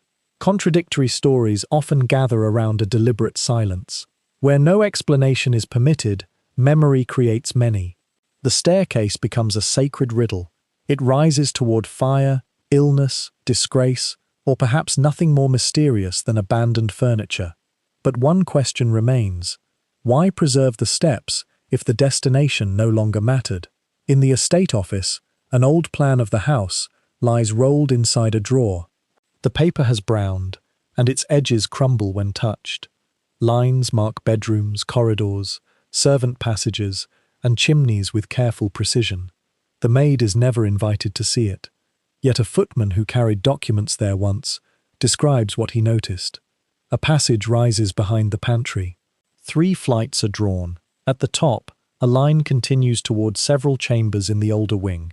But precisely where the sealed door now stands, the ink fades. Perhaps damp erased it. Perhaps the architect changed his plan. Or perhaps someone rubbed the paper until the destination disappeared. Beneath the silence of the servants' hall, another absence waits. Between the bells marked west bedroom and upper dressing room are 2 empty screw holes. The wall is lighter where a small label once rested. A wire still enters the plaster, though no bell hangs at its end. The missing label may have named the sealed rooms. No one remembers the words, or no one wishes to say them. Servants learn quickly that forgetting can be part of duty.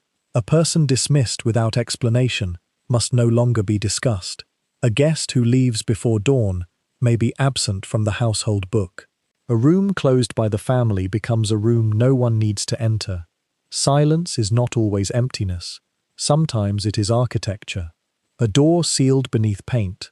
A wardrobe pushed against the other side. A bell removed while its wire remains inside the wall. The young maid begins to notice other traces. Once, she finds a candle stub upon the second landing. The wax is pale and nearly clean. Another time, a small cobweb has been broken near the upper rail. She asks whether the housekeeper inspects the stair. The answer does not come. Perhaps another servant visits out of curiosity. Perhaps air moving beneath the door disturbs the dust. Perhaps the staircase only appears cleaner because countless earlier footsteps polished its center more deeply than the surrounding wood. Reason provides many quiet explanations. None entirely closes the path. One autumn night, rain moves over the estate. The household has retired, and most servants have gone to their attic rooms. The young maid crosses the corridor, carrying extinguished lamps toward the pantry. At the far end, she sees light. A narrow golden line rests beneath the sealed door. She becomes still. The light is not moonlight. The upper stair has no window near the final landing, and the clouds have covered every star. It resembles candlelight, warm, uneven, alive. The maid places the extinguished lamps upon a table and takes the one candle still burning in her hand. She begins to climb. The first flight receives her footsteps with little sound. At the second, the rain grows louder, traveling through gutters hidden inside the walls. Water seems to move around her like a dark river. She reaches the clouded window. Nothing is visible beyond it, except the blurred shape of branches and one pale reflection from her flame. Above, the golden line remains beneath the door. She continues. Cobwebs hang across the third flight. She holds her candle away from them, fearful not of ghosts, but of flame touching the dry threads. Her shadow climbs before her, bending around each turn like a companion made from darkness. The light beneath the door disappears. Not slowly. One moment it is present. The next, nothing remains. The maid stops several steps below the landing. She listens. No foot moves beyond the door. No wardrobe scrapes across the floor. There is only rain in the distant gutters, the low movement of wind beneath the roof, and the subtle breath of an old house settling within its foundations. She reaches the top. The paint over the door is unbroken. The handle is cold. Near the threshold, the floor is clean enough to reveal a faint crescent, as though the door once opened inward many years before. But now its edges are sealed beneath paint. The maid does not touch the handle. To open the door would require more than curiosity. It would require breaking the silence the household has built around it. And perhaps some thresholds are most truthful when they remain closed. She raises her candle. Upon the wall beside the frame is a small mark shaped like a star. It may be a scratch left by furniture. It may be an old carpenter's sign, or a private symbol carved by someone who waited there. A strand of faded ribbon rests near the corner. Nothing more. No name. No message. No invitation. The maid stands for one breath, then another. Perhaps someone waits beyond the door. Perhaps only abandoned chairs, covered mirrors, and dust occupy the hidden rooms.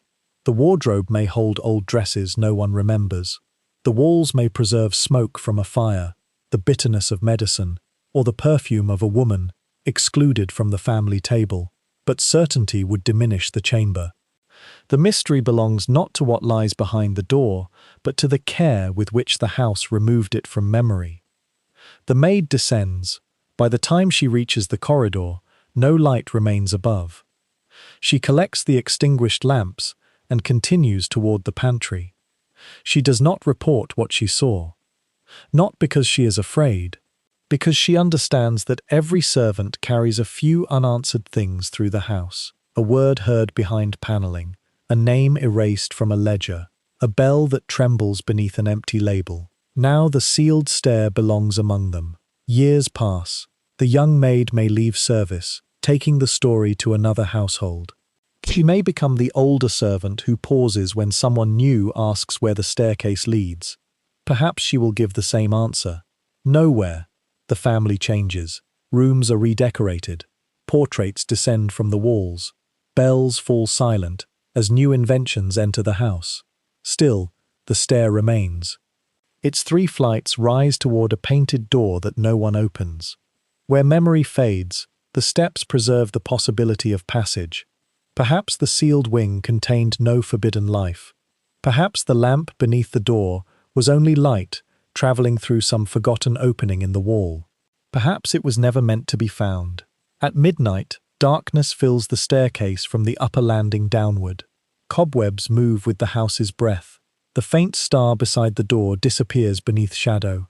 No revelation arrives. Only the stair, only the sealed threshold. Only a path carefully preserved after its destination was taken away. Some histories end in a room, others end before the door, and some voices only echo when we are ready to listen. It is said that there are places in an old house where a person may stand between two lives, not entirely above, not entirely below. On a small landing between the dining room and the servants' corridor, a footman waits beneath a single candle. In one hand, he holds a covered silver dish. With the other, he steadies himself against the wall. The dish is heavier than it appears, and the narrow stair has already carried him upward through several turns. Beyond the green baize door above, refined laughter rises beneath chandeliers. From the kitchen below comes the distant clatter of copper, porcelain, and hurried hands. The landing receives both sounds. Here, the laughter is softened. The kitchen noise is almost lost. For one suspended moment, the footman belongs fully to neither world. Candlelight touches his uniform. The coat is dark and carefully fitted. Brass buttons form a bright line across the cloth. White gloves conceal the marks left by work, while his posture transforms effort into apparent ease. The guests will notice the uniform. They may admire the order it represents. Few will remember the person wearing it. Victorian footmen occupied a strange place within the visible life of a grand household. Unlike servants whose duties kept them in kitchens, sculleries, or bedrooms before dawn, footmen appeared in formal rooms. They opened carriage doors beneath the portico. They announced visitors, carried messages, served at table, and stood behind chairs during long dinners. Their presence was intended to be seen. Yet the individual was expected to remain invisible. Height, appearance, posture, and even the symmetry between two footmen could influence hiring. A tall servant in fine livery became part of the household's display, like polished silver or a well-kept carriage. His body entered the language of wealth, but his thoughts did not. Whispers tell us that a footman learned the art of stillness before many other skills. He stood without shifting his weight. He entered at the proper moment and withdrew before drawing attention. His expression remained composed whether guests spoke kindly, carelessly, or cruelly. He heard conversations never intended for him, because those above often forgot he was listening, or perhaps they remembered and did not believe his listening mattered. At dinner, a footman might stand only a few feet from discussions of marriage, debt, politics, inheritance, or the dismissal of workers upon distant land. He poured wine while decisions were made. He removed plates after promises were offered. He carried letters whose consequences he would never be permitted to question. Knowledge entered his keeping. Power did not follow. The door above opens briefly. Golden light falls across the landing. A voice requests the next dish, and then the door closes again. The footman lifts the silver cover slightly to ensure that warmth remains beneath it. Steam rises. For an instant, the dish reflects his face. The polished surface bends the image into two halves. One side glows in candlelight, the other disappears beneath shadow.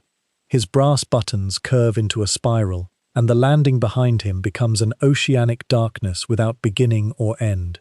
He studies the reflection only for a breath. The face there belongs to the household when clothed in livery, but the memories behind it belong elsewhere. He was born in a village beyond the estate boundary, where cottages stand near fields leased from the same family whose dinner he now carries.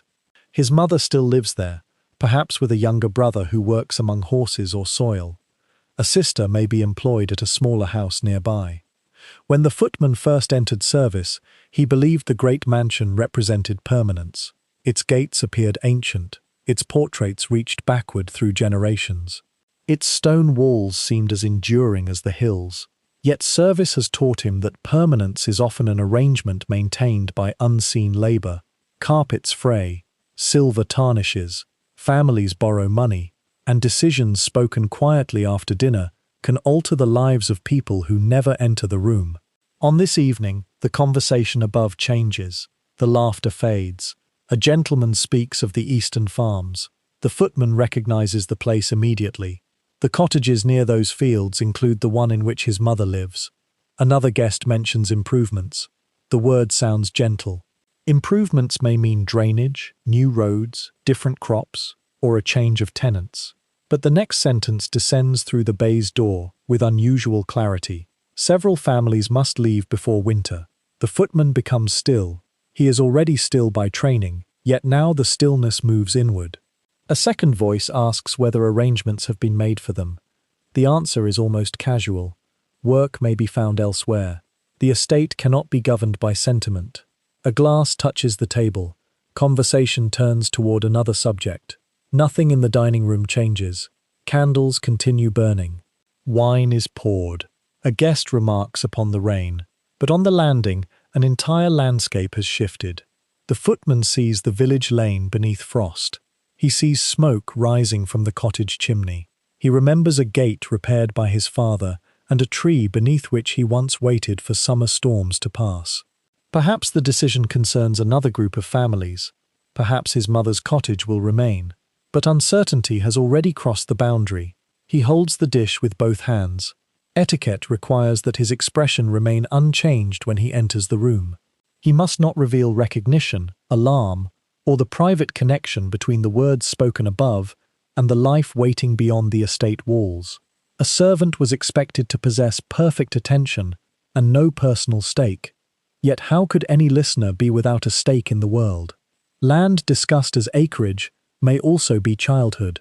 A cottage marked upon an estate plan may contain a mother's bed, a family Bible, and letters tied beneath a ribbon. Employment described as unnecessary may be the bread upon someone's table. The same sentence means one thing beneath a chandelier and another upon a village road. The landing holds both meanings. Above lies proximity to wealth. Below waits the servants' hall, where news may be whispered and concern shared among people whose own families depend upon wages, references, and uncertain permission to remain. The footman stands between them. He could descend now and tell the others what he has heard. He could attempt to send a warning to the village before any official notice arrives. But overheard knowledge is dangerous. If questioned, he must admit that he listened. If the decision changes, he may have spread fear without cause. If it does not change, his warning offers little power to those affected. Even leaving service is not simple. He sometimes dreams of another life, perhaps employment in a city hotel, a position upon the railway, or work in a shop where his name might matter more than his uniform. Yet his future depends upon a good character from the household. A few lines written by the butler or master could open another door. A refusal could close many. Thus the house holds him through more than wages. It holds the bridge toward whatever may come next. The dinner bell sounds. The small brass note reaches the landing and settles into the silence. The footman straightens his coat. He adjusts his gloves and lifts the dish. The green baize door opens. Light receives him. The dining room glows beneath tall candles. Guests sit around white linen, their faces reflected in glasses and polished silver. Along the walls, portraits preserve other generations who also made decisions about fields, cottages, and lives beyond the room. The footman enters with measured steps. No one looks closely at him. He places the dish upon the table and raises the silver cover. Steam rises into the chandelier light. Someone praises the aroma. Another resumes speaking of travel. The gentleman who mentioned the eastern farms holds out his glass. The footman fills it. His hand does not tremble. Behind his controlled expression waits the image of the village beneath winter skies. For a moment, his face appears inside the wineglass, distorted by crystal and red light. Then the guest lifts the glass, and the reflection disappears. Service continues. Plates are changed, chairs move, the final course arrives. The footman remains behind the guests while their conversation travels towards safer subjects. Music, weather, a forthcoming marriage. No one returns to the families who must leave. Perhaps the decision is already complete, and therefore no longer interesting. Hours later, the dining room empties. Guests pass into the drawing room. Candles burn lower. The silver dish is carried away by another servant, and the footman crosses the small landing with empty hands. He pauses at the same place. Above, the door closes upon the final laughter. Below, a warm line of light rises from the servants' corridor. He could descend toward fellowship, toward the long wooden table where quiet warnings travel between people who understand what such news may mean. Or he could turn toward the pantry and say nothing until morning. The chapter of his choice remains unwritten. Perhaps he sends a letter. Perhaps he waits. Perhaps another servant has already heard. He descends without the dish, yet the burden feels greater than before. The polished silver has been removed from his hands. The conversation has not. Each step carries him away from the dining room, but not from its power. Words spoken casually above follow him downward, entering the kitchen, the servants' hall, and eventually, perhaps, the village itself. This is how decisions travelled through grand houses, not always through formal notices, sometimes through a servant's silence, sometimes through a warning whispered beside the last candle, sometimes through a letter sent before dawn. By morning, the landing is empty. Light enters from above through the dining room door, and from below through the servants' passage. Yet the centre remains in shadow.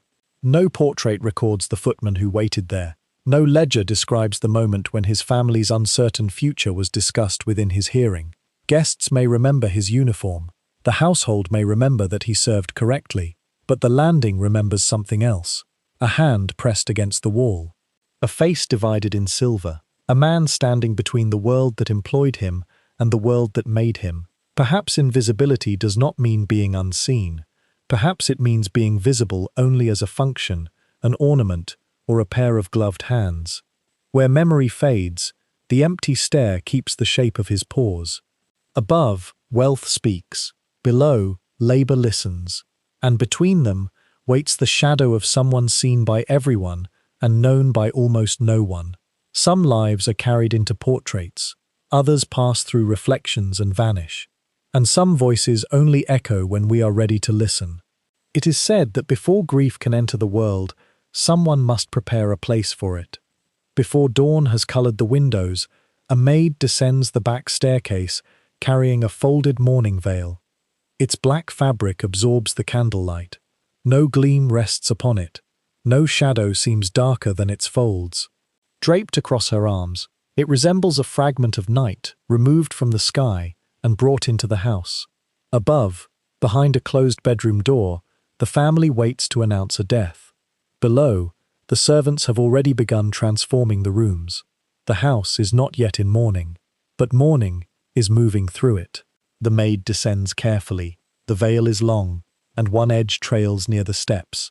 She lifts it away from the worn wood, guarding the fabric from dust and candle wax. At the turn of the stair, a small window reveals the final stars above the chimneys. Beyond them, the estate lies beneath mist. No visitor approaches. No bell sounds from the gate. For a little while longer, the death belongs only to those inside the walls. Then the rituals will begin. Victorian mourning possessed a visible language. Mirrors were covered so that familiar faces would not appear unchanged within a house altered by loss. Curtains were drawn. Clocks might be stopped at the hour of death. Writing paper acquired black borders, and letters departed carrying the news toward distant relations. Clothing changed. Black crepe, bombazine, dull silk, and other subdued fabrics entered wardrobes. The depth and duration of mourning depended upon relationship, age, gender, and social expectation. A widow's dress spoke differently from a daughter's ribbon or a servant's armband. Grief was made legible through fabric, and servants arranged the grammar. They covered the mirrors. They fastened black cloth to the door. They carried messages to the telegraph office and prepared chambers for relatives expected to arrive. They altered gowns, searched cupboards for suitable garments, and removed flowers whose brightness no longer belonged in the rooms. While the family absorbed the meaning of death, the household staff constructed its outward form. The maid reaches the workroom. A seamstress waits beneath two lamps, surrounded by folded black fabric, needles, thread, scissors, and clothing carried down from the chambers above. The mourning veil is placed upon the table. Its edge requires adjustment. Perhaps it must fall lower over the widow's face. Perhaps a section has been damaged in storage. Perhaps the household owns no veil appropriate to the exact degree of loss, and one must be made before visitors arrive. The seamstress unfolds it. Black cloth spreads across the table like an ocean without moonlight. Nearby, another servant cuts dark borders for correspondence. A housemaid carries linen from the death chamber. In the passage, a footman receives instructions concerning the first callers and which names must be admitted. No one speaks loudly. Yet the silence is not empty. It is filled with work. Whispers tell us that the visible stillness of mourning depended upon hidden movement. Upstairs, the family might remain behind closed doors. Downstairs, servants climbed and descended without pause. A fire had to be maintained in the room where the body rested. Water had to be carried. Meals had to be prepared even when no one wished to eat. Furniture might be moved, shutters closed, and lamps dimmed. The household bell itself could be muffled, so its sound would not disturb the solemnity of the house. Everything must change before the first visitor crossed the threshold. The maid leaves the workroom and climbs again. On the upper landing, the corridor appears unfamiliar. Mirrors along the walls are already veiled. Portraits look across a world where no living reflection answers them. A long case clock stands silent, its hands resting at an hour before dawn. In the principal chamber, a woman sits beside the window. She is now a widow. The title has arrived before the clothing that will reveal it. Her evening dress remains upon her body, though the candles have burned low. One hand rests against the curtain. The other holds no handkerchief, letter, or comforting object. The maid enters quietly. She has served this woman through years of dressing, travel, illness, and formal dinners. She knows which jewels carry unhappy memories, and which letters must be hidden before morning. She has heard arguments through dressing room doors, and witnessed silences that lasted longer than anger. The marriage was admired publicly. Its portrait hangs in the gallery, husband and wife standing beneath painted columns, joined by arrangement, inheritance, and name. But portraits cannot show the hours between ceremonies. Perhaps affection once lived within the marriage, and later faded. Perhaps tenderness survived beneath years of disappointment. Perhaps fear and duty occupied the rooms where love should have been. Now death has ended the relationship without explaining it. The widow's sorrow may contain grief. It may also contain relief. Relief may bring guilt. Guilt may resemble grief when seen behind a veil. The maid does not ask what the woman feels. She brings water. She removes the evening jewelry and places it inside a locked case. She unfastens the gown and prepares a simple wrapper until the mourning dress is ready. Their eyes meet in the mirror before the glass is covered. For one final moment, both faces appear together. Then the maid draws black cloth across the reflection. The mirror disappears. Between the two women lies a silence beyond rank. The widow cannot speak the full truth of her marriage without disturbing the dignity expected of her.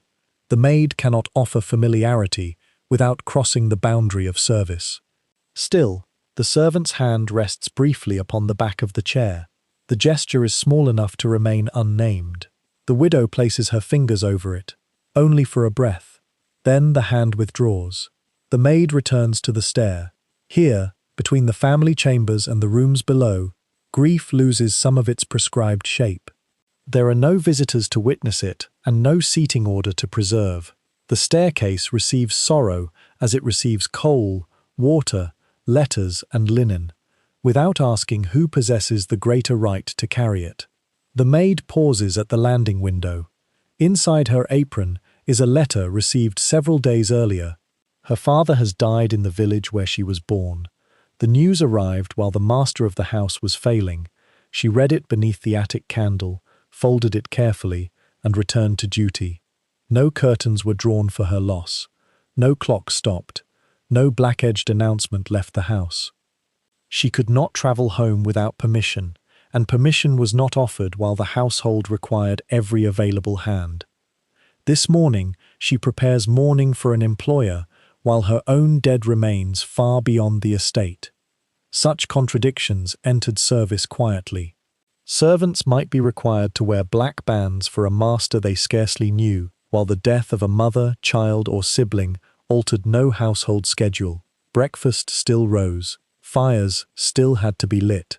Bells continued to divide the day. Grief, like architecture, followed hierarchy. Some sorrow occupied the grand chamber. Other sorrow climbed the back stairs alone. The maid touches the folded letter through her apron. Outside, the eastern sky has begun to pale. For a moment, she imagines the lane leading toward her father's cottage. Perhaps rain rests upon the gate. Perhaps neighbors have gathered. Perhaps someone has spoken her name and wondered whether she will come. She cannot answer. A bell sounds softly below. The seamstress is ready. The maid descends once more. The mourning veil now lies folded upon the table. Its edge has been repaired, and the cloth falls with the correct solemn weight. As the maid lifts it, she notices a mark near the center. A single tear rests upon the black fabric. No one has yet worn the veil. The seamstress says nothing. Perhaps condensation fell from the cold window. Perhaps one of the workers wept without noticing. Perhaps the widow touched the cloth earlier before it was brought down. The maid watches the droplet. Upon black crepe, it reflects the candle like a small star, trapped inside darkness. She places one finger beside it, but does not wipe it away immediately. Whose grief does the tear belong to? The widow above? The seamstress who remembers another death? The maid whose father waits beyond her reach? Water does not reveal its source. It touches fabric and becomes evidence without testimony. At last, the maid smooths the fold. The tear disappears into the cloth, leaving a darker mark visible only when the veil is turned toward the light. She carries it upward again. The house is nearly prepared. Mirrors sleep beneath black coverings. The stopped clocks preserve the hour. The front curtains are drawn. Letters wait beside the hall table, their dark borders announcing sorrow before any words are read. In the principal chamber, the widow rises. The maid places the veil over her hair. Black fabric descends across the face, reflected nowhere. It conceals exhaustion, sorrow, guilt, relief, and every emotion the household cannot name. The widow becomes the image expected by mourning. The maid adjusts the edge. No one sees the faint stain where the tear had rested. Below, the front door bell is rapped so that its voice will sound softer. A footman stands ready to receive the first caller. Another servant watches from the tradesman's entrance for messages or flowers. Beyond the gates, a carriage appears through the dawn mist. Its wheels move slowly over the wet drive. Inside the house, countless hands continue their work. A servant carries untouched breakfast away from the widow's room. Another adds coal to the death chamber fire. The housekeeper checks the black cloth at the entrance. The seamstress gathers her remaining thread. The family appears still. The household is not. The first visitor steps beneath the portico. Before the door opens, the maid descends the hidden stair one more time. Her own letter remains inside her apron. No one has asked whom she mourns. Perhaps she will return to her village after the funeral. Perhaps duty will delay her until all ceremony has ended. Perhaps some grief was never meant to receive a public language. At the landing, dawn enters through the small window and touches the edge of her sleeve. Above her, the widow waits behind the veil. Below, the household waits behind the door. For one breath, the maid stands between two sorrows. Then the muffled bell sounds. Its note is soft, distant, and almost oceanic. The front door opens. Mourning enters the visible world. Yet sorrow has already travelled through every concealed passage, carried in fabric, folded letters, untouched meals, and hands that continued working while hearts turned toward the absent. Where memory fades, the veil preserves no distinction between the tear of a widow and the tear of a servant. Both disappear into black cloth. Some grief is announced beneath stone porticos, some remains hidden inside an apron, and some voices only echo when we are ready to listen. It is said that snow remembers every traveller only for a little while. Through the night, it falls over the estate without sound. It settles upon the roof, the stone walls, and the branches of ancient trees. It covers the carriage drive and softens the garden statues until their faces disappear beneath white veils. Paths once divided by gravel, grass, and rank become pale rivers beneath the moon. The great house stands in the centre of this silence. Its grand entrance waits beneath a carved portico. Tall doors remain closed between stone columns. No lamps burn there, for no honoured guest is expected before dawn. But at the side of the house, beyond the coal stores and the dark kitchen yard, a smaller door opens. Warm light falls across the snow. A servant steps inside. He has walked several miles through darkness to begin the day. White dust rests upon his shoulders, and snow has gathered around the seams of his boots. He removes his cap, stamps the cold from his feet, and enters a corridor smelling of coal smoke, damp wool, soap, and bread. Behind him, the door closes. The snow continues falling. In great Victorian households, even arrival followed hierarchy. Guests approached along the landscaped drive, passing lawns, trees, and carefully composed views of the house. Their carriages stopped beneath lamps. Doors opened for them, names were announced, and servants received coats, gloves, and calling cards. Those who sustained the household entered elsewhere. Tradespeople, messengers, kitchen workers, gardeners, maids, and labourers crossed the service yard.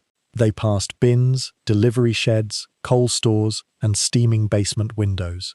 Their entrance was placed where it would not disturb the public face of the estate. One path displayed belonging, the other announced service. A door could therefore be more than wood, stone, and iron. It could be a command.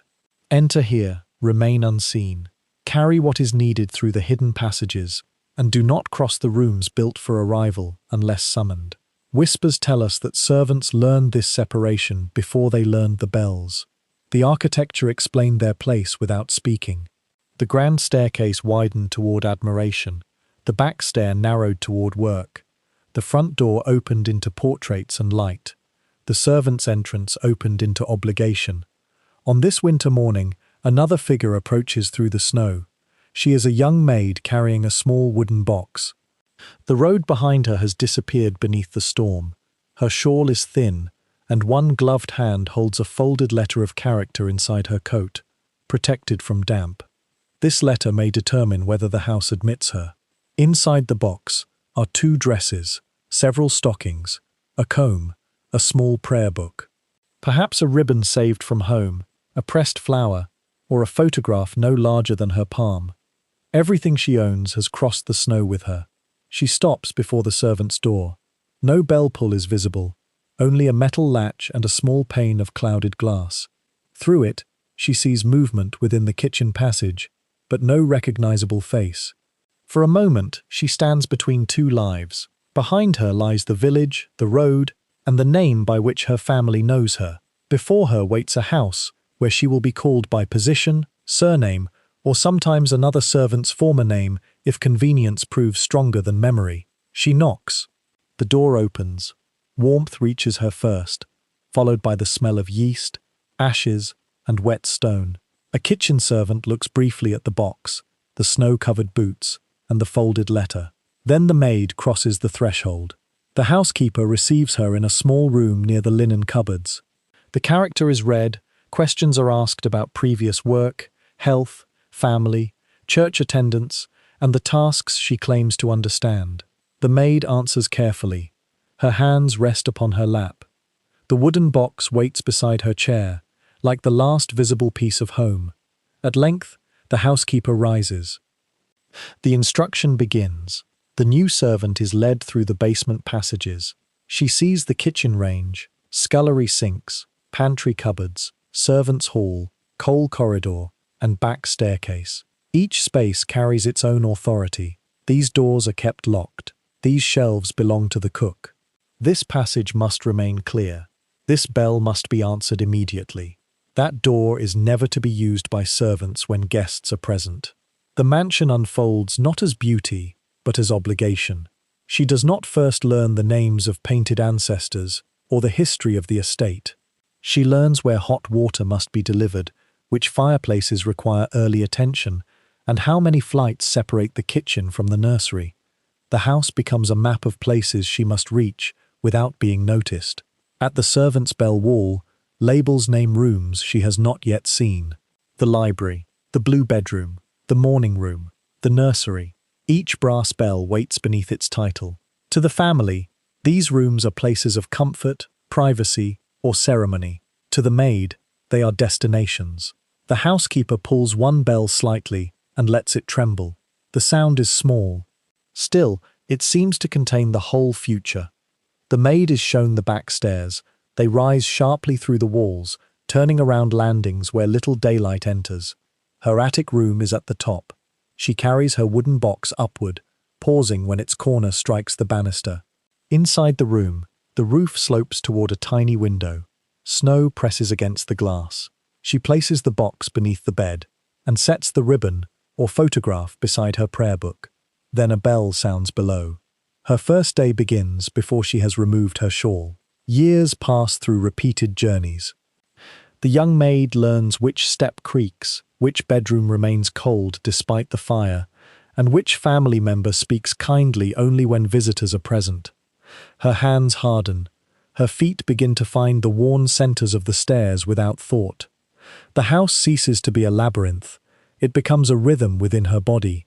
Up with linen, down with ashes, across the corridor with tea, back to the kitchen with untouched dishes. Her wooden box changes. Letters gather inside it, tied with the ribbon she carried through the snow. A dress is mended at the elbows. A small gift from another servant joins the prayer book. Perhaps there is a photograph of the household staff standing stiffly near the service yard, all of them visible and yet unnamed. Outside, seasons circle the estate. Guests arrive beneath lamps, wrapped in velvet and fur. The maid watches through an upper window as carriages cross the drive she never uses. She prepares rooms for visitors whose stays last only days, then removes the evidence of their presence after they leave. Children descend from the nursery and return years later as adults. A bride enters through the grand door beneath flowers. A coffin departs under black cloth. Fortunes rise, narrow, or disappear behind careful conversation. The servant's entrance remains unchanged. Through it come baskets of food, sacks of coal, urgent messages, replacement maids, and workers summoned for repairs. Through it leave empty crates, ashes, broken objects, dismissed servants, and letters written by those who dream of elsewhere. The maid grows older. Perhaps she advances from a junior position to greater responsibility. Perhaps younger servants begin asking her which bell rang and how to enter the west chamber without disturbing its occupant. She becomes part of the unofficial memory of the house. She knows who once lived behind a sealed door. She remembers the night a jewel vanished. She knows why one portrait was removed and which dismissed maid was innocent. Yet little of her own life enters the household record. A wage, a date, a line beside her name. Years of waking before dawn, reduced to a few words. Then comes the day of departure. It may follow a marriage offer. It may come after illness, age, disagreement, or dismissal. Perhaps she has saved enough to choose another life.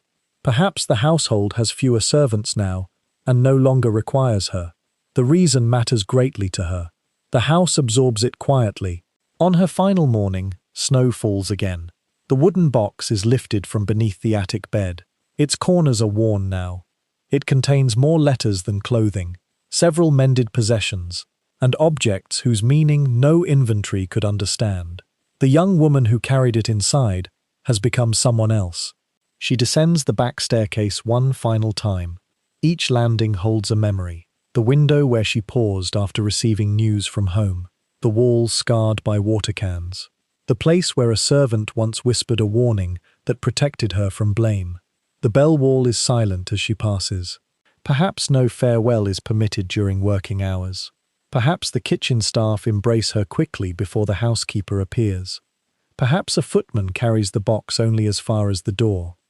The servants' entrance opens. Cold air enters. Outside, the service yard is almost erased beneath snow. The coal store, bins, and stone walls have softened into pale forms. Beyond the gate, the road disappears beneath mist. The maid turns once. From here, the house reveals none of the chambers she knows so well. No hidden stair, attic bed, or servants' hall can be seen. Only stone walls and a closed door. She crosses the threshold. The door closes behind her with the same quiet sound it made years before. Arrival and departure resemble one another. A box, a winter road, a figure moving through snow. The difference is carried invisibly within the traveller. She walks toward the service gate, leaving a narrow line of footprints. Snow enters each mark almost immediately, softening its edges. By noon, another servant may sleep in her attic room. Another hand will answer the bells. Another name will be written in the household book. The house is prepared to receive replacement without mourning what has gone. Perhaps this is how large households preserved their illusion of permanence. Individual lives changed, departed, and vanished, while fires continued to burn and breakfast arrived at the appointed hour. The great entrance retained the memory of ceremonies. The servants' door retained only movement. People came burdened. People left carrying what remained. At twilight, snow falls more heavily. No mark distinguishes the place where the maid paused before entering service, or the place where she stood before leaving it. The threshold is clean, the yard silent. Only one trail remains briefly visible beneath the moon. It leads away from the house, or perhaps, from a distance, it appears to lead toward it. Snow does not preserve direction. It does not know whether the traveller carries hope, fear, freedom, or regret. It receives every footprint and slowly removes it from sight. Perhaps the maid's name survived in a ledger. Perhaps it was crossed out when she left. Perhaps the house forgot her before the road disappeared beneath white. But for a little while, the moon illuminates the path she made. A narrow testimony across the snow. Someone came before dawn. Someone crossed the hidden threshold. Someone gave years of life to rooms whose owners may never have known her dreams. Where memory fades, the servant's entrance waits for another knock. Some doors open into inheritance, others open into duty. And some voices only echo when we are ready to listen. It is said that a whispered prayer does not always rise toward heaven. Sometimes it enters the stone. Sometimes it travels through a hidden arch, follows the curve of a wall, and reaches the ears of someone the speaker never knew was listening. In a Victorian country house, a private chapel lies beyond the west gallery. It is small but solemn. Stained glass windows stand above an altar of pale stone. Carved angels lower their faces along the wooden screen, and family names are preserved upon brass memorials beneath the walls. Above the vaulted ceiling, concealed inside the architecture, the servants' staircase climbs toward the upper chambers. At one narrow turn, the stair passes directly over the chapel arch. There, sound behaves strangely. A voice spoken aloud below may become faint and distant. Yet a whisper beside the altar can rise through stone with extraordinary clarity. The hidden landing has become a listening chamber. On a winter night, a servant climbs toward it carrying fresh candles. They rest inside a shallow wooden box against his chest. Their pale wax smells faintly of honey. The staircase is dark, and the flame in his hand bends whenever wind enters through the imperfect walls. Below, the chapel should be empty. Evening prayers ended hours ago. The family has withdrawn, and the servants who attended from the rear benches have returned to their duties. But as the servant reaches the narrow turn, he hears a woman's voice. It rises from beneath him. Not loudly, only a whisper shaped by sorrow. He becomes still. The first words disappear into the stone. Then comes a name. A man's name, perhaps, or the name of a child. It is followed by a plea for forgiveness. The voice pauses. Rain touches the stained glass below, and the sound climbs through the arch like the movement of distant water. Then the woman makes a promise. I will tell them before spring. The servant cannot hear what must be told. He does not know who requires forgiveness or why the promise seems weighted with impossibility. He sees nothing of the speaker. The stair encloses him between rough plaster and darkness. Yet the tone of the confession reaches him more clearly than the words. It is the sound of someone asking for mercy while fearing the consequences of truth. The servant continues upward. He has no right to remain. Still, the voice follows him.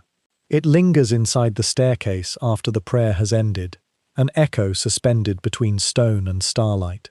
Whispers tell us that private chapels were intended to offer sacred shelter within the household. Families gathered there for worship, weddings, christenings, memorials, and the observances of ordinary Sundays. The chapel reminded everyone that wealth, title, and earthly distinction must one day yield before a greater judgment. Its prayers spoke of humility. Its architecture preserved hierarchy. Family members occupied the principal seats.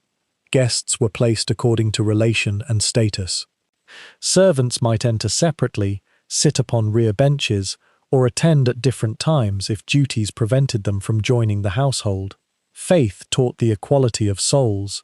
Household ritual divided those souls before they reached the altar. Even the routes into the chapel were different. The family entered through a carved door from the gallery. Servants approached from the side passage or crossed above the vault upon their hidden stair, carrying candles, linen, coal, and messages over a chamber devoted to spiritual equality.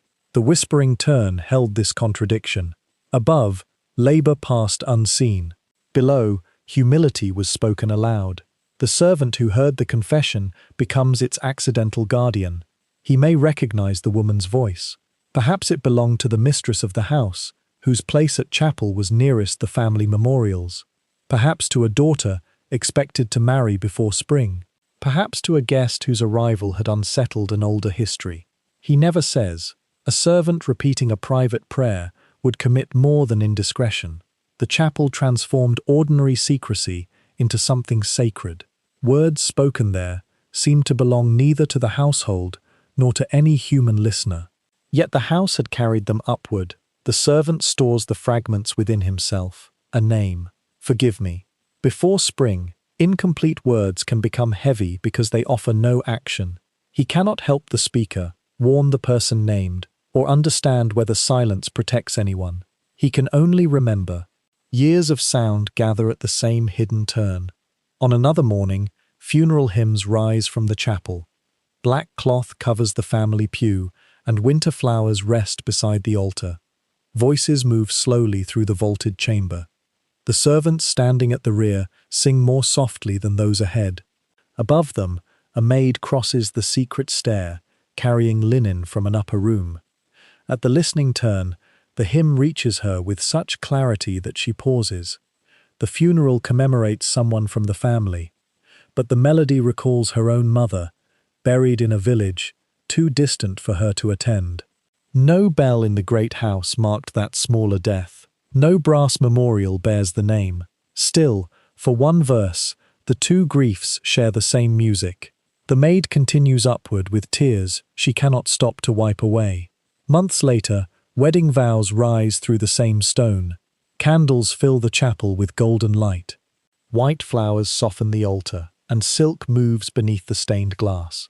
The couple speaks promises intended to endure beyond uncertainty. At the turn above, a footman carries a case of wine toward the dining room. He hears the bride's voice falter upon one word, only slightly. No guest below appears to notice. The vow continues. Music follows. The household celebrates. Yet the footman remembers the pause more clearly than the sentence. Architecture preserves strange details. A hesitation, a breath, the soft movement of someone kneeling alone after everyone else has gone. One evening, a child enters the chapel without permission. The room is dark except for moonlight beneath the altar rail. The child kneels and attempts a prayer learned in the nursery. The words are uncertain. A line is forgotten and begun again. Then comes a question. Will she know where I am? No name follows. Perhaps the child speaks of a nurse who has been dismissed, a mother who has died, or someone travelling beyond the estate. Above, a nursery maid crossing the hidden stair hears the question. She could descend and offer comfort. Instead, she remains behind the wall, understanding that the child believes the prayer private. Her silence becomes a form of tenderness. She waits until the small footsteps leave the chapel. Then she continues. At another hour, the housekeeper enters alone. She has spent the day arranging mourning for others. She has issued black cloth, supervised meals no one ate, and ensured that every outward sign of sorrow appeared at the proper time. Now the chapel is empty. She sits upon the rear bench used by servants and removes a folded letter from her pocket. News has come from someone far away. Perhaps a sister is ill. Perhaps a former servant has died. Perhaps the housekeeper herself has been asked to return to a home she no longer knows how to inhabit. She does not kneel at the family altar. She remains in the back. Her grief is almost without sound. Yet when she speaks one name, the hidden stair carries it upward with perfect clarity. No family memorial will preserve that name. The stone remembers the tone. In this way, servants became guardians of spiritual truths they were never meant to receive. They heard prayers beside the altar and tears behind closed panels. They witnessed public faith and private fear. They knew which family member repeated the same plea each week, and which servant sat alone after learning that leave had been refused. Their knowledge did not make them judges. More often, it made them quiet witnesses. Perhaps listening without possession is its own difficult form of mercy. Spring arrives. The woman who made the original promise leaves the house. No announcement explains her departure fully. A carriage comes early. Her trunks pass down the main stair, and the household book records only a date. The servant watches from the side passage. Did she confess what she promised to reveal? Did she receive forgiveness? Did the truth bring exile, freedom, or silence? Nothing changes openly within the house. No engagement is publicly broken. No missing relative returns. No family portrait is removed. Or perhaps something did change, so quietly that only those nearest to it understood. The servant never learns. Years later, he remembers not the exact name or every word, but the sorrow within the voice. Memory often keeps music after language has faded. The confession becomes less a message than a tone carried inside him. A human plea, suspended between fear and hope. Where memory fades, the whispering tone remains. Rain passes over the chapel roof. Dust gathers upon the hidden steps. Generations come to kneel below, believing themselves alone. The house receives their voices. Some enter the walls, some rise toward the stair, some disappear beneath the vaulted ceiling, before reaching any listening ear. Near midnight, the servant returns to extinguish the chapel candles. He descends by the side passage and enters the sacred room. One by one, the flames vanish beneath the candle snuffer. The memorials darken. The stained glass figures lose their colors. The altar becomes a pale shape within the night. He reaches the final candle, the one nearest the place where the woman knelt long ago. Its flame bends as though touched by a breath. Then it disappears. Darkness settles below. The servant closes the chapel door and climbs again through the hidden stair. At the whispering turn, he pauses. No prayer rises. Only the faint movement of rain through the gutters and the breath of the old house passing inside its walls. Perhaps no prayer is ever truly solitary. Perhaps every plea travels farther than the speaker intends, toward heaven, toward memory, or simply toward another human heart waiting unknowingly beyond the stone. The servant continues upward. Behind him, the listening turn returns to silence. But somewhere within its crumbled plaster remains a name, a request for forgiveness, and a promise whose ending was never heard. Perhaps it was never meant to be understood. Some confessions ask for an answer. Others ask only for a place to remain. And some voices only echo when we are ready to listen. It is said that a house begins to disappear before its walls have fallen. First, the portraits lose their places. Then the carpets are rolled away, revealing pale floors and forgotten marks beneath them. Mirrors are covered. Drawers stand empty. Trunks gather beside the grand staircase like dark vessels waiting beside a silent shore. The household has been sold. Yet on this final evening, one meal must still be served. In the basement pantry, an old servant lifts a silver tray. Upon it rests a covered dish, several plates, a decanter, and glasses for the few members of the family who remain. The silver has been polished, though tomorrow it may belong to another house. The linen has been folded, though most of it is already packed inside wooden crates. The servant pauses beside the back stairs. He has carried thousands of trays upward through the years. Breakfast before visitors woke, medicine after midnight, wine for celebrations, food left untouched outside rooms where grief had closed the door. But this tray is different. No bell has summoned it. No footman waits above. No younger servant stands behind him to carry the next course. He lifts the weight with both hands and begins the final ascent. The staircase has lost its familiar shadows. Pictures once hung upon the landings, but only faint rectangles remain against the wallpaper. Brass lamps have been removed from their brackets. Their absence exposes small holes and darker circles where flame once warmed the wall. The house is still recognizable, yet it is already losing its identity. Great Victorian households changed or vanished for many reasons. Debt could consume land preserved through generations. An inheritance might pass to someone unable or unwilling to maintain the estate. War altered families, labor, and fortune. Taxes, new customs, and the decline of domestic service transformed houses once believed permanent. Sometimes, the family left gradually. Servants departed first. A kitchen maid was dismissed when fewer meals were required. A footman accepted another position. The gardener remained until the final plants were moved. The housekeeper locked linen cupboards, whose contents had already been sold. Names disappeared from the household book one by one. Then the machinery of service began to slow. Bells trembled less often. Kitchen fires were allowed to die earlier. Doors once opened at appointed hours remained closed through the day. The rhythm that had animated the house weakened until silence appeared between its movements. The old servant carrying the tray has watched this happen. Perhaps he is the butler, though without the household around him, the title seems strangely weightless. His keys still hang at his side. His coat remains carefully brushed. He walks with the posture acquired through decades of being visible without intruding. At the first landing, he remembers children running toward the nursery.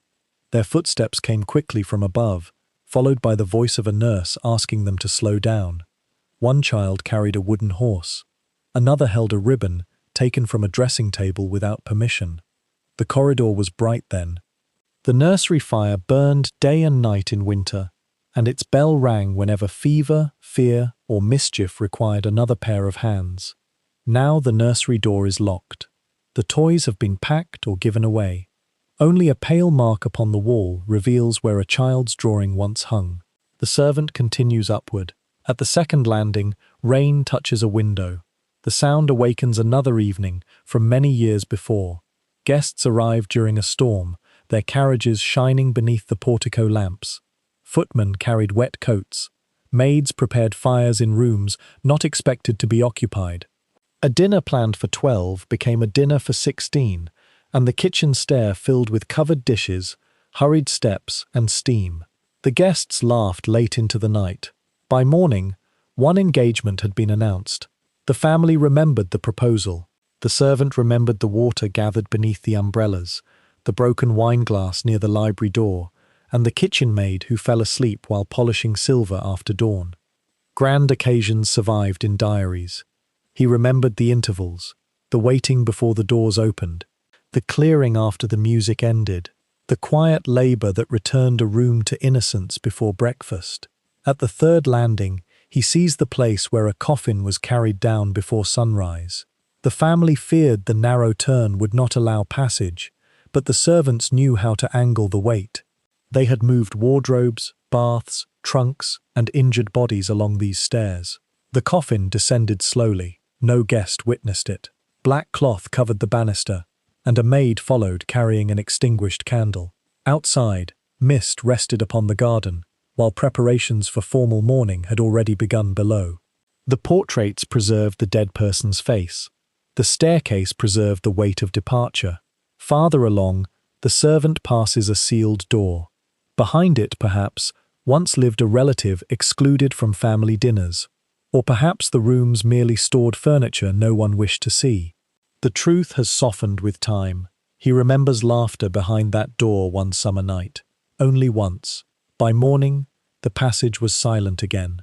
Some houses conceal their mysteries so completely that even those who served within them receive only fragments, a voice, a shadow, a name removed from a bell label.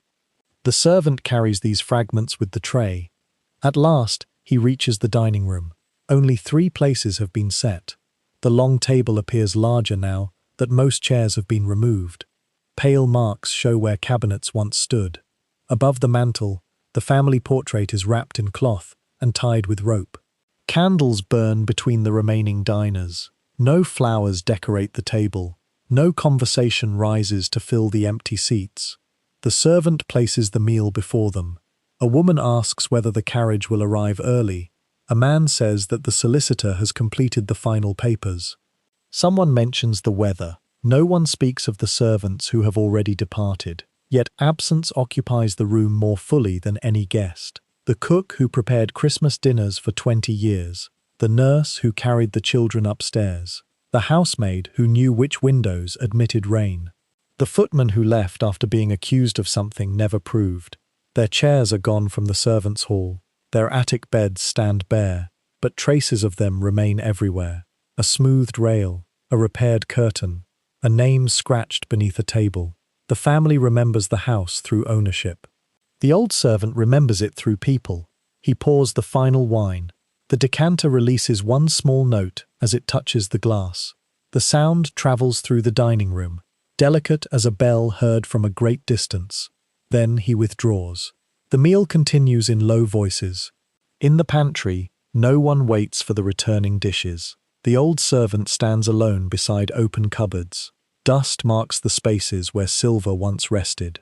A household ledger lies closed upon the desk. After some time, the tray returns. One plate is untouched. The food has grown cold beneath its silver cover. Perhaps the diner had no appetite. Perhaps sorrow entered the room in a form that could not be spoken before the others. The servant carries the plate downstairs. How many untouched meals has he removed from behind closed doors? Meals abandoned after letters arrived. Meals refused during illness. Meals prepared for people who never returned. This final plate joins them all. He places it upon the pantry table. No record will explain why it was left uneaten. The last meal of the household becomes another fragment without conclusion. The old servant begins extinguishing the lamps. He starts on the upper floor. In the east bedroom, the furniture is covered. He lowers the flame, and darkness closes around the canopied bed. At the nursery, he pauses beside a faint star painted upon the wall. The lamp disappears. The room returns to shadow. He descends to the gallery. One by one, the lamps beneath the wrapped portraits are extinguished. Fabric-covered figures vanish into darkness, their titles and faces becoming indistinguishable. At each floor, the house grows larger. Without light, familiar rooms lose their boundaries. Corridors become passages through ruins. Doorways open like forgotten gates, and the silence seems to deepen beyond the reach of walls. He enters the library. The shelves are nearly empty. A broken candle stub remains beside the concealed panel. He closes the shutters and extinguishes the lamp. The final ember in the drawing-room hearth collapses into ash. The dining room darkens last. The family has withdrawn to sleep or wait for morning. The 3 glasses remain upon the table, each containing a different measure of wine. Candle smoke rises toward the blank place where the chandelier once hung. The servant closes the door. Then he descends by the back staircase. The keys at his side touch one another with each step. Wine cellar, silver cupboard, linen room, pantry. Doors that once required guarding stand empty now. Their locks no longer protect abundance, only spaces where objects used to be. At the bottom waits the green baize door. Its cloth is worn pale by generations of passing hands. The servant places his palm upon it and feels the softness created by years of service. On a small table nearby lies the household book. He removes the key ring from his belt. For a moment, he holds it beneath the last candle. Every key contains a memory of permission and exclusion, who might enter, who must wait, what belonged to the family, and what was entrusted to servants but never became theirs. He places the keys upon the table. They touch the wood with a small metallic sound. It passes through the servants' corridor. No bell answers. This is the final summons, though it commands nothing. The servant extinguishes the candle. Darkness covers the green baize door, the pantry, and the staircase he has climbed for decades. Outside, moonlight rests upon shuttered windows. Mist gathers over the drive. The house no longer contains a household in the old sense. Soon, the family will leave. The servant will follow through another door. Then no master will ring, and no servant will answer. The distinctions once treated as permanent will dissolve into empty rooms. Perhaps new owners will arrive. They may remove the bays, open the sealed passages, and give different purposes to the chambers. Perhaps the house will decline beneath rain until staircases lead only through ruins. For tonight, it stands between lives. The back staircase is empty. No tray rises. No ashes descend. No whisper waits behind the paneling. Released from footsteps and burdens, the stair seems almost sacred in its stillness. Where memory fades, the house retains no single version of those who lived within it. The family's portraits are wrapped. The servants' names remain scattered through ledgers, scratched wood, and worn stone. Moonlight touches the final landing. The keys lie silent below. Perhaps houses do not mourn through tears. Perhaps they mourn through rooms no longer entered at the appointed hour. Some endings arrive with ceremony. Others arrive as a tray returning with one untouched plate. And some voices only echo when we are ready to listen. It is said that when the last familiar name has vanished, a house begins remembering in another language. Not through portraits, not through ledgers, through worn stone, darkened wood, loosened plaster, and the small marks left by hands that never expected to be remembered. Many years have passed. The Victorian mansion still stands, though almost everything within it has changed. Perhaps it has become a museum. Visitors now cross the grand hall beneath electric light, reading polished signs about architects, owners, marriages, and inherited land.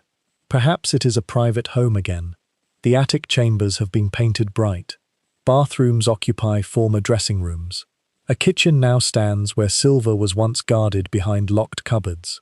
Or perhaps the estate has become a ruin. Rain enters through the roof. Ivy surrounds the windows, and birds pass through rooms where chandeliers once burned after midnight. Whatever its fate, the old arrangement has faded. The servants' bells have been removed. Only pale rectangles and empty screw holes remain upon one wall. Hidden passages are sealed, their doors covered by wallpaper or furniture. The attic beds have vanished, and no one remembers which room belonged to the housekeeper or where the nursery maid slept. Yet beneath every alteration, the staircases remain. The grand stair rises through the hall in a graceful sweep. Its polished rail follows the curve of ceremony. Brides descended there beneath flowers. Coffins passed beneath black cloth. Guests paused upon its landing while their names were announced. The service staircase tells another story. It turns sharply behind the wall. Its steps are narrow. Their centers have been worn into shallow hollows by thousands of journeys no guest witnessed. Coal ascending before dawn, ash descending after midnight. Water carried towards sleeping chambers. Empty trays returning from rooms where conversations had ended badly. One staircase records occasions. The other records repetition, and repetition, when continued for years, becomes a form of devotion. In the present silence, candlelight seems to rise once more behind the green baize door, not as an apparition, only as an impression so natural that the mind supplies what time has removed. A maid shelters a flame with one hand, while carrying warm water with the other. Her shadow climbs ahead, bending across the wall. By the time the family wakes, The basin will be filled, the fire restored, and every trace of her journey erased. Farther below, coal dust marks a tread. The black particles may have remained inside a crack too deep for a brush to reach. They recall the iron scuttle lifted from the cellar floor, and the warmth delivered to bedrooms whose occupants never saw where fire began. In another layer of memory, a nursery maid descends beneath moonlight carrying a sleeping child. The child's face rests upon her shoulder. One small hand hangs beside the worn banister. Above them waits the night nursery, with its wooden horse and fading lullaby. The child may grow older and forget who carried them. The stair does not forget the wait. At a half-lit landing, a footman pauses with forbidden knowledge. He has overheard a decision about land, marriage, debt, or dismissal. His uniform is immaculate. His face remains composed. The silver in his hand reflects him only as a divided shape, one half illuminated, the other hidden. Knowledge crossed the boundary. Power did not. Near dawn, a mourning veil descends. Black cloth lies over a maid's arms, absorbing the candlelight. Upstairs, grief waits to become visible.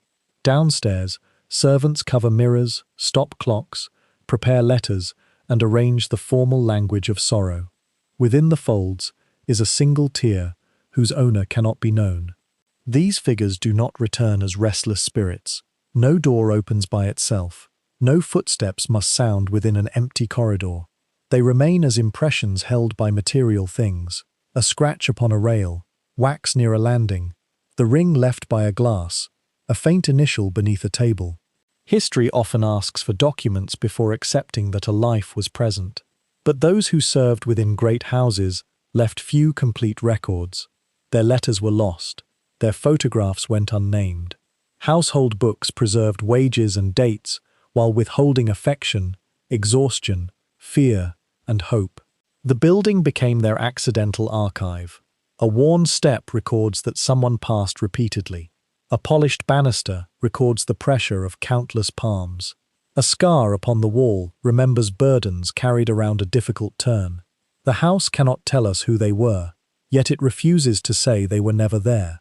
Whispers tell us that the smallest traces become sacred when so little else survives. An owner may be remembered through a portrait, title, and estate plan. A maid may remain only as two initials scratched beneath an attic beam. A butler may survive through the keys that darkened the cloth of his pocket. A kitchen boy may leave no name at all, only coal dust beneath a cellar gate. Still, the house was warmed by them, fed by them, cleaned, guarded, and awakened by them. The family occupied the rooms. The servants created the conditions in which those rooms could appear effortless. One evening, a modern visitor enters the mansion. Perhaps the public tour has ended. Perhaps the visitor lives there and has moved a cabinet from an unfamiliar wall. Behind it, a narrow line appears in the panelling. There is a shallow groove, a tarnished brass catch. The visitor presses it. For a moment, nothing happens. Then the concealed door releases a breath of cool air. Beyond it waits a dim passage. The walls are undecorated. Dust rests along the floor, and a narrow stair descends into shadow. The temperature changes immediately. Sounds from the public rooms arrive softened, as though heard beneath dark water. Voices lose their words. Laughter becomes an echo. A closing door sounds far away. The visitor steps through. The panel closes partly behind them, and the modern house disappears. Here, the old geography remains.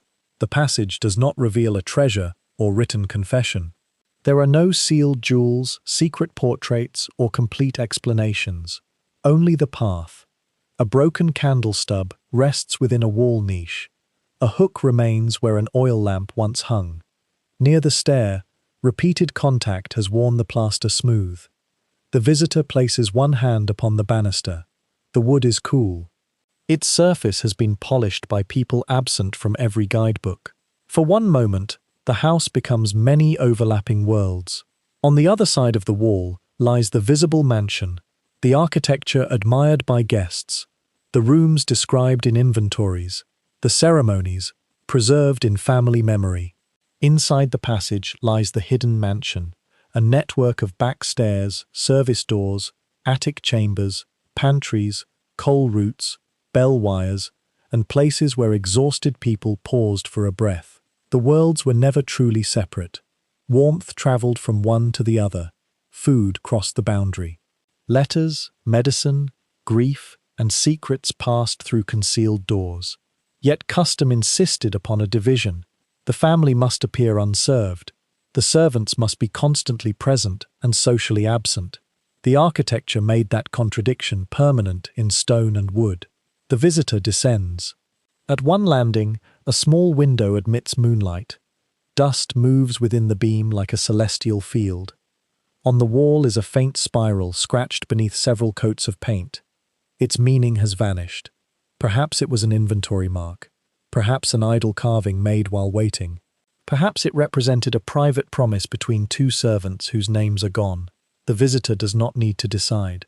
Mystery sometimes deserves protection from explanation. Farther down, the staircase turns toward the former basement. The air grows cooler. A pipe passes through the wall, silent now. No kitchen range burns beyond it. No servant listens for the next bell. Still, the stairs feel inhabited. Not by anything supernatural. By use. A familiar chair may seem to retain the posture of someone who sat there for years. A handwritten page may seem to preserve the breath of its author. So too can a staircase hold the suggestion of movement after every traveller has gone. Memory resembles a presence because absence has shape. The silence upon an abandoned landing is different from the silence of a place never used. One feels empty, the other feels paused. The visitor imagines the journeys again, the silver tray on the half-lit landing, the bell trembling beneath the name of an empty bedroom, the letter carried through fog, the rare flower opening above a hidden furnace, the servant standing between kitchen light below and dining room laughter above. Each image enters and dissolves. None belongs completely to the visitor. None offers a final name. Perhaps that is fitting. The servants carried secrets that were never entirely theirs to tell. They witnessed lives above them but possessed no authority to shape the official account. Now we witness their traces without possessing the whole truth of their lives. Listening requires humility. The final steps descend beyond the moonbeam. Darkness gathers there, deep and oceanic. The basement door may have been bricked over. The wine cellar may have collapsed. The kitchen may now belong to another age. The visitor does not continue. Some thresholds ask only to be acknowledged. Above, moonlight enters through the small landing window and touches each hollow tread. The silver path fades before reaching the lowest floor. Beyond that veil waits no certain revelation. Only darkness, only the lingering breath of movement, only the knowledge that countless people climbed these stairs while carrying warmth, nourishment, illness, mourning, and words spoken by others. The visitor turns back. The concealed panel opens into the altered house. Electric light waits beyond it. Modern voices return, yet the visible rooms no longer appear complete. The house was never one world. It was many worlds sharing walls, divided by custom, joined by need. Perhaps the building remembers no individual footstep.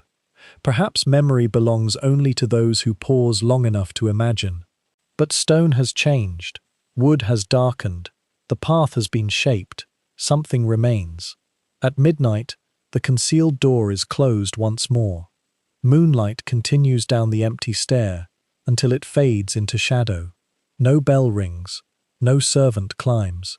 The house rests without masters or servants, without command or answer. Yet beneath the silence, every worn step preserves the form of passage. Perhaps it was never meant to reveal names. Perhaps it asks only that we recognize the lives once hidden behind the wall. Some histories are written in books, others are carried in the body of a house, and some voices only echo when we are ready to listen.